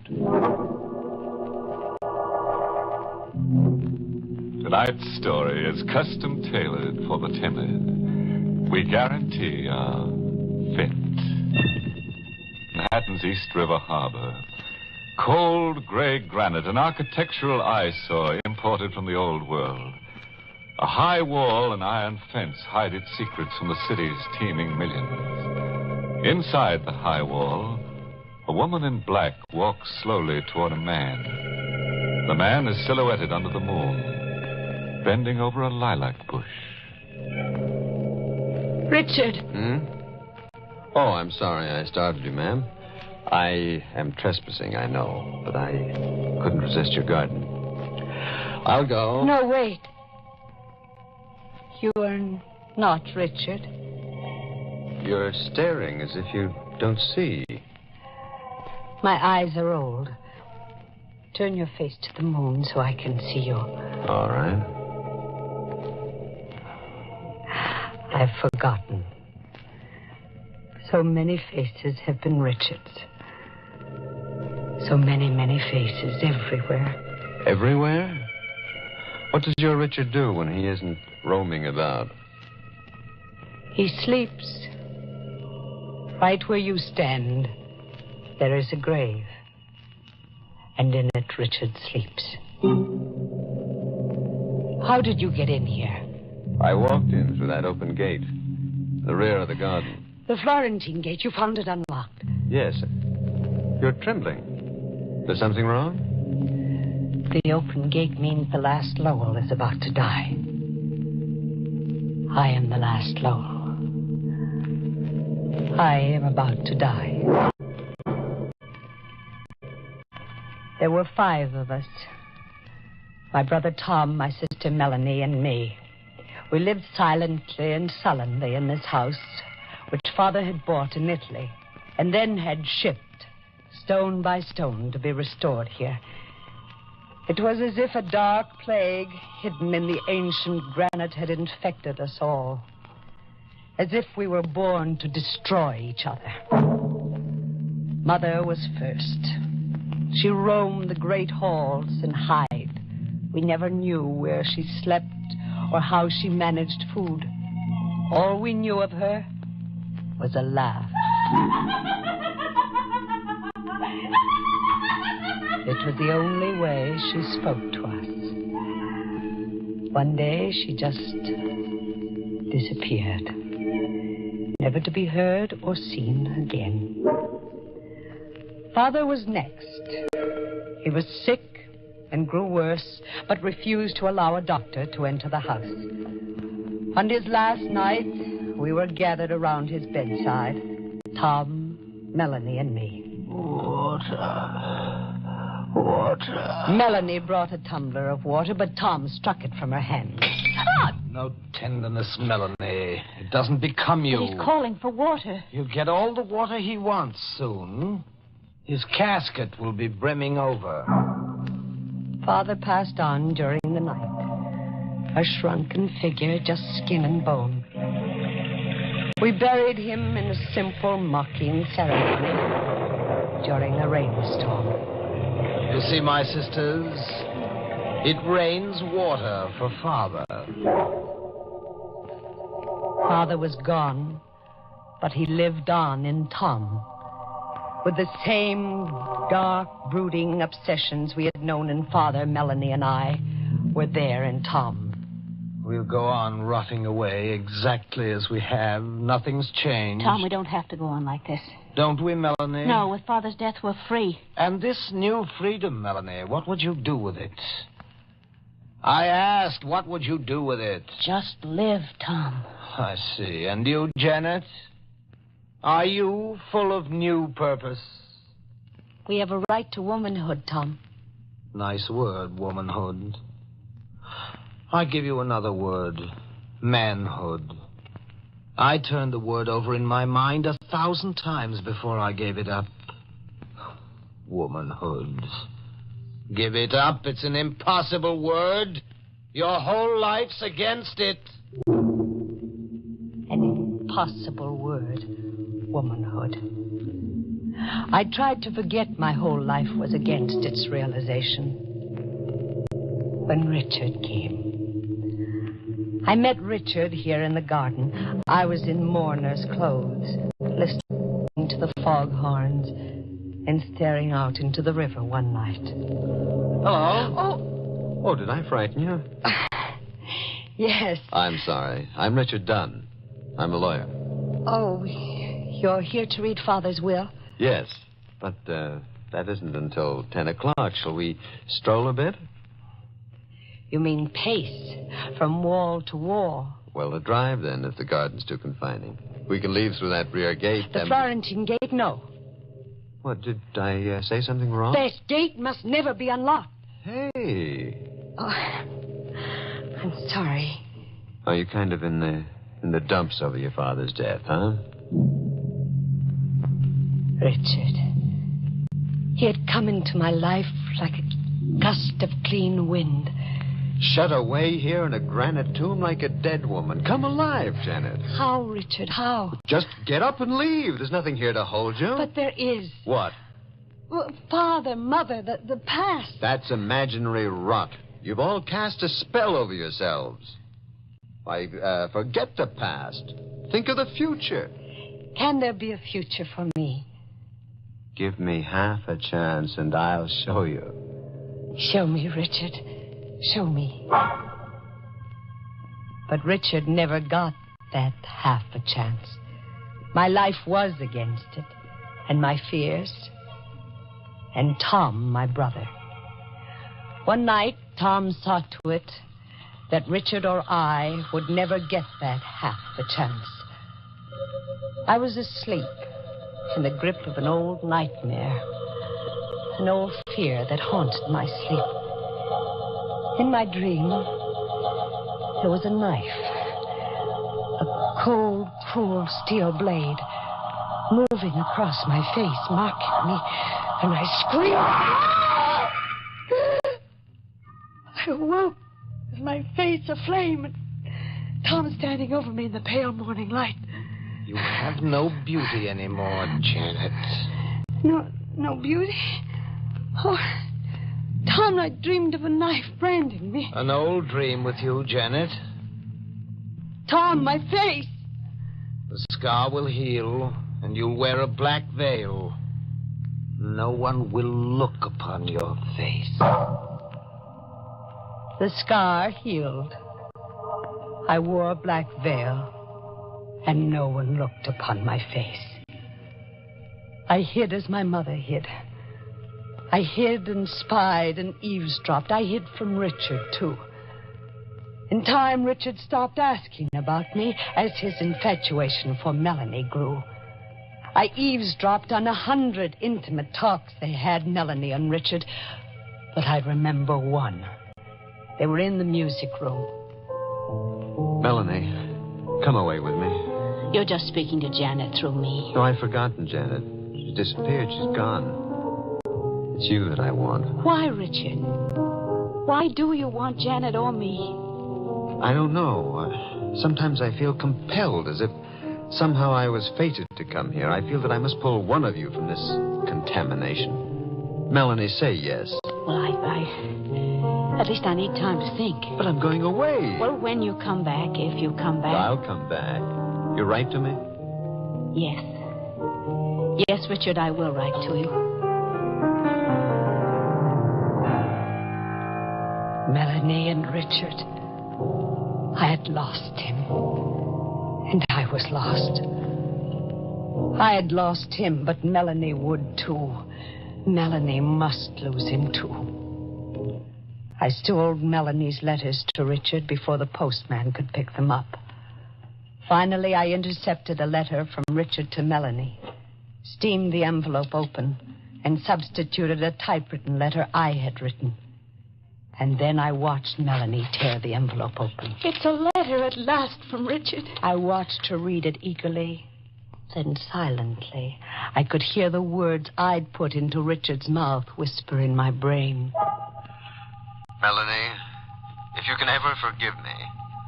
But here, out in the world, it's as if I'd never known you.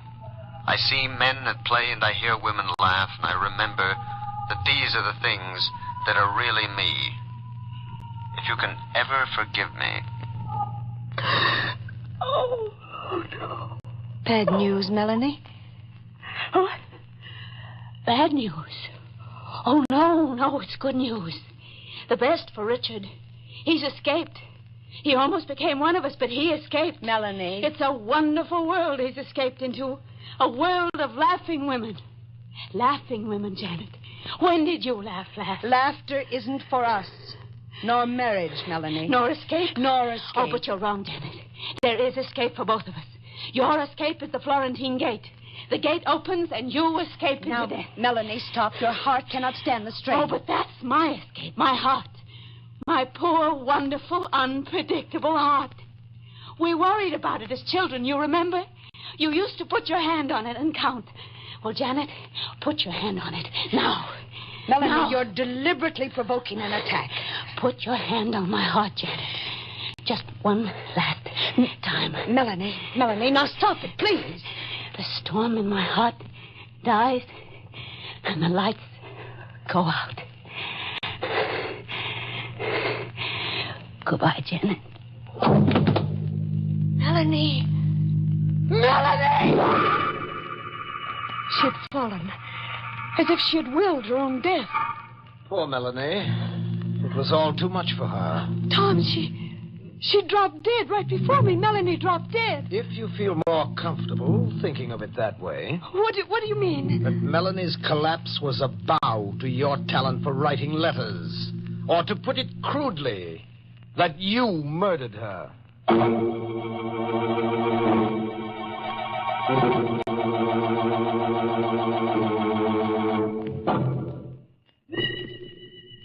I lived on with an hourly wish for death, wishing Melanie's escape for me, too. But death was to come to me last. First, Richard was to come back, re-enter our lives, as if the touch of us had contaminated him. I was in the garden here, lost in the foghorns and the noises of the river. Hello, Janet. Richard. I've come back. To you, Janet. To me? No, Richard, not to Yes, me. to you. I've come to know that it's always been you. And only you. But you gave your pledge to Melanie. I heard you. That was only compassion. It wasn't love. It's not the feeling that I have for you. No, Richard, you mustn't. No, you can't hide from me anymore, Janet. You can't veil your face or your heart. If I were to raise my veil, if you were to see my face. See your face? Yes, Richard. Look. What do you see? A mark running the length of your cheek to your eye. A brand, Richard. But how? Tom? Never mind how or who. Your love cools. Oh, does it? Did you really think that beauty was just something outside? Come. We'll tell Melanie about us. Tell Melanie. Telling Melanie is something to do. Well, why can't we tell Melanie? Openly and honestly. For a simple reason, Richard. Melanie's dead. Richard wanted me, only me. And I wanted him, if only for a moment. It was an impossible wish, but I turned my thinking aside. I packed to elope. You're forgetting, Janet, that your whole life is against it. Now, Tom, don't try to stop me. Don't pull me deeper into your insanity. Third finger, left hand. When he slips the wedding band on, how will you keep him from seeing the blood? Tom, please. And the uninvited witness standing between you. How will you stare Melanie down when you say, I do? Now, Tom, stop. Stop playing on my feelings. And how will Richard take the dowry you bring him, Janet? A dowry of murder, blood, and guilt? Tom went straight to Richard. And it was another Richard who came to me. His face was grim, the gentleness gone. His eyes were bright and hard. Change your dress, Janet. Change it, Richard? Yes. You will be married in the blackest black. We have an obligation to the dead.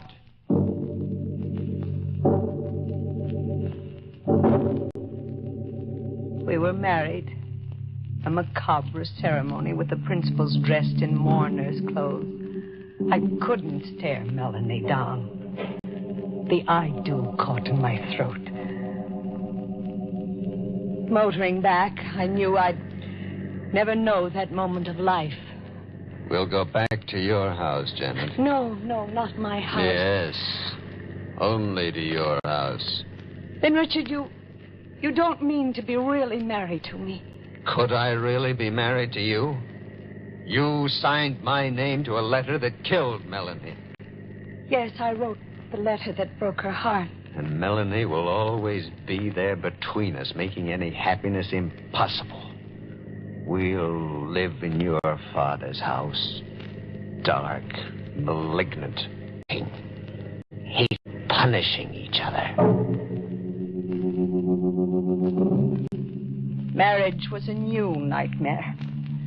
I watched Richard brood, watched his sensitive mind slowly slip into darkness, and I wished him dead, for his sake and mine.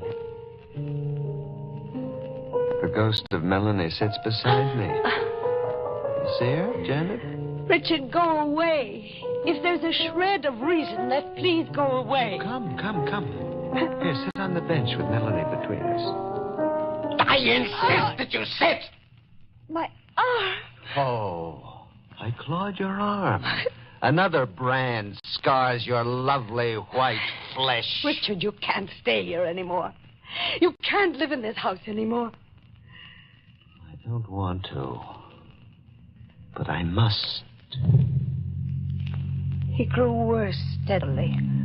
I dreamed of escaping him, being rid of him somehow.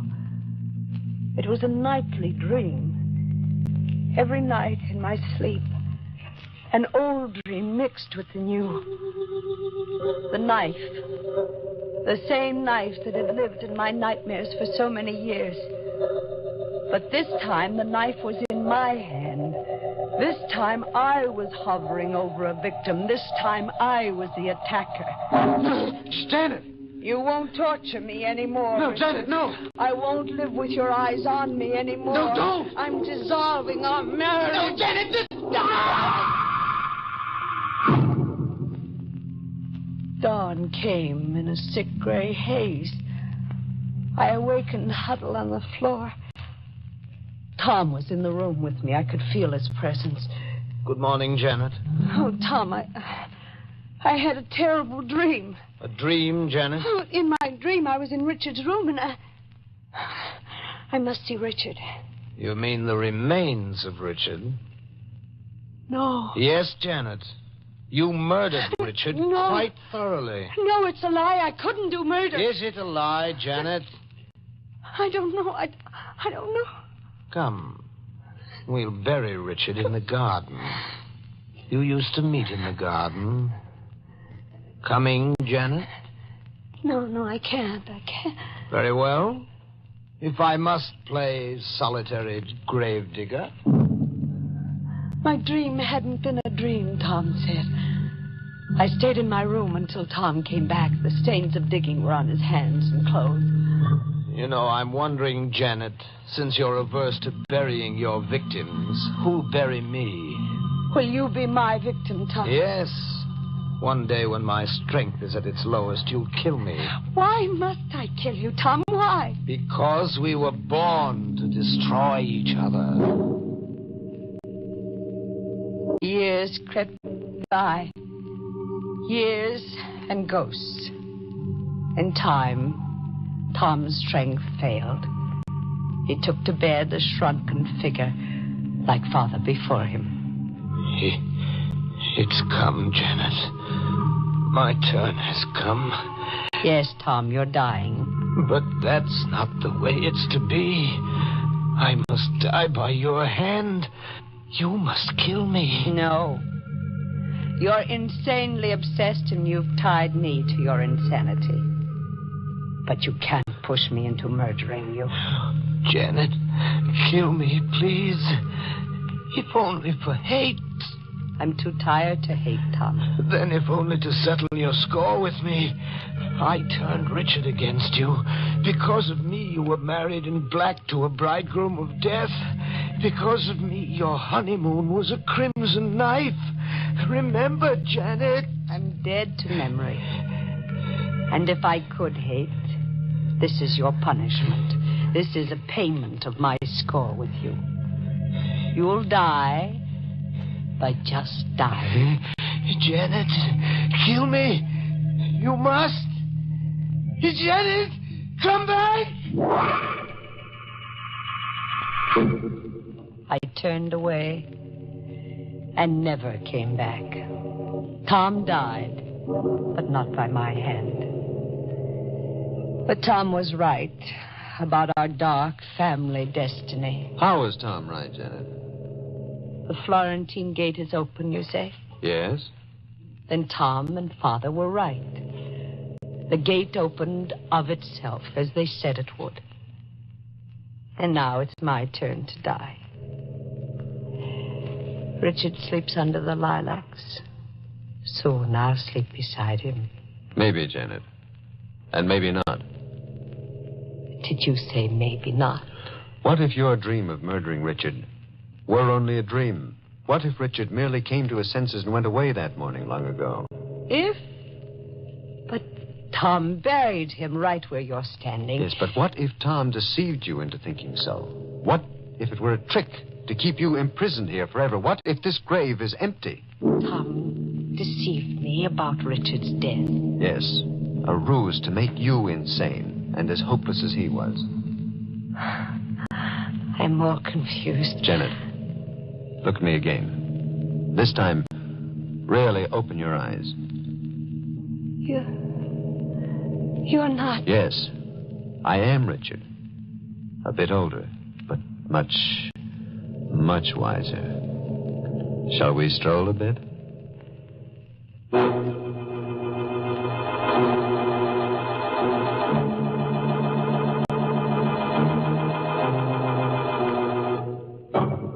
That's one way of getting out from under a lilac bush. Tender love story. Dream girl and rover boy. A love so haunting that everyone round it was touched. in the head. Though they picked up where they dropped off, bet they make a charming picture walking Earth's last mile together, strolling into eternity one day, arm in armature, two gay, skittering skeletons, and pressing so close their two sheets flap as one.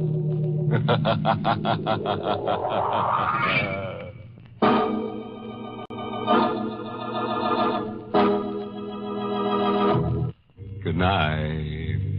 Pleasant dream.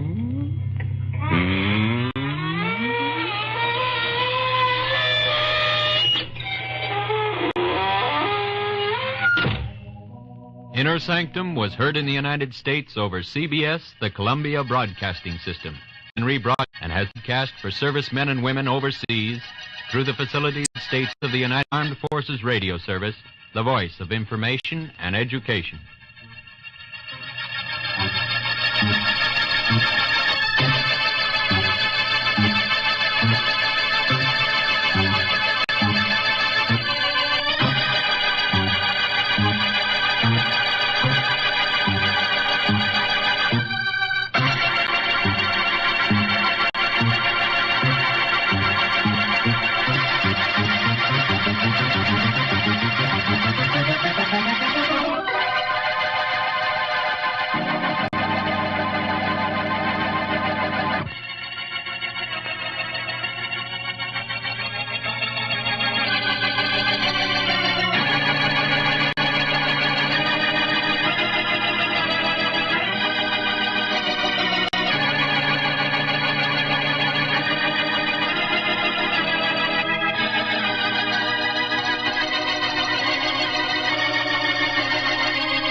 You just heard an episode of Inner Sanctum, which originally aired Monday, March 28th, 1949, 72 years ago today.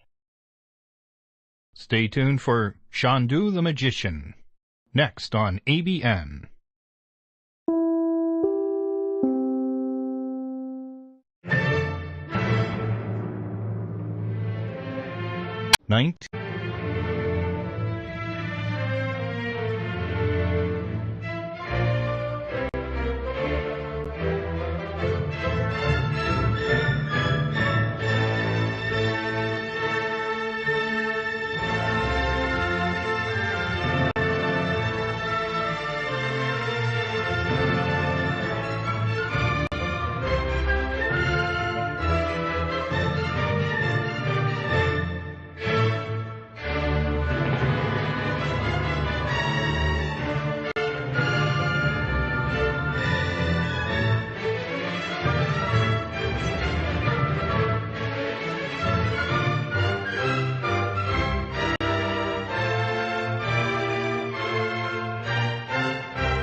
You're listening to KPNL Radio, Portland, Oregon.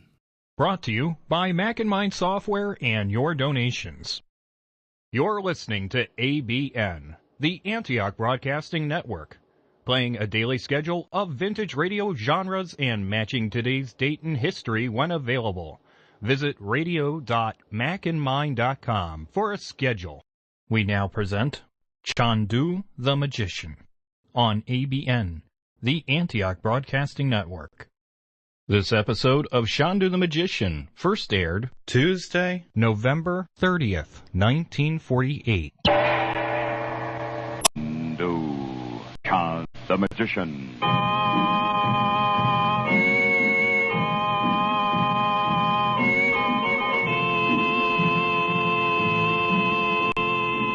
Good evening, ladies and gentlemen. The makers of White King Granulated Soap present Chandu the Magician. But before our play begins, may we say a word about a century-old tradition, the tradition of Ironing Day. Yes, Tuesday is Ironing Day in most American homes. And more than 3 generations of homemakers here in the West have discovered that clothes washed with White King are wonderfully easy to iron. That's because energetic White King suds not only wash off the surface dirt, the dirt you cannot see, they dig right down and wash out the deeply embedded dirt. Then they rinse away both suds and soil water in your rinse freely and completely. Yes, free rinsing White King leaves your clothes so clean your iron glides over the surface with the greatest of ease. Your clothes iron up quickly and slick as you please. So for smoother, speedier ironing, be sure to always wash your clothes with White King. Among all wash day soaps, there is none like White King. That's why you'll say, as thousands of homemakers do, I love White King.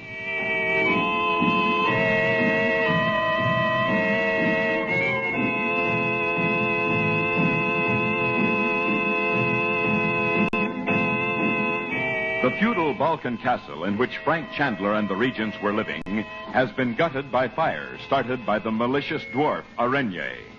Discovered and rescued by Chandler at the last possible moment, Arenye has vanished into the snowy forest without disclosing the meaning of the cryptic message Chandler had found in the cellars just before the fire. The message reads, "The place of the falcon. The clock strikes 5.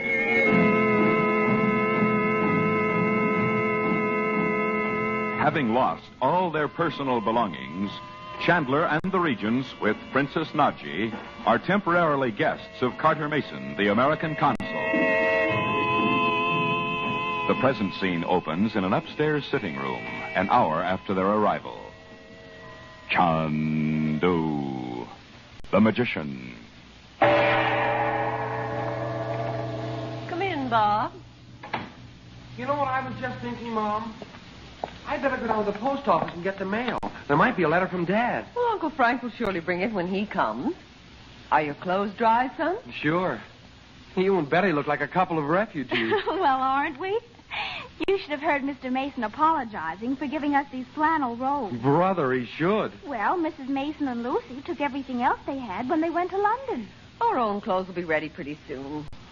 Mr. Mason insisted on sending them downstairs to be pressed. A lot of difference that'll make. They're the ones we have, Bob. Boy. Only clothes. Just look at it snow, will you? Yes. I wish Uncle Frank would come back. Why did he turn right around and go up to the castle, Mother? He said he'd forgotten something. Oh. I hope it's made out of asbestos if he left it up there. Mom, I think I will go down and see if there's any mail. It'll only take a few minutes. Why, Bob, you haven't any overcoat. What's worrying you? I keep thinking about that dwarf snooping around, looking for something Dad was supposed to have sent Uncle Frank. Oh, don't be silly. Darling, if he'd sent anything, Uncle Frank would have it. Maybe. Well, what on earth? Well, why would Arenye set the castle on fire if he hadn't found what he was looking for? Because there was nothing for him to find. Don't be too sure. Now, come over here, son. Sit down and tell me what you mean. I mean this, Mom. If Dad sent whatever it was to Uncle Frank and he didn't get it, Dad'll write and say what gives, won't he? I suppose so. Bob, you don't know that Dad sent anything up here, do you? How could he know that? Bob? Well, no. Only, I got a letter from Dad the other day myself, you know. Oh, that's nothing. I mean... That's what you think. Beth, do you remember when we were kids? We used to make up stuff about what we thought Dad would be like if he'd lived. Of course I do, Bob. We never did think he was really alive. Well, this sounds chintzy, but Dad's letter was just like that. Like we thought he'd be. You might have let me read it. Darling, what did he say? Oh, I don't know. It was more the way he said it, I guess. It kind of got me. You know. I know, son. And just at the end, he said something about how he was sorry he'd missed being with me when I was growing up. And how he'd been thinking lately it would be great if I liked chemistry enough to take up where he left off. I wish I'd seen it, Bob. It's too late now. It was in my room at the castle. Mom, is Dad really sick?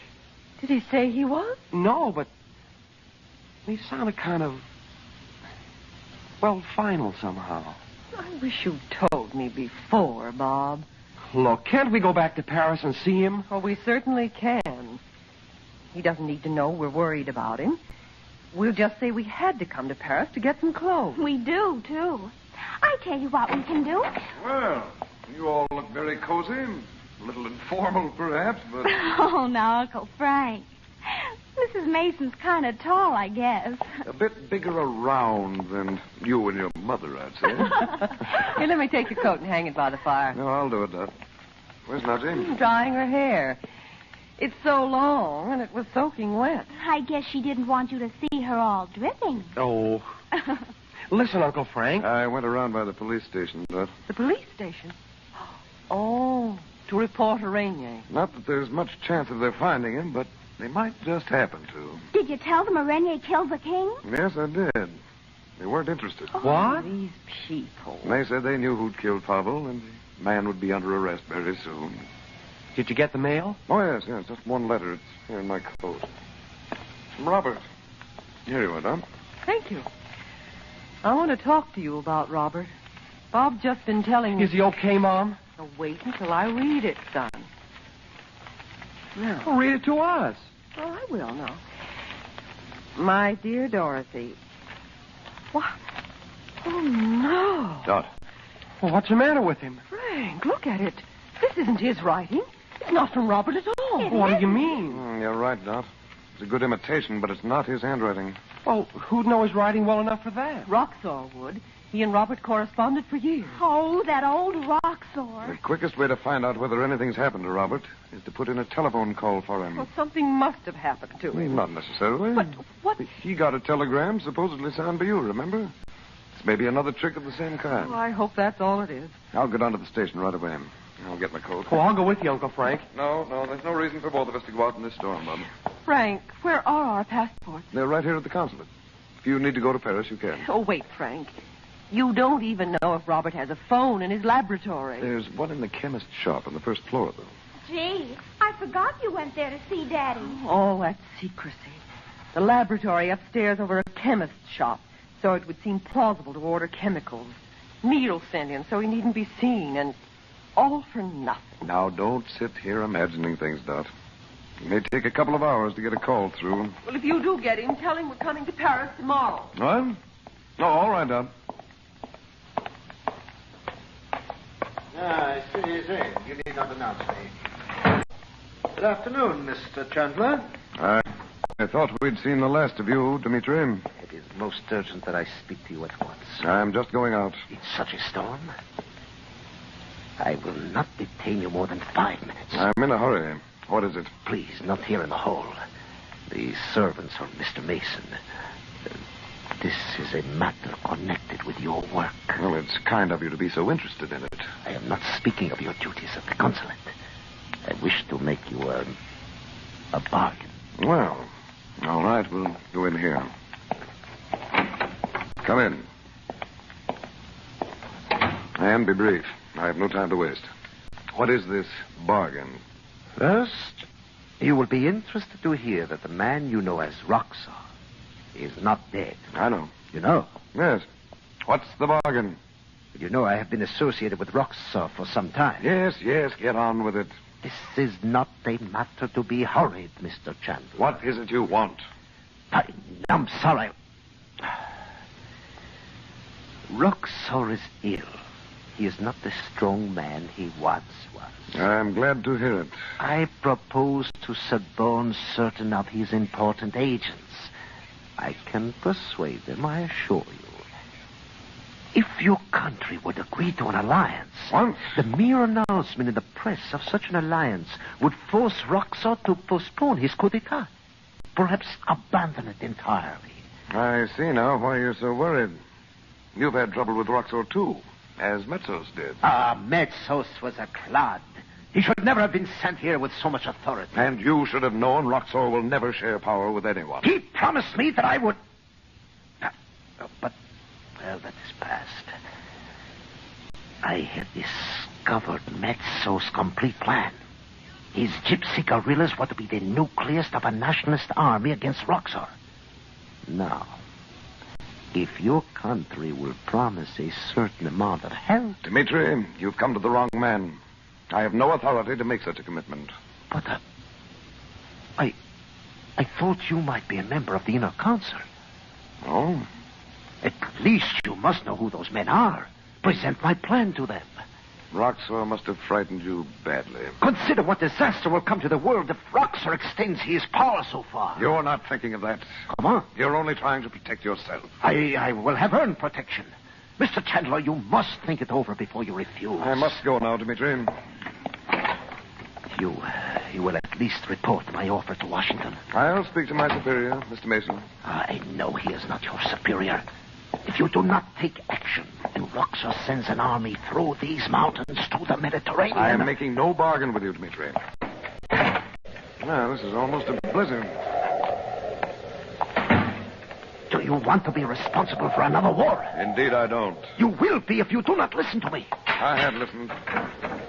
Well, what's all this? Soldiers. Why should they be here? You are Prince Dmitri? Yes. What do you want of me? I arrest you for the assassination of Pavel Karowitz. This is absurd. I was not in Lubova when Pavel was killed. You will come with us. In bed!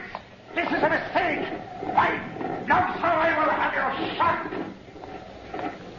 Well, Roxor must actually be in this country right now.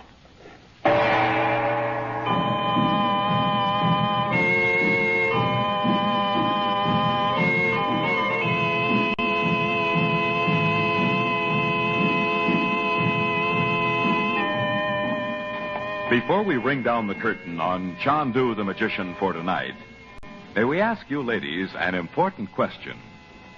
Would you like to know how to overcome hard water problems? How to use and care for your auto machine washing? Then send right now for White King's brand new wash book entitled Washing Made Easy. It is a gift to you from Chandu in exchange for just one White King soap box top. Washing Made Easy was compiled by White King's own staff of wash day experts.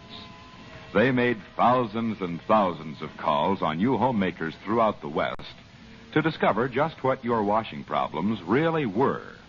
And we will mail you this wonderful White King wash book postpaid if you will mail in one White King soap box top to Chandu, Los Angeles 21. Do you have any special wash day problems? Then let White King's staff of wash day experts answer them for you. Send your questions and your White King soap box top to Chandu, Los Angeles 21. Remember, nothing washes like soap, and there is no soap like White King.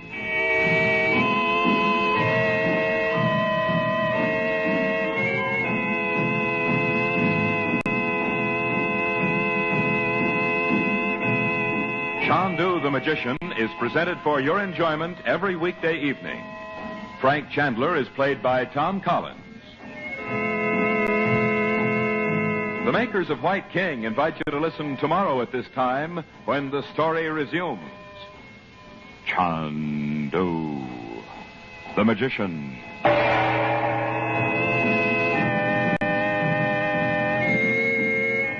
This is the Mutual Don Lee broadcasting system.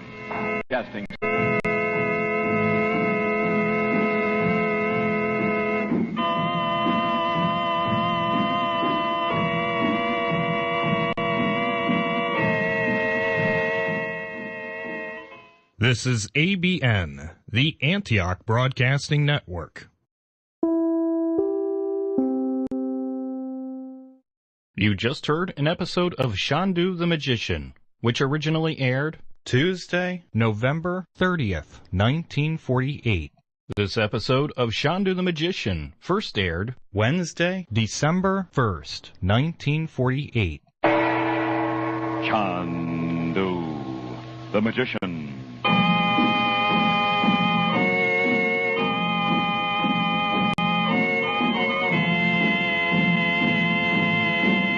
Good evening, ladies and gentlemen. Wednesday and every Wednesday evening, the makers of White King granulated soap bring you the thrilling story of Chandu the Magician. But before our tale of magic and mystery resumes, may we say a word about the magic rule of 3 for washing dishes. If you believe, as many thousands of homemakers do, that nothing equals rich, thick, sudsy soap suds for washing dishes 3 times a day, remember these 3 things. First, you want a soap that makes plenty of rich, thick suds. White King soap is the soap for suds. Every tiny granule of soap goes to work making suds. And those White King suds stand up in water that feels comfortable to your hands. Second, you want a soap that washes dishes sparkling bright. When you follow a White King dishwashing with a hot water rinse, your dishes are left so very clean, so very bright, you can dry them in a jiffy. And third, you want a soap that is easy on your hands. Those gentle White King suds are wonderfully kind to pretty hands.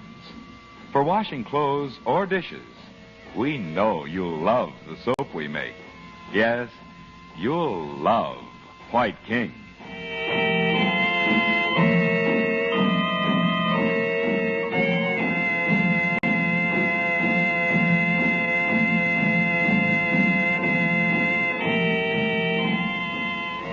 After burning down the feudal Balkan castle near Lubova, the malicious dwarf Arenye has once more disappeared. And Frank Chandler, known as Chandu the Magician, still has not discovered the location of the Place of the Falcon, which he believes is actually the rendezvous of Roxor's secret agents. Meanwhile, with all their belongings destroyed in the fire, Chandler and the regents are guests of Carter Mason, the American consul. There, Dorothy receives a letter supposedly from her husband Robert in Paris, but the handwriting is not his. And as Chandler prepares to leave the consulate to telephone Regent, Prince Dmitri arrives. Obviously terrified by Roxor's threats, Dmitri proposes to ally himself with Chandler. Suddenly, just outside the grounds, a squad of soldiers appears through the driving snow. They arrest Dmitri as the assassin of the former king, Pavel Karowitz.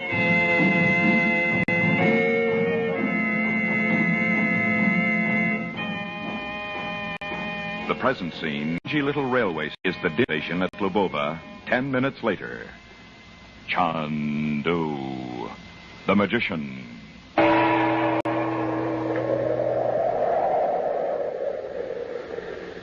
Isn't there any way to hurry my call?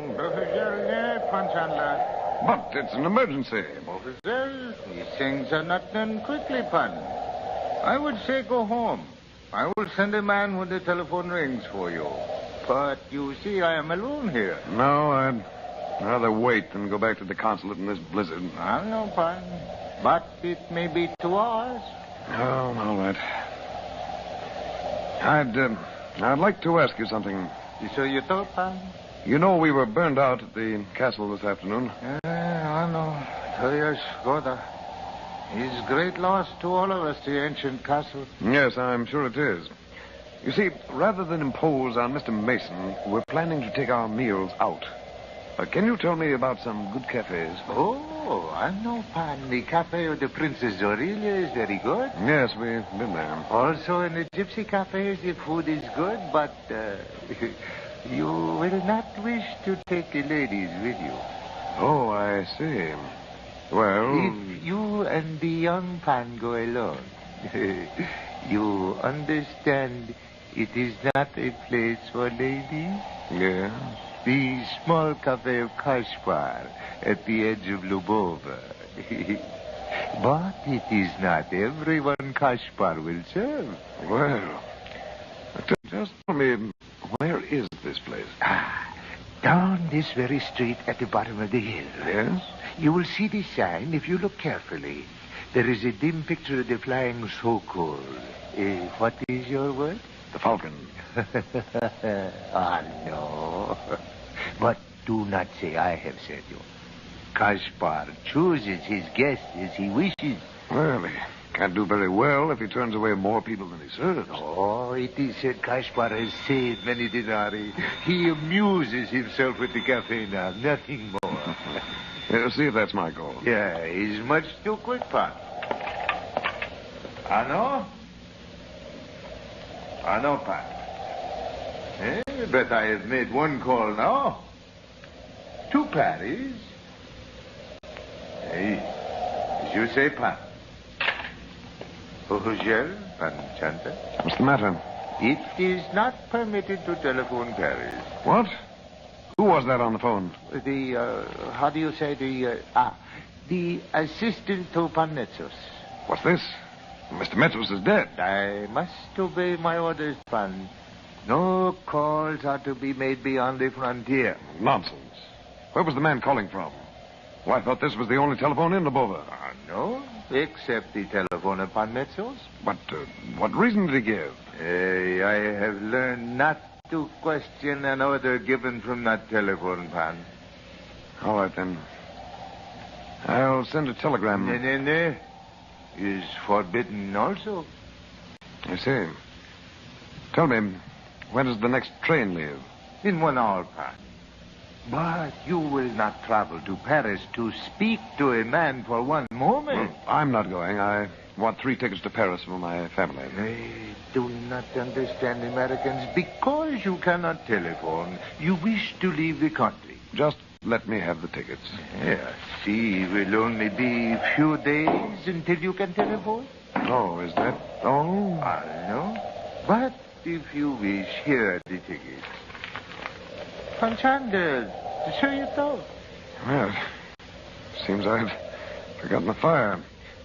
You see, I haven't enough money with me. Keep the tickets for me. I'll be back before train time. The Americans, I do not understand.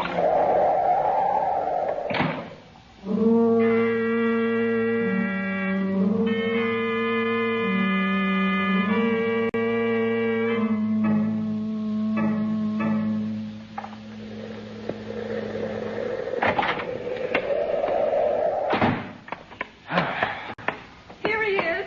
I'll tell him. You certainly got that call through in a hurry, Frank. You must be frozen. I've never seen such a storm. Yeah, all right. It doesn't seem to bother the gypsies, though. I met one of their wagons at the corner. Almost ran right into it. How have you just come back 2 minutes sooner? You don't mean Lupu's been here? No, Naji's gone. She must have been in that gypsy wagon. Dorothy. I couldn't persuade her to wait until you came back. She insisted she must go when they came for her. But why? What did she say? She said she wished she hadn't come. That she tried to help you, but it was a mistake. But to leave in this storm in a gypsy wagon... Did you see the man who came for her? Oh, it was the same one who brought her up to the castle. She must have told him to come back for her. I can't understand it. Only how would he know she'd be here? Of course, once they get into the woods, it won't be so bad. And those wagons have stoves in them. I made her take that coat of mine. She had it on when the fire broke out, you know. Something drastic must have happened to send her off like this. Oh, I don't know what it could have been. If she really had to go home, she could have taken the train. No, she couldn't. Why not? Not all the way to the border. She'd never passed the frontier inspection post. Oh, that's so. I'm sorry, Frank. I said everything I could think of. Well, it's certainly not your fault, Dot. Well... You're not thinking of going after her? It looks as if she'd go to any lengths to avoid seeing me. Oh, now, Frank. It's pretty plain, isn't it? You did have a misunderstanding, then? Did Nadji say that? Not in many words. Oh, but that's childish. Nadji wouldn't run off in a blizzard just because of that. I hope not. But I think I know now why she went. Why? Yeah, there's no use talking about it. And anyway, there's no time. Fortunately, you haven't anything to pack. To pack? Bob and Betty up in the sitting room? Yes.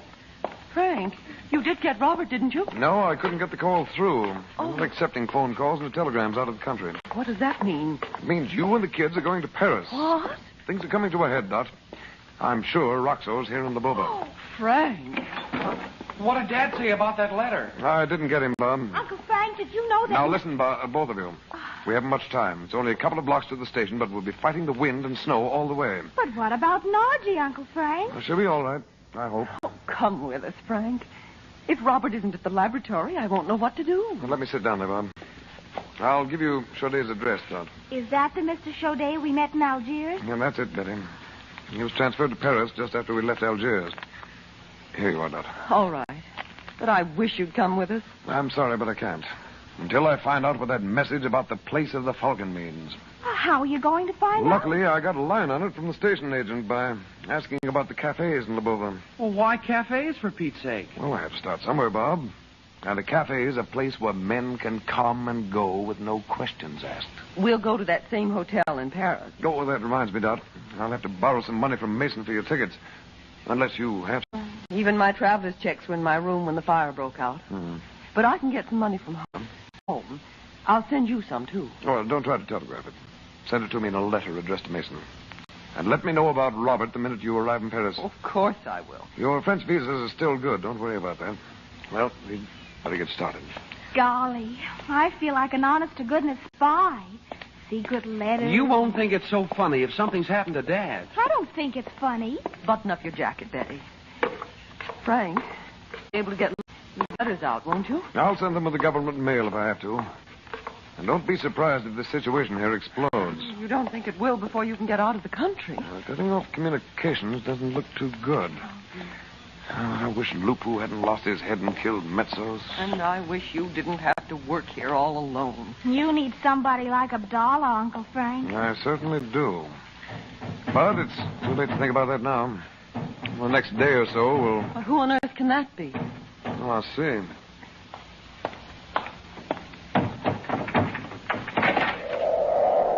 Lupu! Lupu! What's happened to you?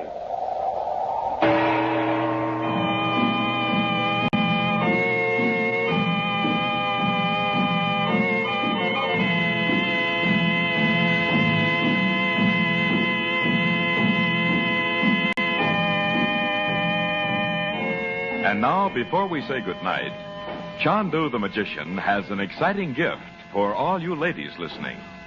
The gift of a helpful wash book prepared for you by the makers of White King soap. The name of this book is Washing Made Easy, and it is yours for the asking in exchange for just one White King soap box top. Washing Made Easy is written just like a cookbook. It gives you rules and recipes for every type of wash day problem. It tells you exactly how much soap to use, how to overcome hard water problems, how to use and care for your automatic washing machine. And now this White King wash book is yours as a gift from Chandu the Magician in exchange for one White King soap box top, mailed to Chandu, Los Angeles 21. If you are having any wash day problems, send in the questions you would like answered by White King's staff of wash day experts. Mail in your questions and your White King soap box top to Chandu. You're listening to KPNL Radio, Portland, Oregon. Brought to you by Mac and Mind Software and your donations. You're listening to ABN, the Antioch Broadcasting Network, playing a daily schedule of vintage radio genres in today and Mac's date and history when available. Visit radio.macandmind.com for a schedule.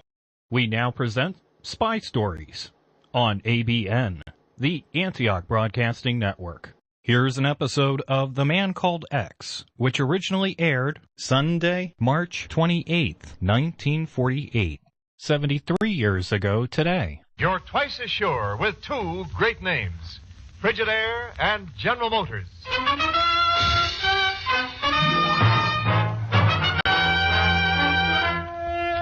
Frigidaire presents Herbert Marshall as The Man Called X. Wherever there is mystery, intrigue, romance, in all the strange and dangerous places of the world, there you will find The Man Called X.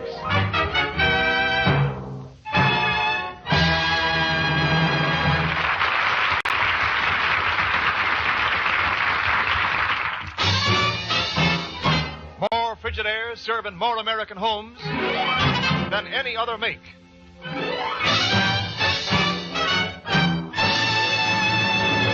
And now Frigidaire presents Herbert Marshall as Ken Thurston, The Man Called X.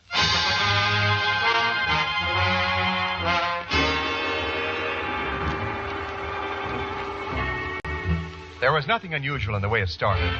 The girl was one of Pagon's big moments, and Ken had met the two of them accidentally in a New York supper club. All in all, a pretty ordinary incident, without the slightest hint of the strange and dangerous things to follow. After all, how can you become involved in a murder just by saying... How do you do, Miss Martin? Oh, likewise, Mr. Thurston. Only why don't you just call me Pearl? Everybody does. Don't they, Pagon? That's right, Mr. Thurston. Of course, it's all right with me, you understand. Why, Pagon, you told me just the other Pardon day me, you Miss wanted Martin. Been admiring that pin you're wearing. It's very unusual. Ain't it so? All them different colored jewels in it. I just gave her that this evening, Mr. Thurston. 200 simoleons.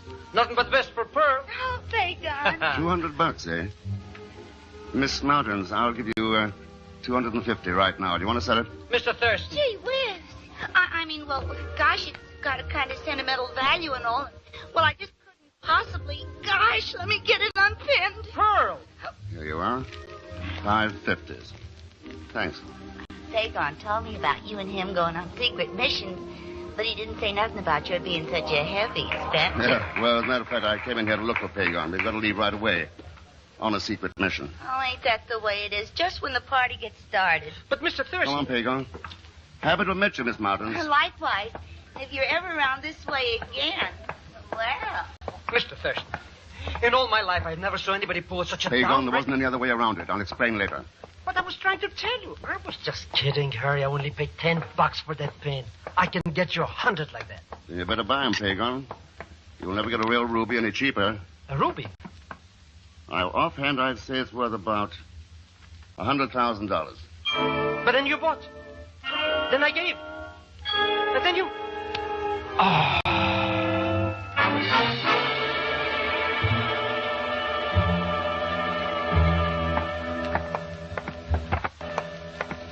But I'm telling you, I don't know anything about it, Mr. Thurston. Maybe some stick-up guy was in the shop. Looks more like a tornado. You say the owner's name is what? Reuben? Sure, Sal Reuben. He's a very good friend of mine. Absolutely legitimate, you understand. Like all my friends are. Oh, sure, yeah. But I don't know why he went off and left the shop empty like this. Somebody's given it a going over, all right. At least they didn't get the safe open. Yeah, it's still locked. Yeah. I'd like to get a look inside of it, too. Well, I might just possibly be able to. All right, go to it. This big old-fashioned kinds are a cinch. So I've heard, of course. Now, let's see now. Pagon, did Reuben try to make you buy that particular pin? Oh, no. In fact, he said he shouldn't sell any of them until Mr. Smith had a chance to pick out what he wanted. Who's Mr. Smith? Oh, some customer of Sal's that's always wants first chance at the South American shipments. Uh-huh. I think I'm getting somewhere. Now, South America, eh? You must have bought the stuff from Mrs. Triller Company listed here in the ledger. Asunción, Paraguay. Funny place to buy costume jewelry. Most of it Hey, comes... Mr. Thurston, I got it open. See? Look. Look. Yeah. That your friend Reuben? Sure. But it's the first time I ever saw him inside a safe. Yeah, and it's probably the first time you ever saw him dead.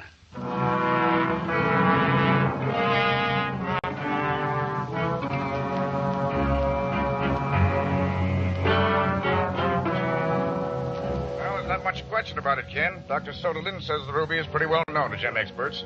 It's a part of the Herncastle collection. Herncastle. Isn't that the Nazi who died in South America a few years ago? Yeah, a couple of months after he was convicted of espionage. They confiscated all his property, including the $3 million collection of jewels. Wait a minute, Chief. That was... Sure. It was in Paraguay. That's right, Ken. Asuncion. And according to the wire I got just now from the Paraguayan authorities, the entire collection is still in their treasury vaults. There's at least one ruby that isn't. They had the stuff appraised, and it's held now as a part of the backing for their monetary system. $3 million. They might play the dickens with their economy if anything happened to it. Yes. I think their annual budget's only around $8 or $9 million. Chief, I think I know where to pick up the trail. Pagon! Oh, what was that? I guess I must have dozed off a little. Well, doze back in again. We're heading for Paraguay.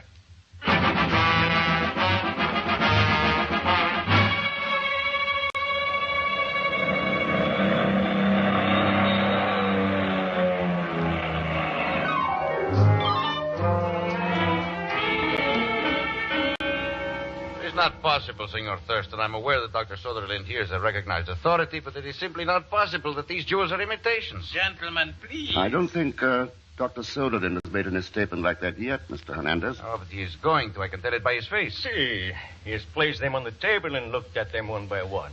And each time he shakes his head. It is not possible. What makes you so sure it isn't possible, Colonel Mazzaro? Because, Senor Thurston, I am in charge of the federal police in Asuncion. Of the men who guard these treasury vaults. And with me in charge, such a thing could not happen. I see, Colonel. I might suggest, however, that you ask the worthy Deputy of Economic Affairs whether the real jewels were ever placed in the vaults. Well, Mr. Hernandez? I can assure you that they were, Senor Thurston. You may recall, my dear Colonel, that the collection was appraised by several experts at the time. Have you finished looking at them, Dr. Soderlin? Yes, Mr. Thurston. And the results are... You have already anticipated my conclusions.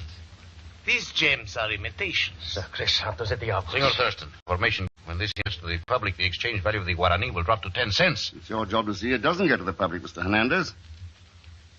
Meanwhile, I'll talk over a plan of action with Colonel Mazzaro. Good. And perhaps the talk should be a private one, Senor Thurston. Like hell. Let's go. It might also be well if we had a private talk, Senor Thurston. Yeah, I'll see you later in the day, Mr. Hernandez. So long. I must warn you, this man Hernandez is not to be trusted. It is best not to tell him anything we are doing. Yeah. Well, There you are, Mr. Thurston. What did you find out? Tell you later, Pagon. Colonel Mazzaro, I got a couple of things I want to check on. Suppose I meet you at staff headquarters in about an hour. Well, excellent. As a matter of fact, I certainly recall an engagement I'd forgotten. Well, at least you remember it, Querido. You're late already, you know. Felicia! Oh, boy. Pagon.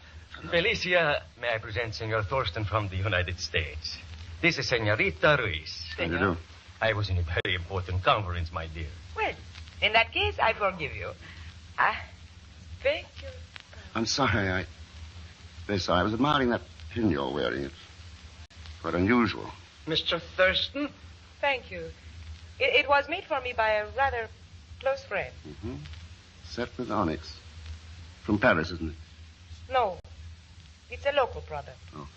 In the language of the gems, onyx means a happy marriage, you know? Which, of course, refers to me, Senor Thurston. Felicia and I are engaged. Oh, congratulations, Colonel.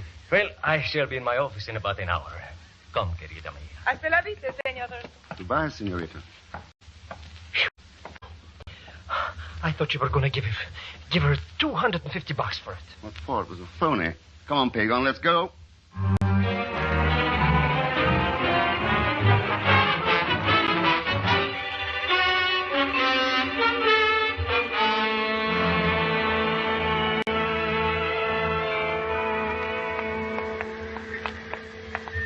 Now, it should be right along.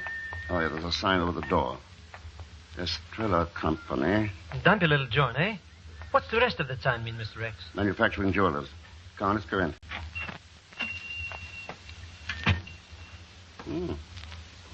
Doesn't seem to be anybody here. Good. In that case, maybe... Look out, get down.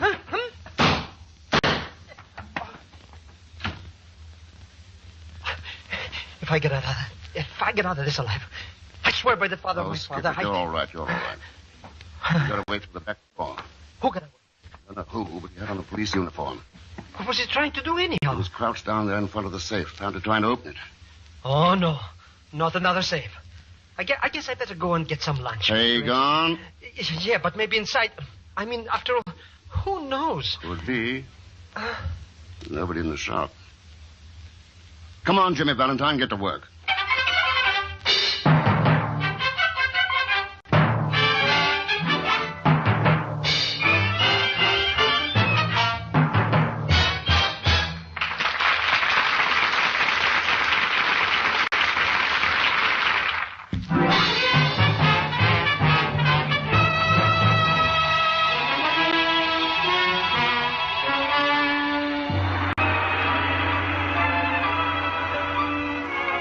Now to continue with Frigidaire's Man Called X, starring Herbert Marshall. When a $100,000 ruby turned up in a worthless piece of costume jewelry, and the body of one Sal Rubin was found stuffed in his own safe, Ken Thurston decided the best place to pick up a lead would be down in Paraguay. Strangely enough, the trail down there has led to another safe. The combination of this one is giving Pagan some trouble. What's wrong, Pagan? You've been storing around there for 20 minutes. Oh, who knows, Mr. X? Maybe the combination of this one is in Spanish. Well, come on, get on with it. Oh, please, quiet, please. I think something clicked just then. I doubt that very much, senor. Hey, the tamale with the gown. You will both be so kind as to raise your hands. I was looking forward to seeing you again this year, but not quite this soon. Obviously. May I ask what you are doing here? May I ask what you're doing here? My father happens to be the owner of the Estrella Company. Senor Ruiz, eh? So that's who makes this jewelry. Where is he now? What have you done to him? The only person here when we came in took a couple of shots at us and left. He was wearing a police uniform. Police? That is ridiculous. Is it? That gun makes me nervous, Mr. Thurston. Why don't you take it away from her? Any suggestions as to how? I do not wish to listen to this talk. You will tell me at once what has happened to my father, or I will shoot you both. Both? Now, wait a minute. Maybe we can make a deal. The senorita's not going to shoot anybody. Drop the gun, Felicia. Animal. Thanks, Mr. Hernandez. Come in. Everybody's got a gun. Since you lead the treasury, Senor Thurston, I have concentrated and put two and two together. There is only one man in Asuncion who makes jewelry, Senor Ruiz, the father of Felicia. I have come to talk with him. So have I. Only he seems to have stepped out. My father is guilty of nothing. Manuel, tell me what this is all about. Manuel, eh? Is that Colonel Mazzaro, your fiancé? I will tell you nothing. I demand you find my father at once. Senorita, that's exactly what we were trying to do. All right, Pagan. Back to work in the safe. Well, the truth is, Mr. Thurston, I don't know just how to say this, but, well, you see, it's like... If it will help any to find him, the combination is left 21, to right 236, left 81. What were you going to say, Pagan? Shh, quiet, please. You see, I'm concentrating. Left 21, right 36, left 81. Thurston, I did it. Mr. Open it up, then. Oh, no, not me. You remember the last time? All right, then I'll... It's empty. Well, you can't find a body every time. Well, that's that. Perhaps somebody warned him, Senor Thurston. Could be. Senorita, with the color your eyes are right now, you're wearing the wrong kind of jewelry. Senor, I do not... Yeah. Instead of onyx, it should be sapphires. Sapphires? Yes. They are very difficult to find. One would not know where to look. No, I suppose not.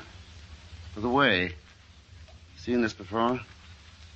A hotel key? No, senor, I have never seen it before now. Mr. Thurston, why don't we scrum out of this joint and find something to eat? Yeah. Mr. Hernandez, why did you stick that gun in your pocket and we'll all four talk this thing over at the nearest cafe? Whatever you think best, Senor Thurston. There, but I really think we should do something. I was waiting for you to do that. Alicia! There she goes, Mr. Thurston. She's escaped from us. She... Yeah. I kind of thought she would. What? But now she will rejoin her father. I doubt she'll get far. Asunción's not a very big city. Shouldn't be too hard to block off the exits. Well, I shall notify the police immediately. Good idea. But maybe you'd better get some of your own men out, too. Don't forget who's in charge of the police. Oh, Colonel Massaro. Mm-hmm. I will give the orders at once, and I shall watch the airport myself.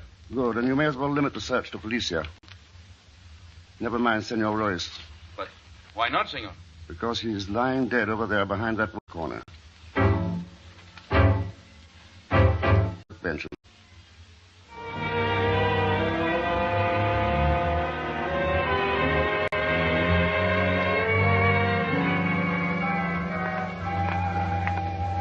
I hope you remember I still haven't had anything to eat, Mr. Thurston. You can order something sent to the room, Pagon. Come on. Oh, just a moment, Senor Thurston. What is it? I have a call for you. Just came in. The party is on the line now. Oh, thanks. You can take it, yes. Mm-hmm. Ken Thurston speaking. This is Colonel Mazzaro. I've been trying to reach you. Oh, go on. A very bad thing has happened. I've just found the body of Senor Ruiz in the river. He has been shot to death. What? He is the padre of Felicia, this maker of jewelry. It's possibly some connection with this case. Yeah, I know. Where did you say you found his body? Floating in the river at the south side of town. All right, Colonel Mazzaro. Meet me at the Treasury office in half an hour. Very well, senor. Adios. Pagon, take a taxi up to the airport and find Hernandez. We'll meet you at the Treasury office in half an hour. Okay, Mr. Thurston. Now, what do you mean, we? Oh, Felicia and I. Oh, well, I thought... Felicia? Hey, where are you going to find her? Unless I'm badly mistaken, she's upstairs in my hotel room.